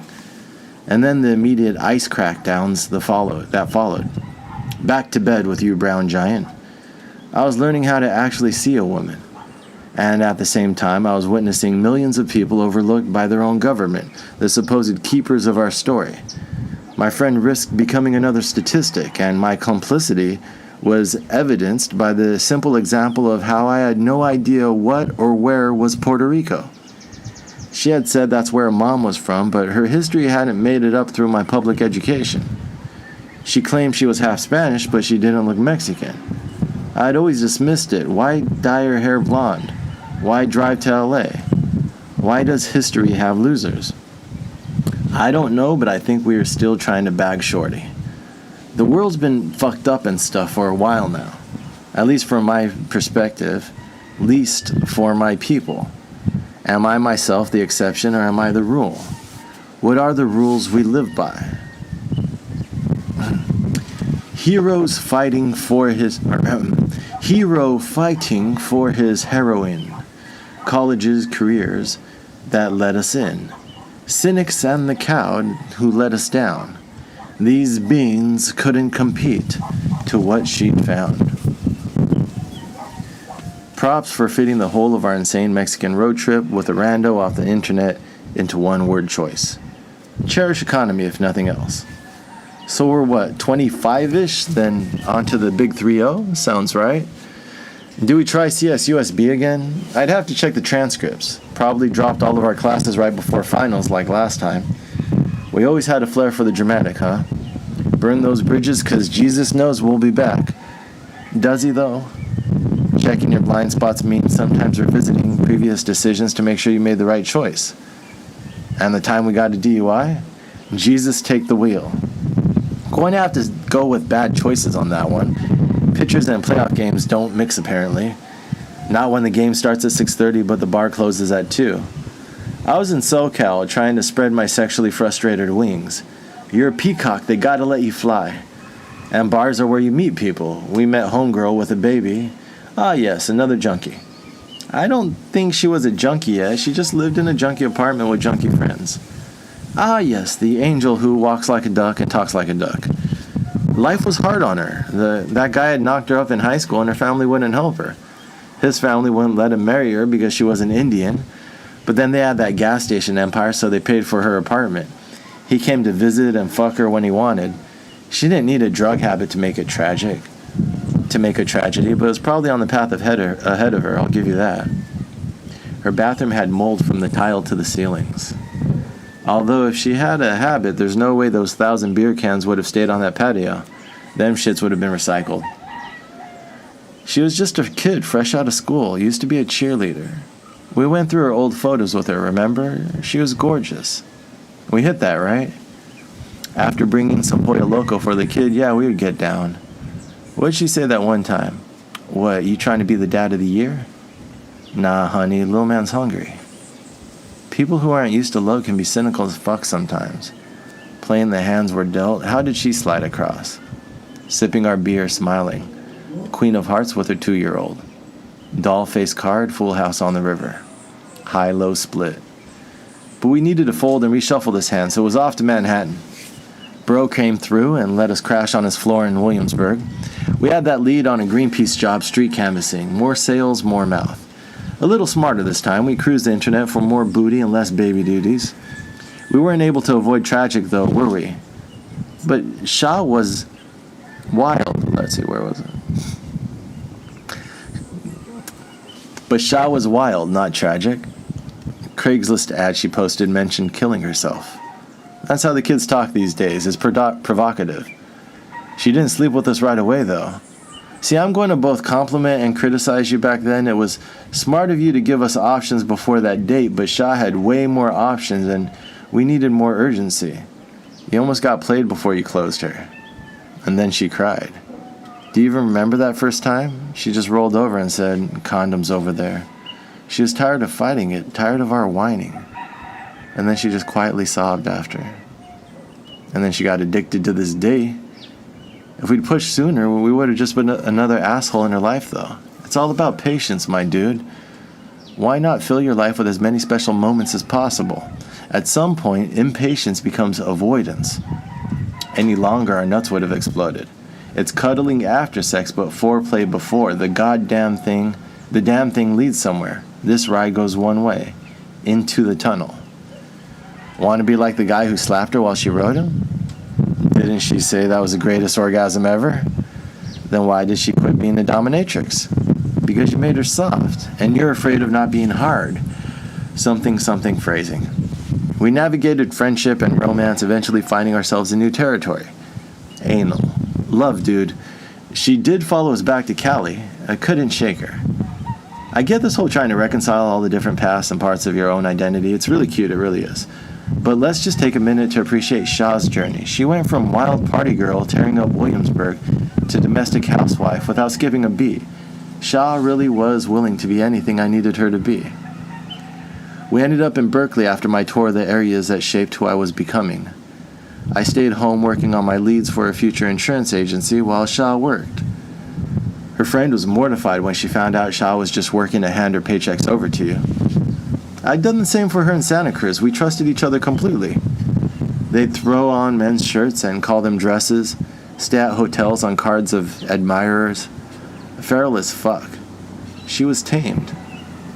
We all just want to be happy. You just wanted a threesome. That time you reached for her friend in bed? Yeah, that was a little bit of a break in the trust between me and Shah, I guess. Or when you posted ads for a fuck buddy while she was at work? This is not the time to analyze my behavior. Well, when a man is trying to develop a sense of who he is in a complicated society in which you's a dirty dog, why deny that we get down? See a moon, we gonna howl. If we didn't choose what we were born with, but fuck if we ain't gonna share it with the world. I am a man. Our actions define what that means. You can pick and choose the attributes of this animal or that, this study or that one, to defend any selfish behavior. But that's not being intellectually honest. Reality is the explanation which includes all others. I gave you autonomy over your names for your paradoxes. I gave you space for your beliefs that match up just as well as any less romantic, less culturally grounded scientific names. But when your explanation contradicts reality, data observed and recorded, then we have to take a step back, I think. What am I contradicting by saying a man's going to be a man? Shah's feelings. We hurt her. That's not what being a man means, taking what you want at the expense of others. Growth without restraint is cancerous, as is desire without love. At least it can be, I'd imagine. I'm not a doctor. You should probably at least keep an eye on such things, get them checked out by the dermatologist if they're growing or changing colors. Reading WebMD always freaks me out. Shah was a freak. What is a freak? Remember when she cheated on us that night when we were in California and she called us crying in the cab ride home? Drunk and high, we were like, talk in the morning. Proud you told me, babe. Need to process. Love you though, but morning, babe. Morning. Good talk. We were expecting it. We'd seen enough patterns. We knew she was still playing, learning how to settle down. But then the following year, the same scenario, when we cheat on her with that hometown homegirl we knew, and then called her to tell her about it, almost the same scenario a year apart, but she lost her shit, cried for a minute. Precisely. It's not the same a year into a relationship, is it? We're just way more chill. It wasn't like we liked homegirl better, we just knew we had an excuse in the bank. Did we though? Shah's reaction was a lot more severe. She was good to us, even when she was still figuring out how to be. We didn't have a right to hurt her. These are the lessons in life that are more subtle. You can have bulletproof logic and still be wrong. We don't have a right to hurt someone else just because they hurt us or could have possibly hurt us. This is the logic of preemptive war defended by so many emotional children. It's the same way that we don't have a right to make someone feel uncomfortable due to our own uncomfortable loneliness, or anger at being lied to, chasing them in cars just because we know we're right. You love arguing with people until they feel uncomfortable. That's the wisdom of life, right? Knowing when to push the issue in the name of truth or whatever value you're upholding, and then knowing when to back off because the person across the argument from you is still a human being worthy of love, care, respect, responsibility, and knowledge. As Eric would say, micro to the macro. The other person in any relationship isn't ever going to be perfect. Mistakes are going to happen. There are going to be imbalances. But if we perpetuate this back and forth cycle, we're going to just end up destroying each other in love and in life in general. So you don't think there's any ethical way we could have swung that threesome? I guess if we had communicated better to Shah about what we wanted and were more open about our previous actions looking for fun outside the relationship, do right and fear no woman. Those girls had gotten down like that in the past, why not with us? But that's the difference that some men seem to confuse with the need to be cold. You can have clear communication that opens up doors to all sorts of crazy sexual experiences in your life and still be an asshole. Who is anyone to determine appropriate behavior between consenting adults? It's when one or both of those adults don't know enough to make an informed decision that things get tricky. Like letting a young man join the military without knowing his country's actual imperial history. Ahem. That was a bit of an asshole move, America. We got an open conversation now. What's that one quote? Acting cool is pretending not to give a damn, but being cool is caring? Eric was a cool guy. Us Christians usually are. It's not a club. It's character. Besides, most of these actions are projections of insecurity. Not sure if I'm going to agree with your unresolved mother issues analysis, but there's something to us being a late bloomer and then trying to make up for lost time. When you take a step back and ask yourself what you really want, usually it's not what you think. What did those girls say last year in Manhattan?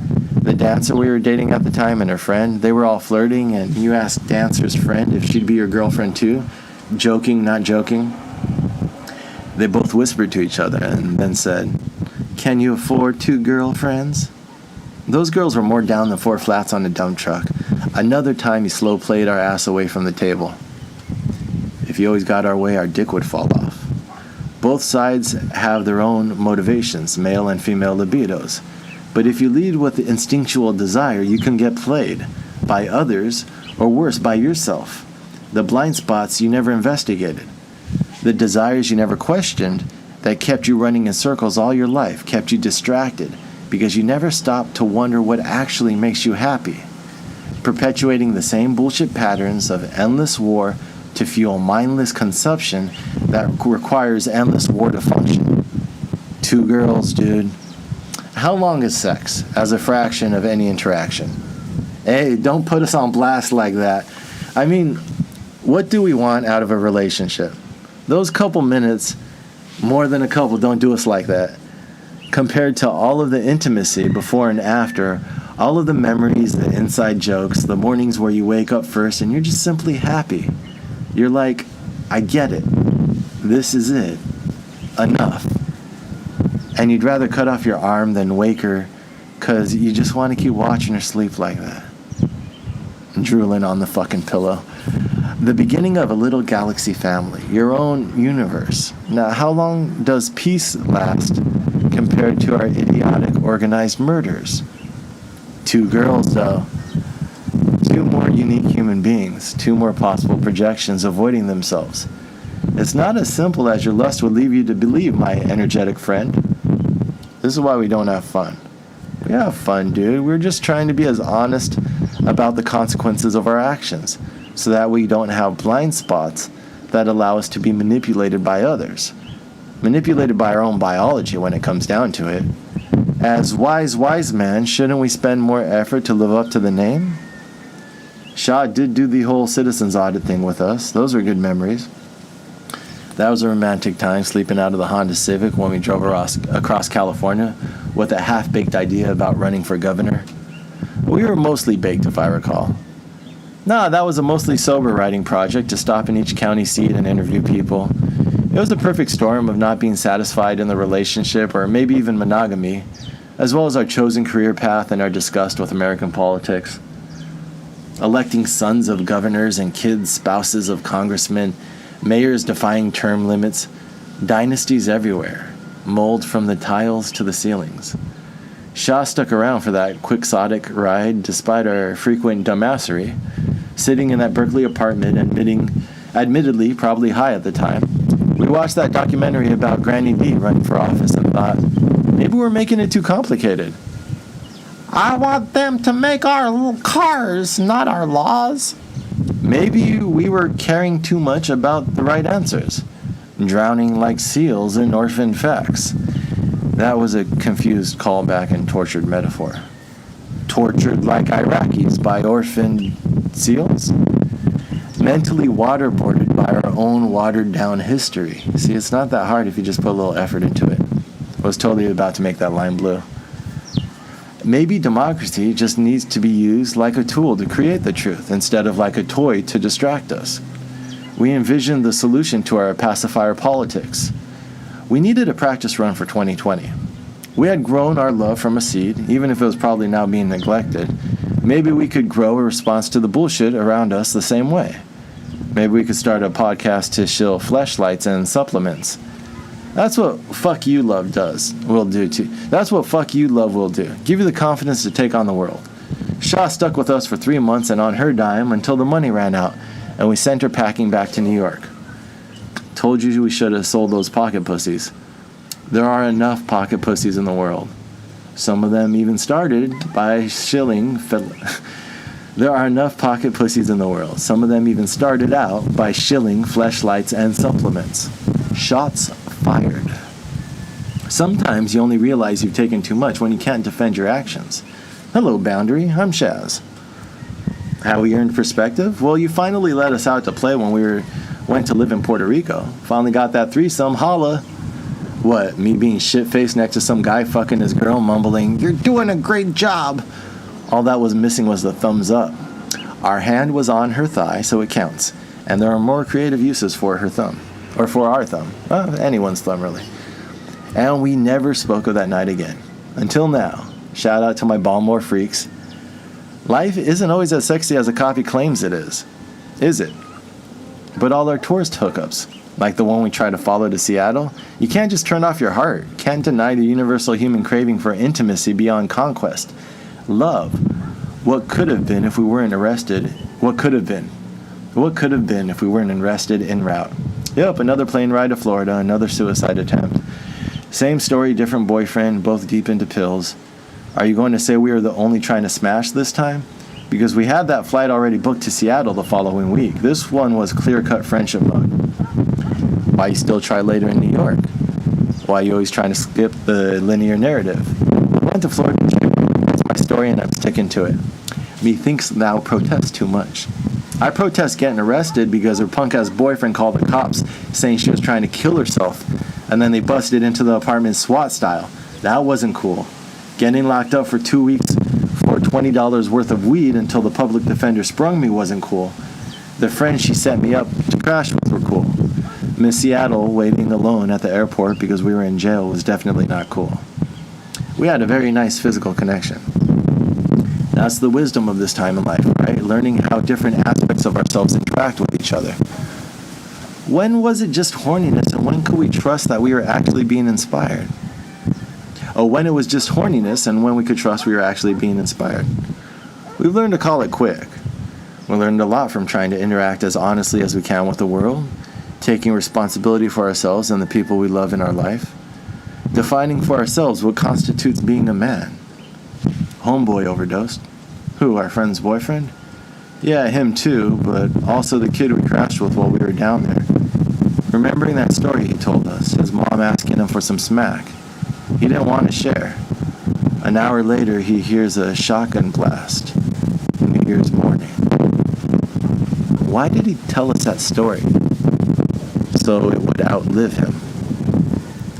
And then we just listened to that song on repeat. Home.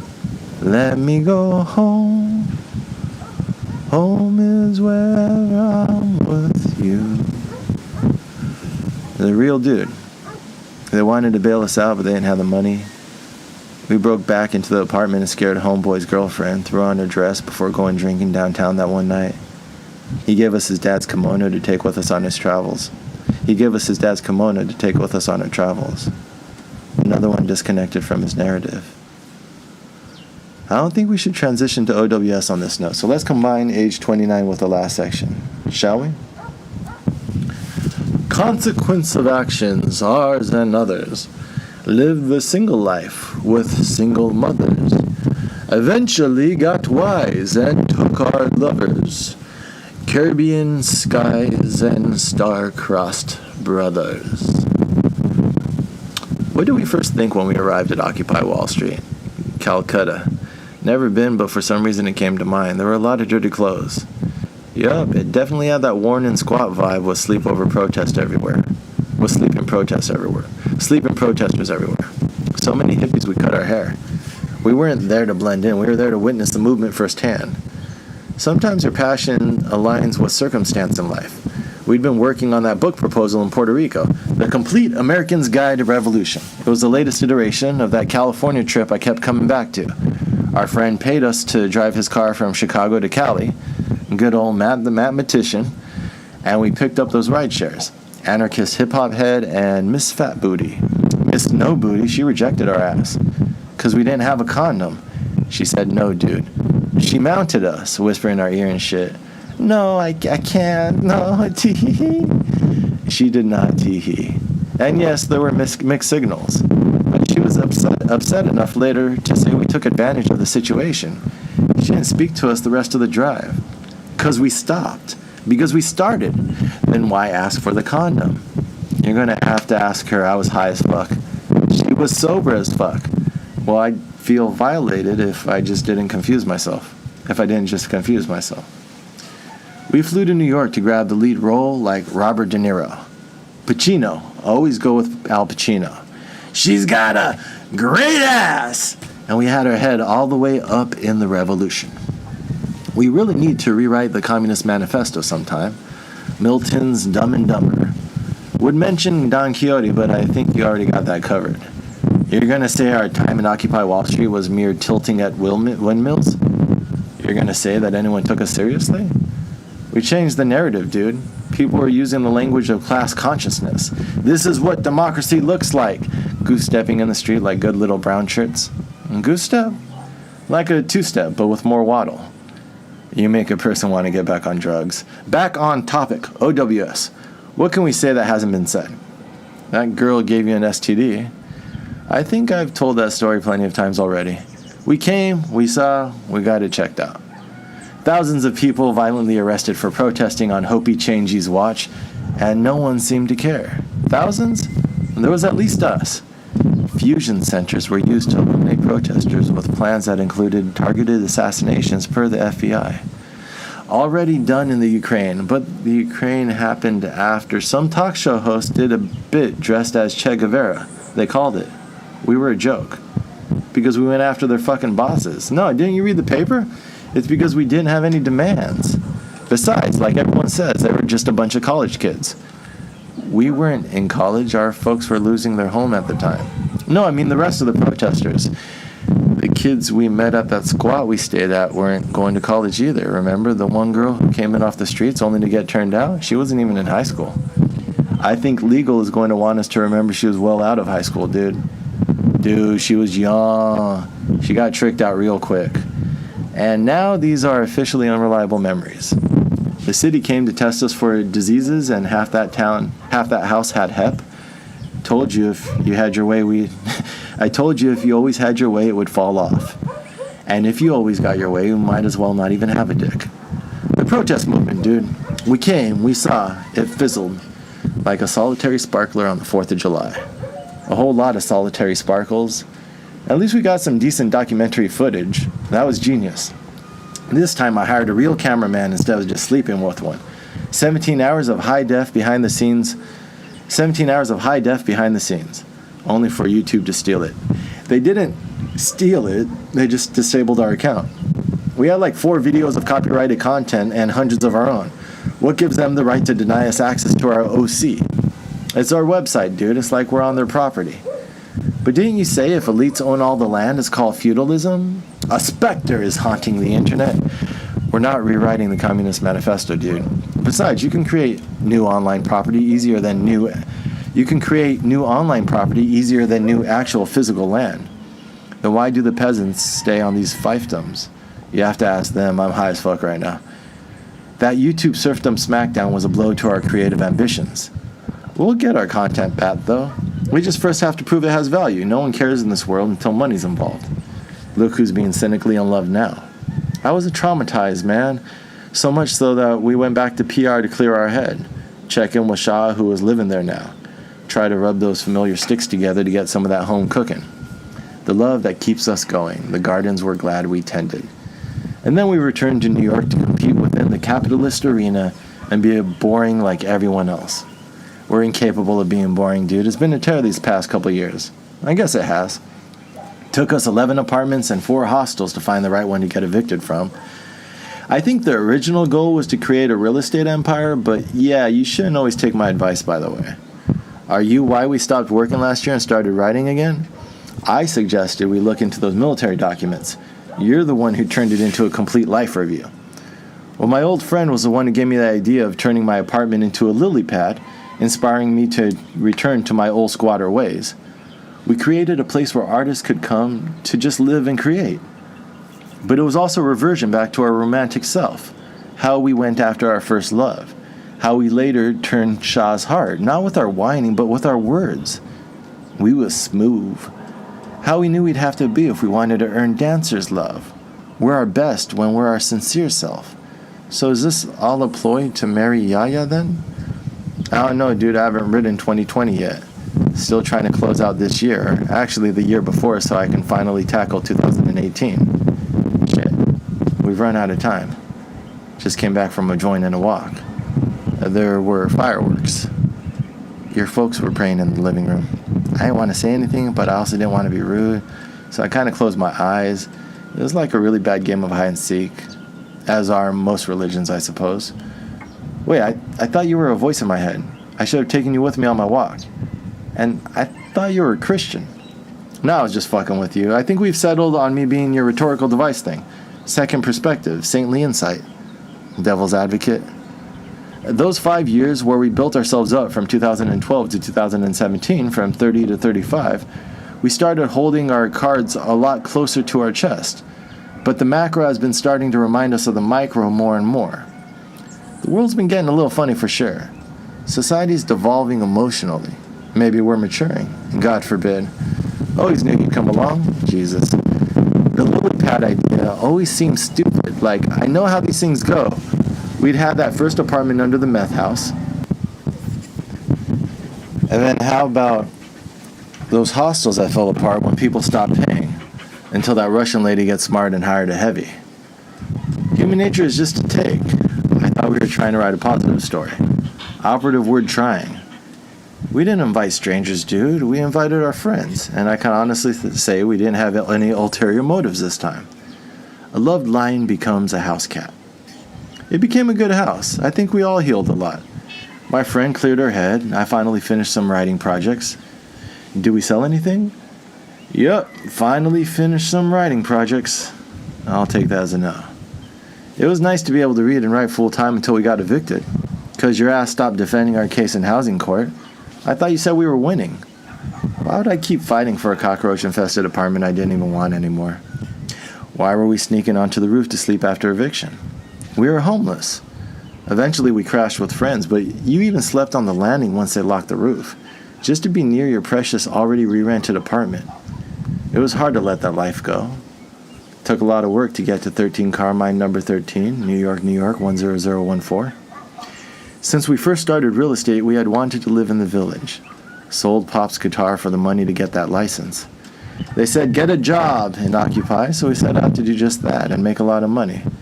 Stop asking so many questions. Stop caring about stuff no one cares about. Be normal and fit in. Fuck bitches, make money, go to cool parties. We did decent for ourselves. A couple family vacays for the folks. That 5 grams 8 joint party was epic. Champagne after party was even better. Another 3-way opportunity blown. Our girlfriend at the time was not about that Russian girl's energy. And she also had a boyfriend. When you're an old man on a park bench, you won't be remembering political theory. You'll be remembering my boldness. Ah, yes, elderly gentlemen masturbating in public. What a wonderful retirement plan. It's been nice to treat the fam with money when we were making it. All the cool clients we met. Smoking out with that model girl. Hey, swing and miss. Yeah, she was definitely too cool for us. Or maybe too jaded. Both too young and too old. She seemed hungry. They call that thirsty. But she was making bank, so I don't really have a right to speak on it. We play the hand we're dealt. Mushroom crowing at the moon from the roof with dancer girl and her friends. Until the neighbor comes up all like, excuse me, I don't want to be that guy, but it's like right over our bedroom. He didn't say shit, he let the girls talk. Speak to my chicken priestesses, sir. The Shaz is busy traveling the astral planes. Dancer almost freaked out when the priestesses discovered the coconut oil. She didn't, though. She gets down. Cycles, man. That's how we get caught up. I just wanted to fuck neighbor lady down the hall in town from Paris. You're the one who insisted on Yaya the same morning. We fucked first.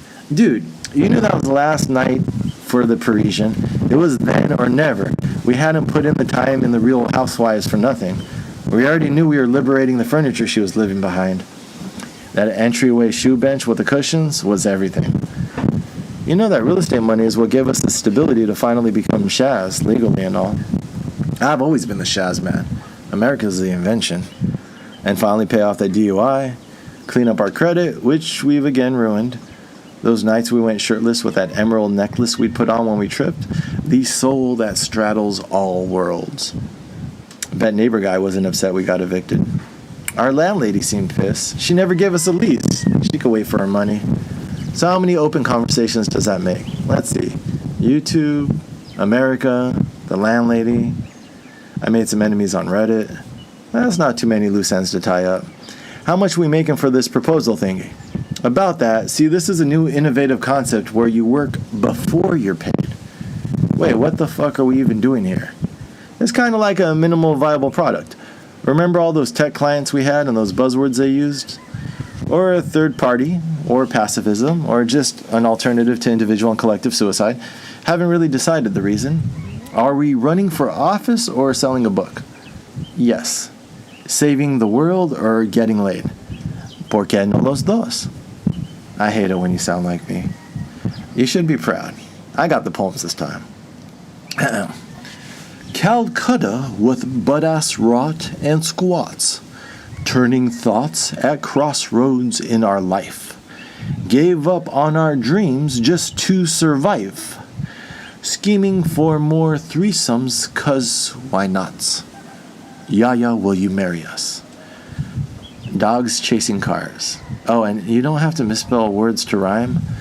And we're not marrying fucking Yaya. Love is the acorn planted, which grows into the oak. 20 minutes. 20 minutes. Okay. It takes about 20 minutes to talk.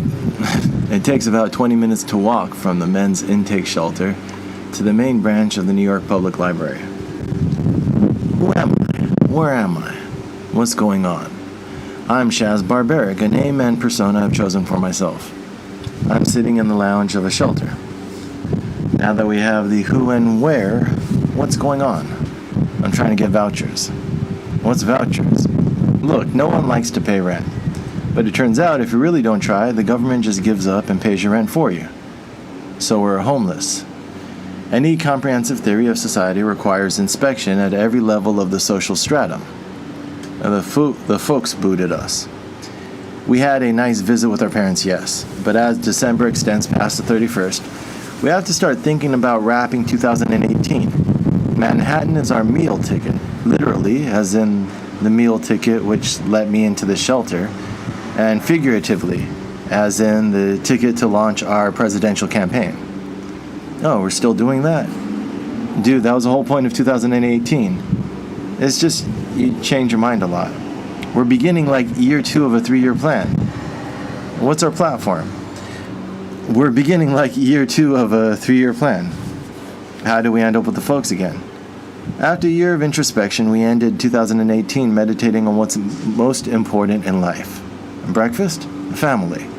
Where it all began. Ah yes, March 15th, 1982. Remember it well. No, you don't.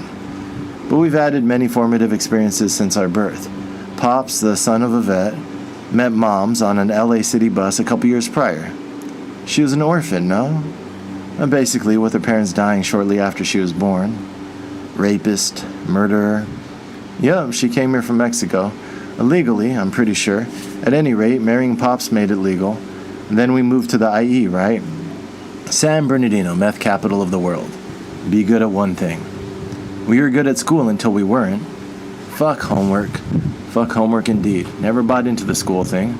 Maybe that's why we're here, in more ways than one. If we just blindly did as we were told, we'd have been conned into Iraq like our family and friends.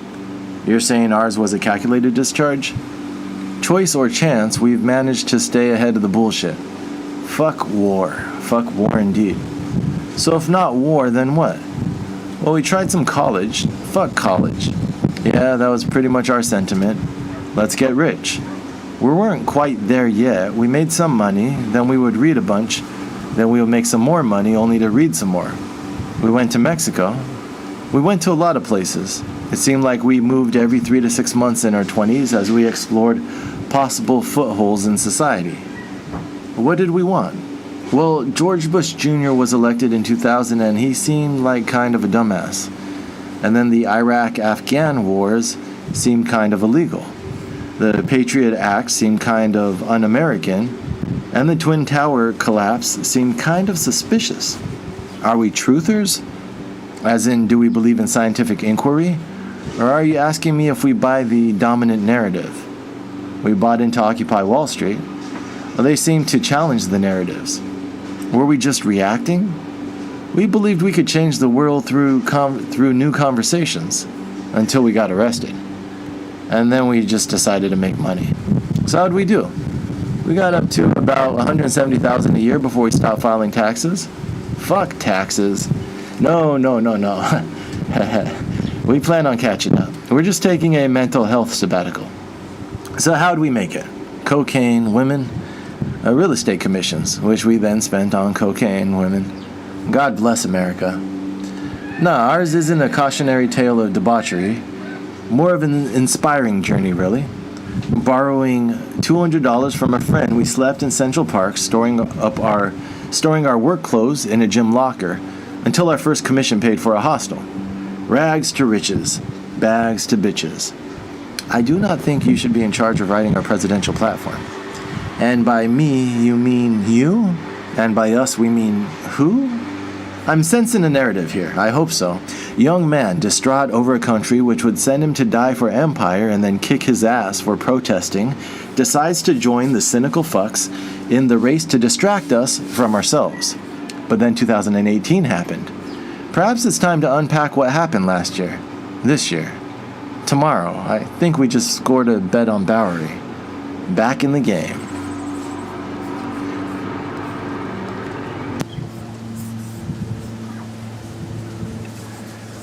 It takes about 20 minutes to take the train from the Bowery to the main branch of the New York Public Library. So we're making that a thing then. It is Tuesday, December 60th, and I've yet to explain why we're still stuck in 2018, or why we're homeless. Oh, that one's easy. We just stopped working. And this is January 2018? Yep. We brokered real estate out of the West Village, King's Quarters, 13 Carmine, number 13, New York, 10014. And then we just stopped working. Existential crisis? I guess you could call it that. There were 2 terrorist attacks near the end of 2017. Do you think they had to do with the American Empire? They didn't have to do with my real estate brokerage. So I stopped that for a bit, knowing that my landlady had fudged her paperwork and it would take her a while to start an eviction. God bless greedy assholes. Yes, cleverness often hides its self-interest behind the ineptly corrupt. We weren't selfish, though. No, we invited our friends to ride out our eviction, one from our hometown recovering from a heroin addiction, and the other a dancer we'd been dating off and on for the past year. Do we love Yaya? I think so. When did we get the idea to run for president? At the end of 2017, around those attacks. We'd been reading the paper every day, lording over our hashtag winning ways, but it seemed as though our problems, reality in fact, the facts of reality themselves, were not being discussed, at least not in a mature fashion.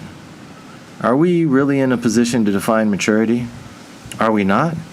Any success in our life has been owed to critical thinking and emotional stability. Homeless says what? What? There's a method to the madness. We were going to be internet famous. Well, we were going to at least try to find an audience. I started a publishing company, remember? And I had that idea for years about a third political party. Flash politics. It's got legs, kid. But now we had to figure out how to capitalize our newly recovered idealism. I didn't trust the incentives of real estate, even my own business, but we'd also experienced firsthand the dangers of becoming beholden to outside donors. RIP OWS. Those early months we were brainstorming how to edit our political thoughts for mass consumption without adding to the cynicism and despondency surrounding us. We stayed really high. We explored our thought processes. I'd imagine that any honest investigation should explore the bias of the investigator, one would imagine. So we did those videos in January and February to record our fresh take on current events, to be able to analyze our own bias. We read a ton. Oh yeah, all the autobios from Hillary to Obama to Rand Paul and Bernie Sanders. Even Donald Trump. Mental enema, cranial colonoscopy. But we gave everyone the benefit of the doubt, until we had a reason. No one withstood close inspection, did they? Emotional triggers to buy into the two-party apparatus. We were kind of triggered when we saw the Obama vanity piece, The Final Year, and then read his longtime speechwriter's book, The World as It Is. Fuck Obama, right? This guy was basically Obama's main narrative architect, and he didn't even mention Occupy Wall Street. Forgotten history. Feelsbadman.jpg. So we did mushrooms on our birthday to probe our subconscious. I think we just like to do mushrooms. I also think that emotional intelligence works in tandem with the rational. That night before our first housing court date, we pondered how to get our story out. What even is a story, man? Good old mushrooms.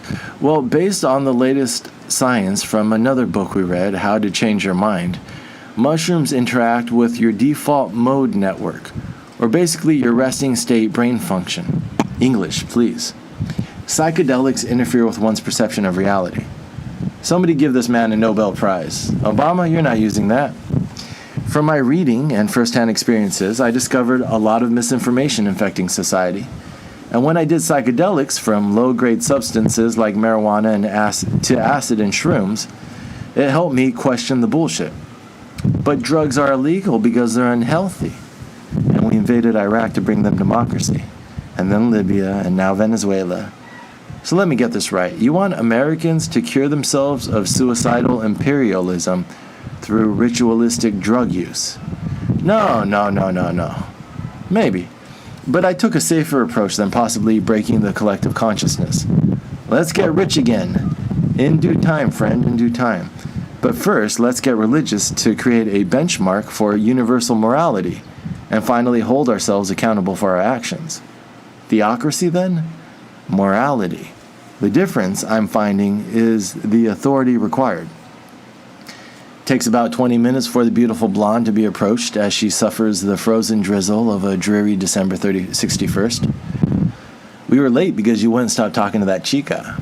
It just blew my mind that this shelter has a weekly writers meetup. Miss Creative Writing blew your mind. We had a vibe, yes, and we had fun reading Ursula Le Guin's The Ones Who Walk Away. But I didn't mean to make Yaya wait so long. Long enough to cop a dub for a dime. Yup, at least that dude in the park hooked her up. But as it relates to the presidential campaign, you are a reformed man, giving up the good fight, purchased the cow. I made a commitment to put Yaya first. Hopefully this is the continuation of my journey of introspection. Seeing her this last week really feels different. We had a good life in the village, and yet now, despite being in the shelter, I feel my head is clear. Character is one's capacity to love. Exactly. Going through this past year, it feels like I can love deeper. We've begun to cultivate our sensitivity, emotional intelligence. In April, we finally read that Alan Watts book, The Way of Zen, and by May we were rewriting the Tao. Quick learners we are. It didn't feel intellectually honest to criticize the New York Times or other framers of narrative without being able to articulate my own belief system. Our 420 philosophy, one should outline their philosophy by their 420th month. Seemed like a pretty cool thing to gift yourself for turning 35. So we were already thinking values. Yeah, we had been preparing to explain our thoughts for a while. That birthday mushroom trip inspired us to formally break from Christianity. Then we read about spiritual states approaching the psychedelic, and it became clear that we needed to speak on religion in general. Let's see what the Buddhists have to say. Yep, Thich Nhat Hanh was the first author we translated into simpler language. Good Barrick's Manifesto. Although not yet a platform, it's a set of principles that match up to any traditional morality without the traditionalist dogma, the fruit and not the husks. Then we were eating that mango walking down 2nd Avenue when we dipped into blue stockings and stumbled across the Dow. Looked short enough, so we rewrote that bitch too. Stayed pretty high while doing it too. Really let our mind wander. Dropped acid with Irish Mike under that tree. Achieved homeless enlightenment in Washington Square and never looked back. But by then it was July and we needed cash. We were creating, but we'd yet to monetize. YouTube shut us down for some bullshit. They seem to be doing a lot these days. Hope there's a way to recover our original content. Then Airbnb shut us down for some bullshit. That was actually some real bullshit because kid tried to grope Yaya in her sleep and was lucky all I did was throw him out on his ass. Uncle RJ died on 420. Spent what little savings we had to be with family in NorCal and had the chance to practice our newly formalized wisdom. They entertained us. With a hostel shut down, King's Quarters, June and July were Craigslist roommates while we waited for the publishing money to start rolling in. While we waited for the author. I've delivered 2 saleable projects that I'm pretty sure at the very least do not contribute to the suck in the world. So why aren't we famous yet? Because 1, that's not the point, and 2, without marketing, you're invisible. So where are the websites and stuff? Funny enough, that's precisely what I was working on when we got the eviction notice. Landlady done fudged the eviction through. Sometimes 2 fudges make it right. Mother fudgers. Where was Yaya at this time? Doing some European tour, then a dance class in Rome, I think. I tried to pay attention. And then we had to get all our stuff out within a couple days. Everyone else did. I just walked out with 2 bags. Thus, 2-bag Shaz was born. A king carries his kingdom within him. That afternoon, I went to her friend's, and by that evening, I was in her landlady's bed, 23 years old and legs like a horse. Yaya was in Europe, but I didn't get down with Secretariat, because she had that thing. And luckily, she was decent enough to tell us about that thing. We've learned to slow down. We're trying to slow down. At the intersection of politics and personal morality, social studies and sexuality, is a man trying to live an honest life between impulse and coercion. Peace is cultivated, without as well as within. Going for that political shaman monk media mogul brand, I see. I think we said it best when we phrased it calling out truce. Is that why we did heroin? And jury's still out, we might need some more data on that one. It takes about 20 minutes to grab a cab dressed in drag 3 blocks east of the House of Yes. Why did Homegirl get mad at us again? Might have been our comment about how Judaism can be perceived as a failed culture. In your defense, you did phrase it as a hypothetical. Our August spot had run out. Romance and free rent only last so long. And what was supposed to be September just spun her top in public. In her defense, you both ate mushrooms. And so our protagonist, 2-bag Shaz, wanders toward Lincoln Center for better vibes. From a skyscraper close enough to see the park without casting a shadow, we called out the truths of the Ute. Ketamine and acid and mushrooms, oh my, before giving oxy and heroin a try. Why? To be loved?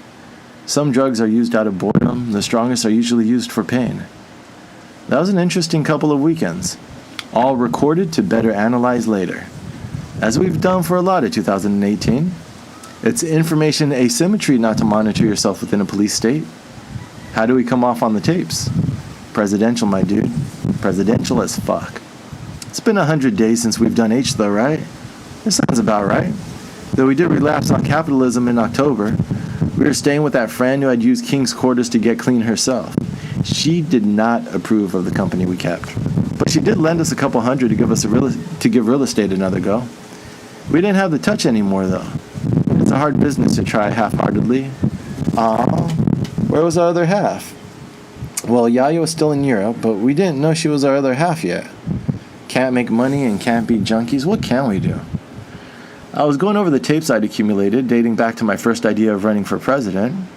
At the very least, it won't be another boring, cynical shit show.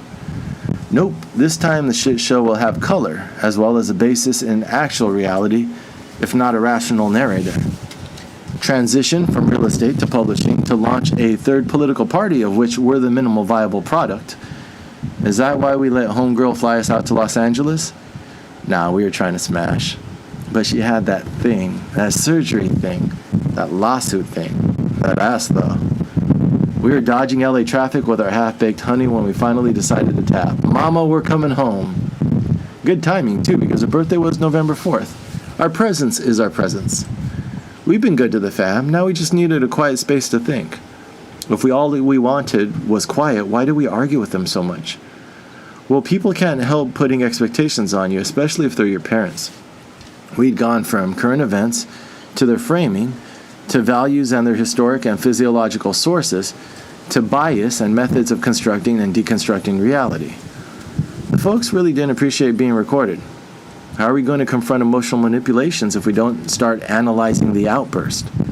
And there were a lot of outbursts, along with a lot of Fox News and that QAnon bullshit, breadcrumbs of propaganda. We also started writing again, that was good. Recorded 160 videos brainstorming our life narrative. Came up with this format to process ideas, still on the fence on whether talking to myself multiplies labor or wastes it. Is it a useful reference for who you are? Who am I? Who are we? We were horny, so we took Tinder Girl to Slap City. Swing and a miss.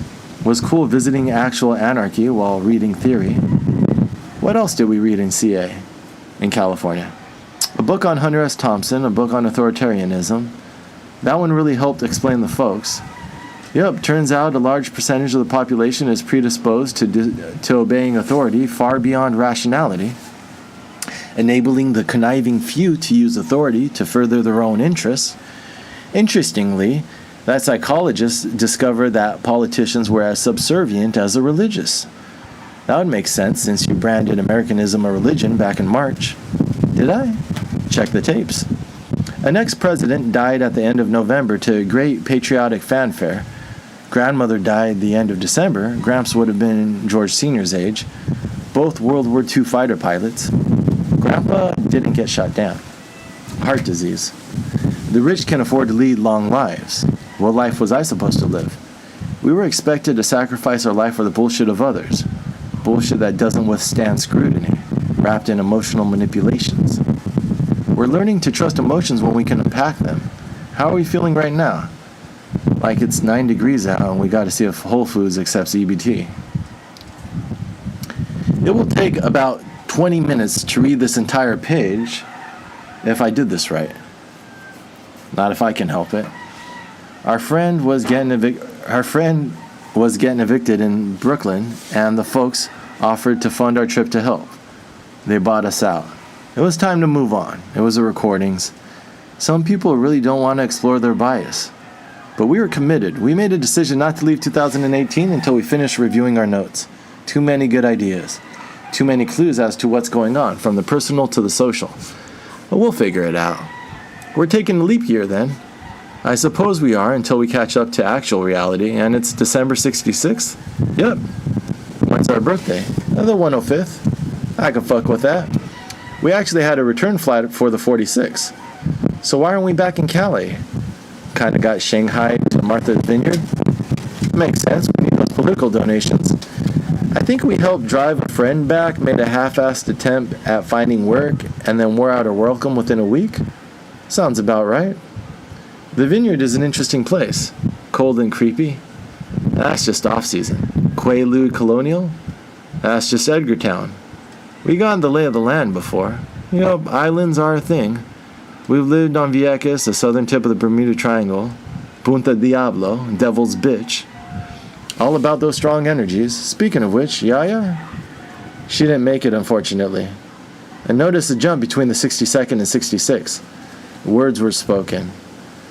You sent her a Bon Iver video. Regrettable actions were taken. So, Martha's Vineyard compared to Vieques.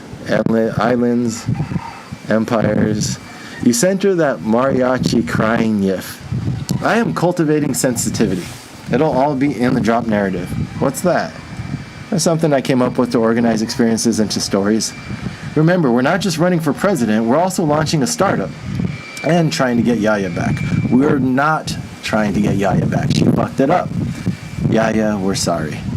Perhaps we should concentrate lower on our hierarchy of needs. Like, for example, getting out of the shelter. We can't make you love us if she don't. The jewel box is a term for my friend's penthouse apartment with a view of the park. I just decided I'd just enough money to get back into the city, delayed by almost arrest. Reminded to buy a ticket before boarding, but we settled in Saturday night to rambling thoughts and rumbling acid farts. They were bad. I hope Poison didn't notice. Why do we have to call her Poison? Because her friend we also recorded we call Ivy. ... Because she goes to an Ivy League school. I'll allow it. So that was like the night of the 50th. Yeah, because you didn't want to stay through MLK Day even though it was supposed to be the coldest of the year. Something didn't sit right about those combos. These kids are all just neglected and confused. The more we slow down to unpack our emotions, the more info we get on the first pass through life. It's just, Ivy League was so intelligent yet so resigned. Our addict friend wearing her self-destruction like a badge. Their cynicism, it's not us. What is us? Well, we were living pretty good in the village before our morning routine was disturbed. We're just investigating a disturbance. I like where you're going. Political investigator SHAZZBARBARIC. I don't know who you are. I don't know what you want. We're not doing taken. But what we can do is very clearly start outlining and replacing violent systems. Violence being defined as getting your needs met at the expense of others. Like our 22-year-old weed-dealing Trump supporter said, isn't that capitalism though? Why do we have to worship ideas over people? What I've learned is that religion is a tool. Psychedelics are tools. Political and economic theories are tools to build better societies. If it was that simple, why hasn't it been done before? If it was that complicated, what did we do before governments? Kill each other? And you tell me, when did the killing stop? What I have are a very particular set of skills. Skills that make me a nightmare for people like you. Stop! We have to plan our presidential campaign. A lot of cramming to do. Explore startup ambitions. Explore our loneliness. Explore what it means to be human. I will look for you. I will find you. And I will ask you to pre-order my books to move on to phase 2. Until then, we're stuck in the shelter. Gotta start somewhere, might as well be the bottom. Way to end on a positive note. Higher than heaven, what's lower than dirt? Holy, the holy common. S.B. Barrick, December 66, 2018. Horizons Community Lab, Bowery, Residence Committee. 80th drop. 80th drop. I don't remember deciding to be born, but I had a happy childhood once I got here. I accept what I'm given without cause. I was a Christian who didn't cuss and collected Superman comics. These days, I'm told I have a problem with authority. I say most authority is unjustified. This proved true from high school hijinks, starting a radical newspaper, through my military intel career. I got my top secret clearance just as I stopped caring to keep the secrets of the state.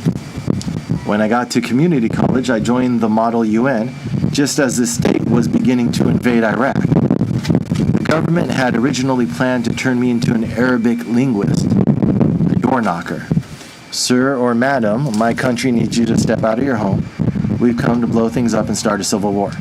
Oh, and free your oil. Shukran jazilan.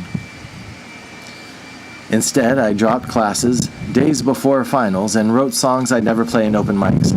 I slept in sunlight and read under the moon. I quit more jobs than fired me. I struggled between honesty and survival. I survived war. An idiot had just tried to risk my life for his benefit. 43 needs to answer for this. I found honesty in poetry. I befriended the homeless and the insane. I learned how to be myself. I learned how to defend myself. I learned who I was. I learned how to create my own story. I decided that all of human history was my history, and all of the world was my inheritance. I decided I didn't need to own things anymore. I still own things. Avoiding addiction only to fall in love with addicts, I learned about love. I learned war games dating from April 1999 called for an invasion force of 400,000, over twice as many as were approved. I learned regional conflict and division along religious and ethnic lines had been predicted. I thought back to 9/11. I realized the con was longer.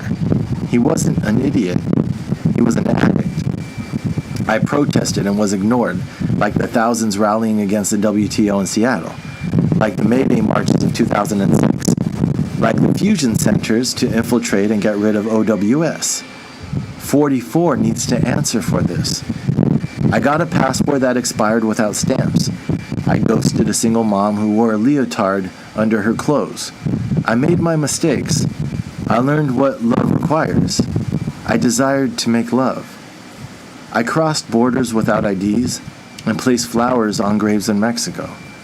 I impulsively created art. I dated artists. I made up for things I missed out on in high school. I tried to understand what I missed out on in the military. I sat with friends while they were drunk and violent, still stuck in a war they couldn't describe. He snored in my passenger seat, an unsheathed K-bar in his lap. I waited with him. I tried to put my feelings down in words. I told my truth. I layered the canon over current events and switched the positions of the oppressed and the oppressor. I struggled to retain my humanity within the current cultural storm. I became engulfed by lies. Torture had been promoted and made legal. Some people defended their actions by claiming they were inspired by popular TV shows. It comes from the top down. I watched less TV. I watched more porn. I wrote poems. I wrote parodies of pop songs. I dreamed of re-enlisting. I moved every 3 months. Twice, I went hiking into the wilderness only to turn back, fearing what I was chasing. More times, I pushed forward. I dreamed of my grandfather who had been a Top Gun in San Diego. I read Carl Sandburg. My parents flew to Mexico for an uncle's funeral, and I babysat their business. I got high and wrote songs. I got a DUI. I moved to New York City. I decided that Lavia looked like roast beef. I was told she wouldn't have sex with me because she liked me. I had sex with her anyways. She still liked me anyways. Until she didn't. You're going to ruin me. I learned that though they didn't sell, my words still had value. I imitated Dylan Thomas and applied for reality TV shows. I moved back to California to start a business. I got free weed samples in exchange for reviews. I failed at cheating until I didn't. I wasn't honest about what I wanted from love. I bought a piano I never learned how to play. I bought a cello.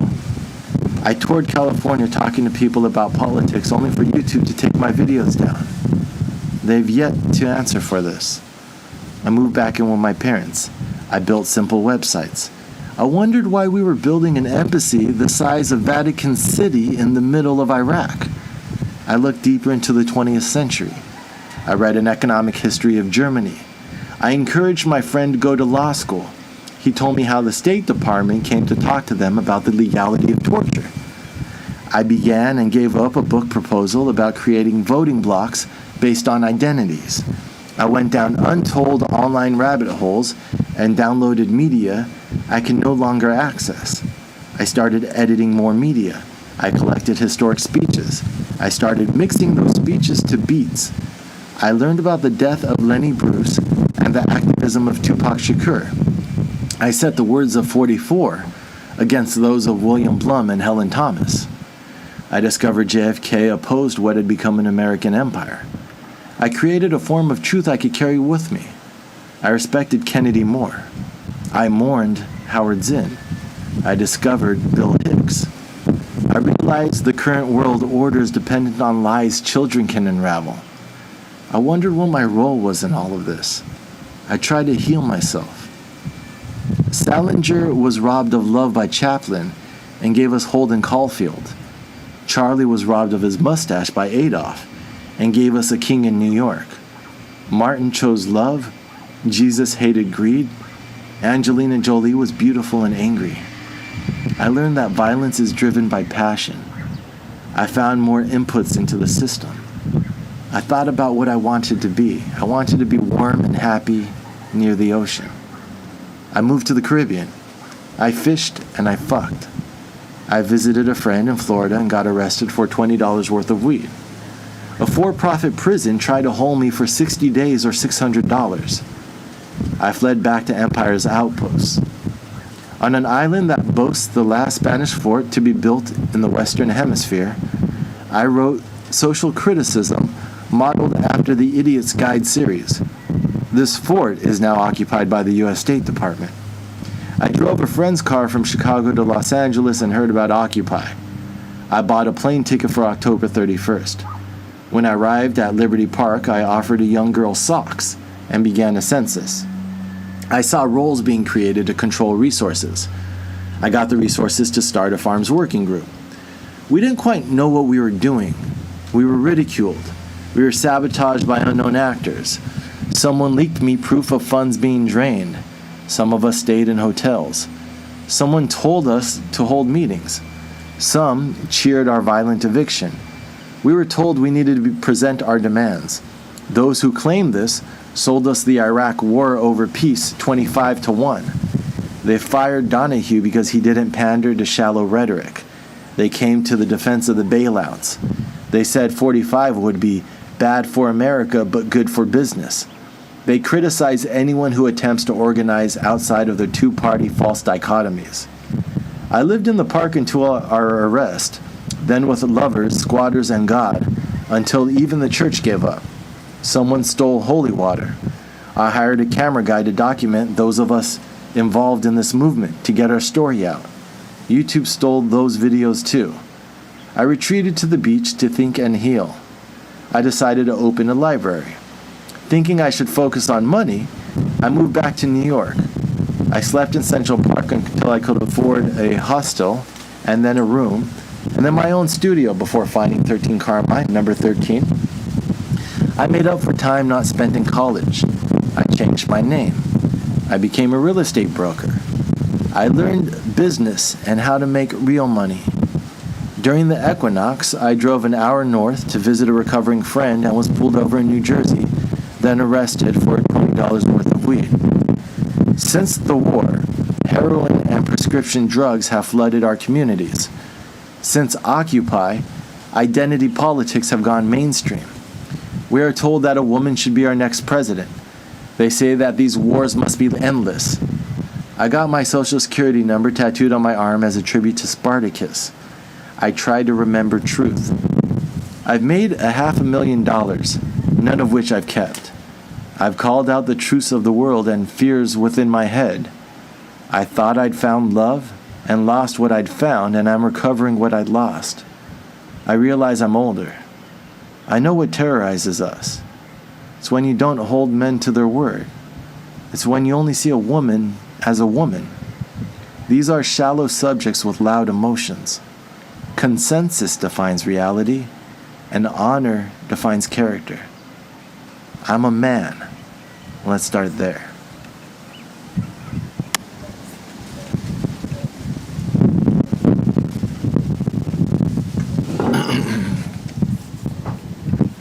Two longs didn't reads. TLDRs. What's good, America? It's your resident barbarian running for president, capitalizing the journey through his art. I'll be approaching this from the general to the specific. Join me in sincere curiosity, and let us explore the concepts of truth and identity together. Yours for the revolution, SHAZZBARBARIC. Since questions are infinite, knowledge is bound by ignorance. This boundary is revered by spirituality and explored by science. I will be using metaphors to reveal patterns through comparisons. My first comparison will be the creation of our galaxy and the family unit. Consider the galaxy to be your grandmother. The Earth and the Sun then become your parents. Every life form can be viewed as an older sibling. Modern humanity is a movie, and nuclear fallout lasts as long as a fart. If we're wise men, evolution was our education. We were upright and moral by first grade, if only through fear and greed. In middle school, we did the right thing for the sake of shame or pride.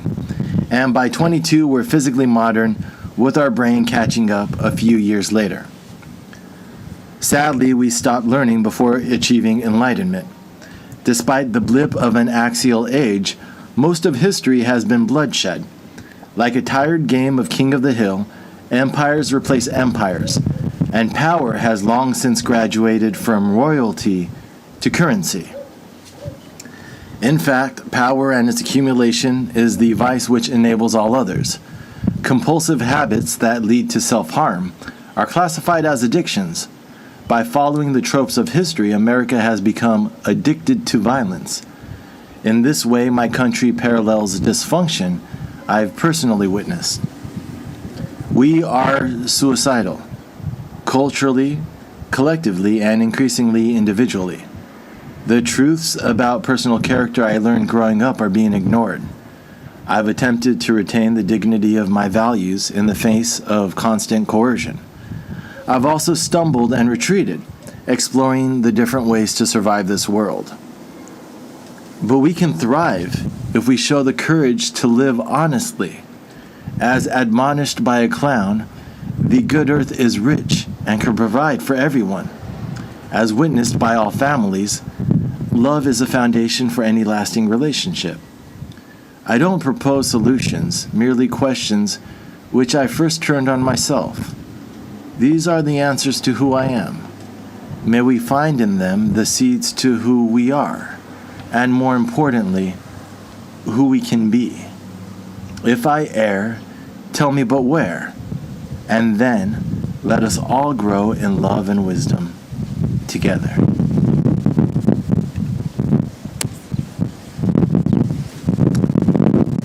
Truth and narratives. Truth and narratives. I think this is the query letter. SHAZZBARBARIC stopped brokering real estate at the end of 2017 to run for president. This moment is documented in a recording, as Shaz has documented much of his life to prepare for one of the most scrutinized jobs imaginable. 35 years old at the time, Shaz wished to understand his own flaws before exposing himself to the criticism of others. And so during the first half of 2018, as Shaz explored current events and their framing, to values and their historic and physiological sources, to bias and methods of constructing and deconstructing reality, Shaz recorded himself. SHAZZBARBARIC, Truth and Narrative, investigates the concept of objectivity by examining the emotional coercion of the American empire laid over a meta-narrative of writing and selling this book from 2018 through 2019, in a genre one can describe as reality literature. Shaz is still committed to launching a third political party, of which he'll be the minimal viable product, but in his attempt to criticize society, we're afraid he's escaped it. His re-entry, along with his conclusion, awaits the response of you, the reader.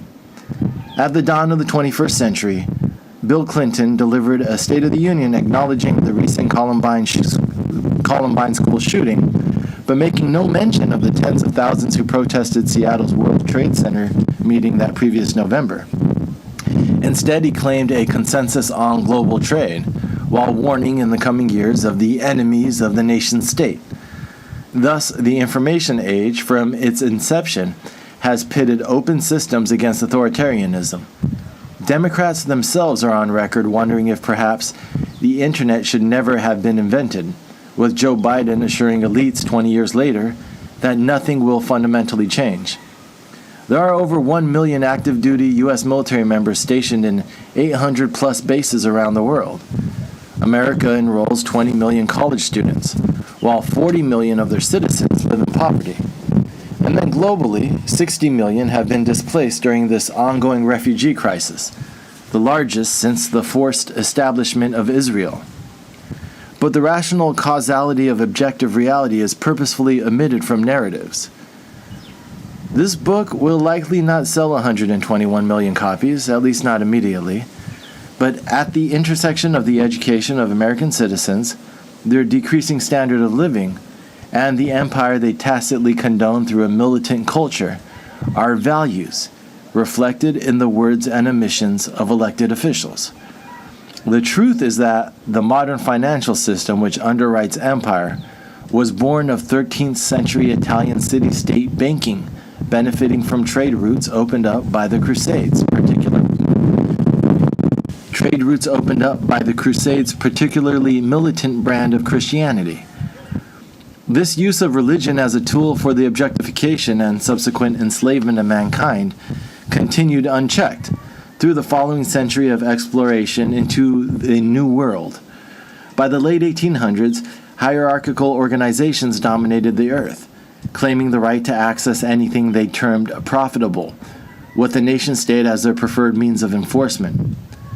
Religion and nationality were now the cultural glue to enforce a clearly predatory world order through selective interpretations of human history and natural science, which justified current power structures.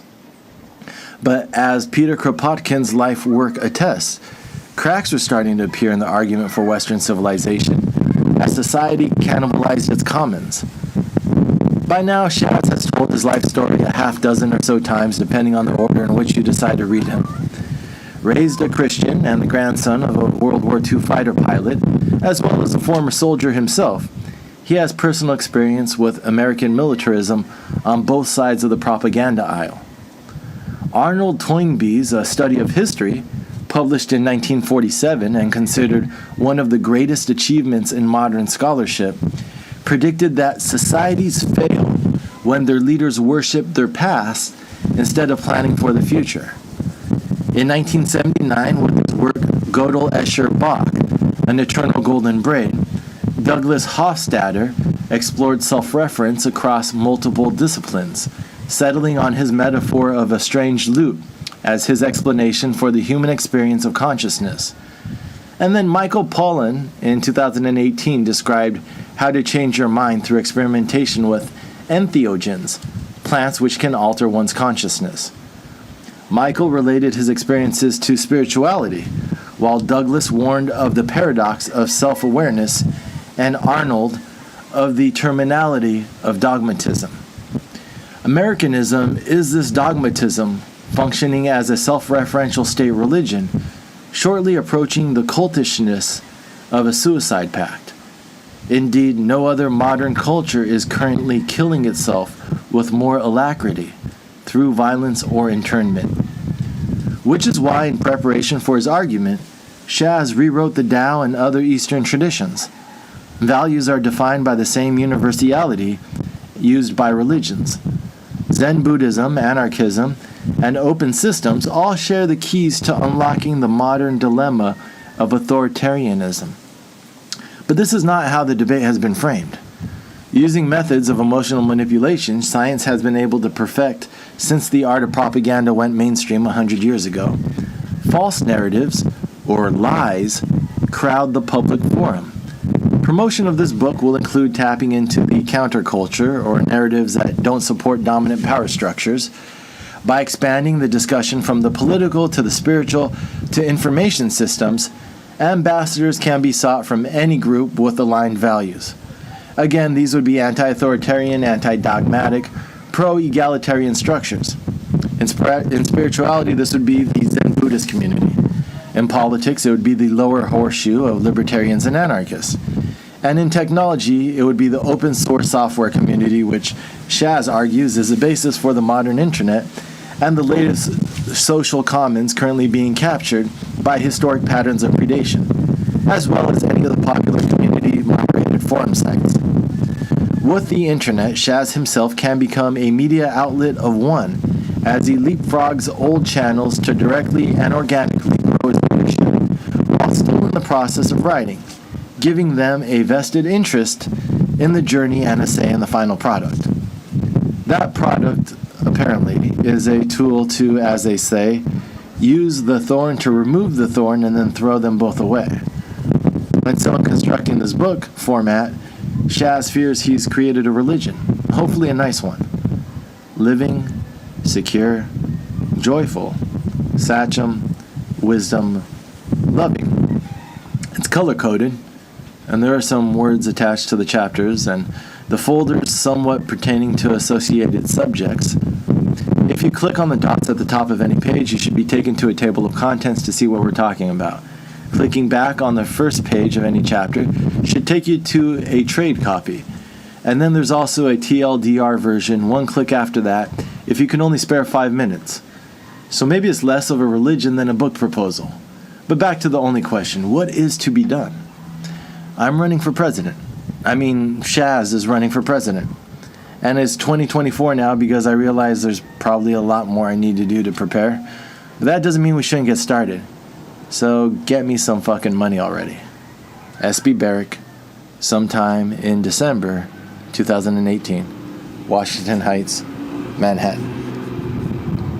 Okay. And now this is SHAZZBARBARIC, sometime in December still, 2018, from Monte Carmelo, Vieques, Puerto Rico. What I consider to be the gates of empire. The Taínos were here who greeted Columbus, and we began this whole shit show. And it's a nice place to end it. So get me some fucking money already so we can start the show. Causes and events leading up to our entry into the war. Well, what are the causes? Why are we Americans on the march?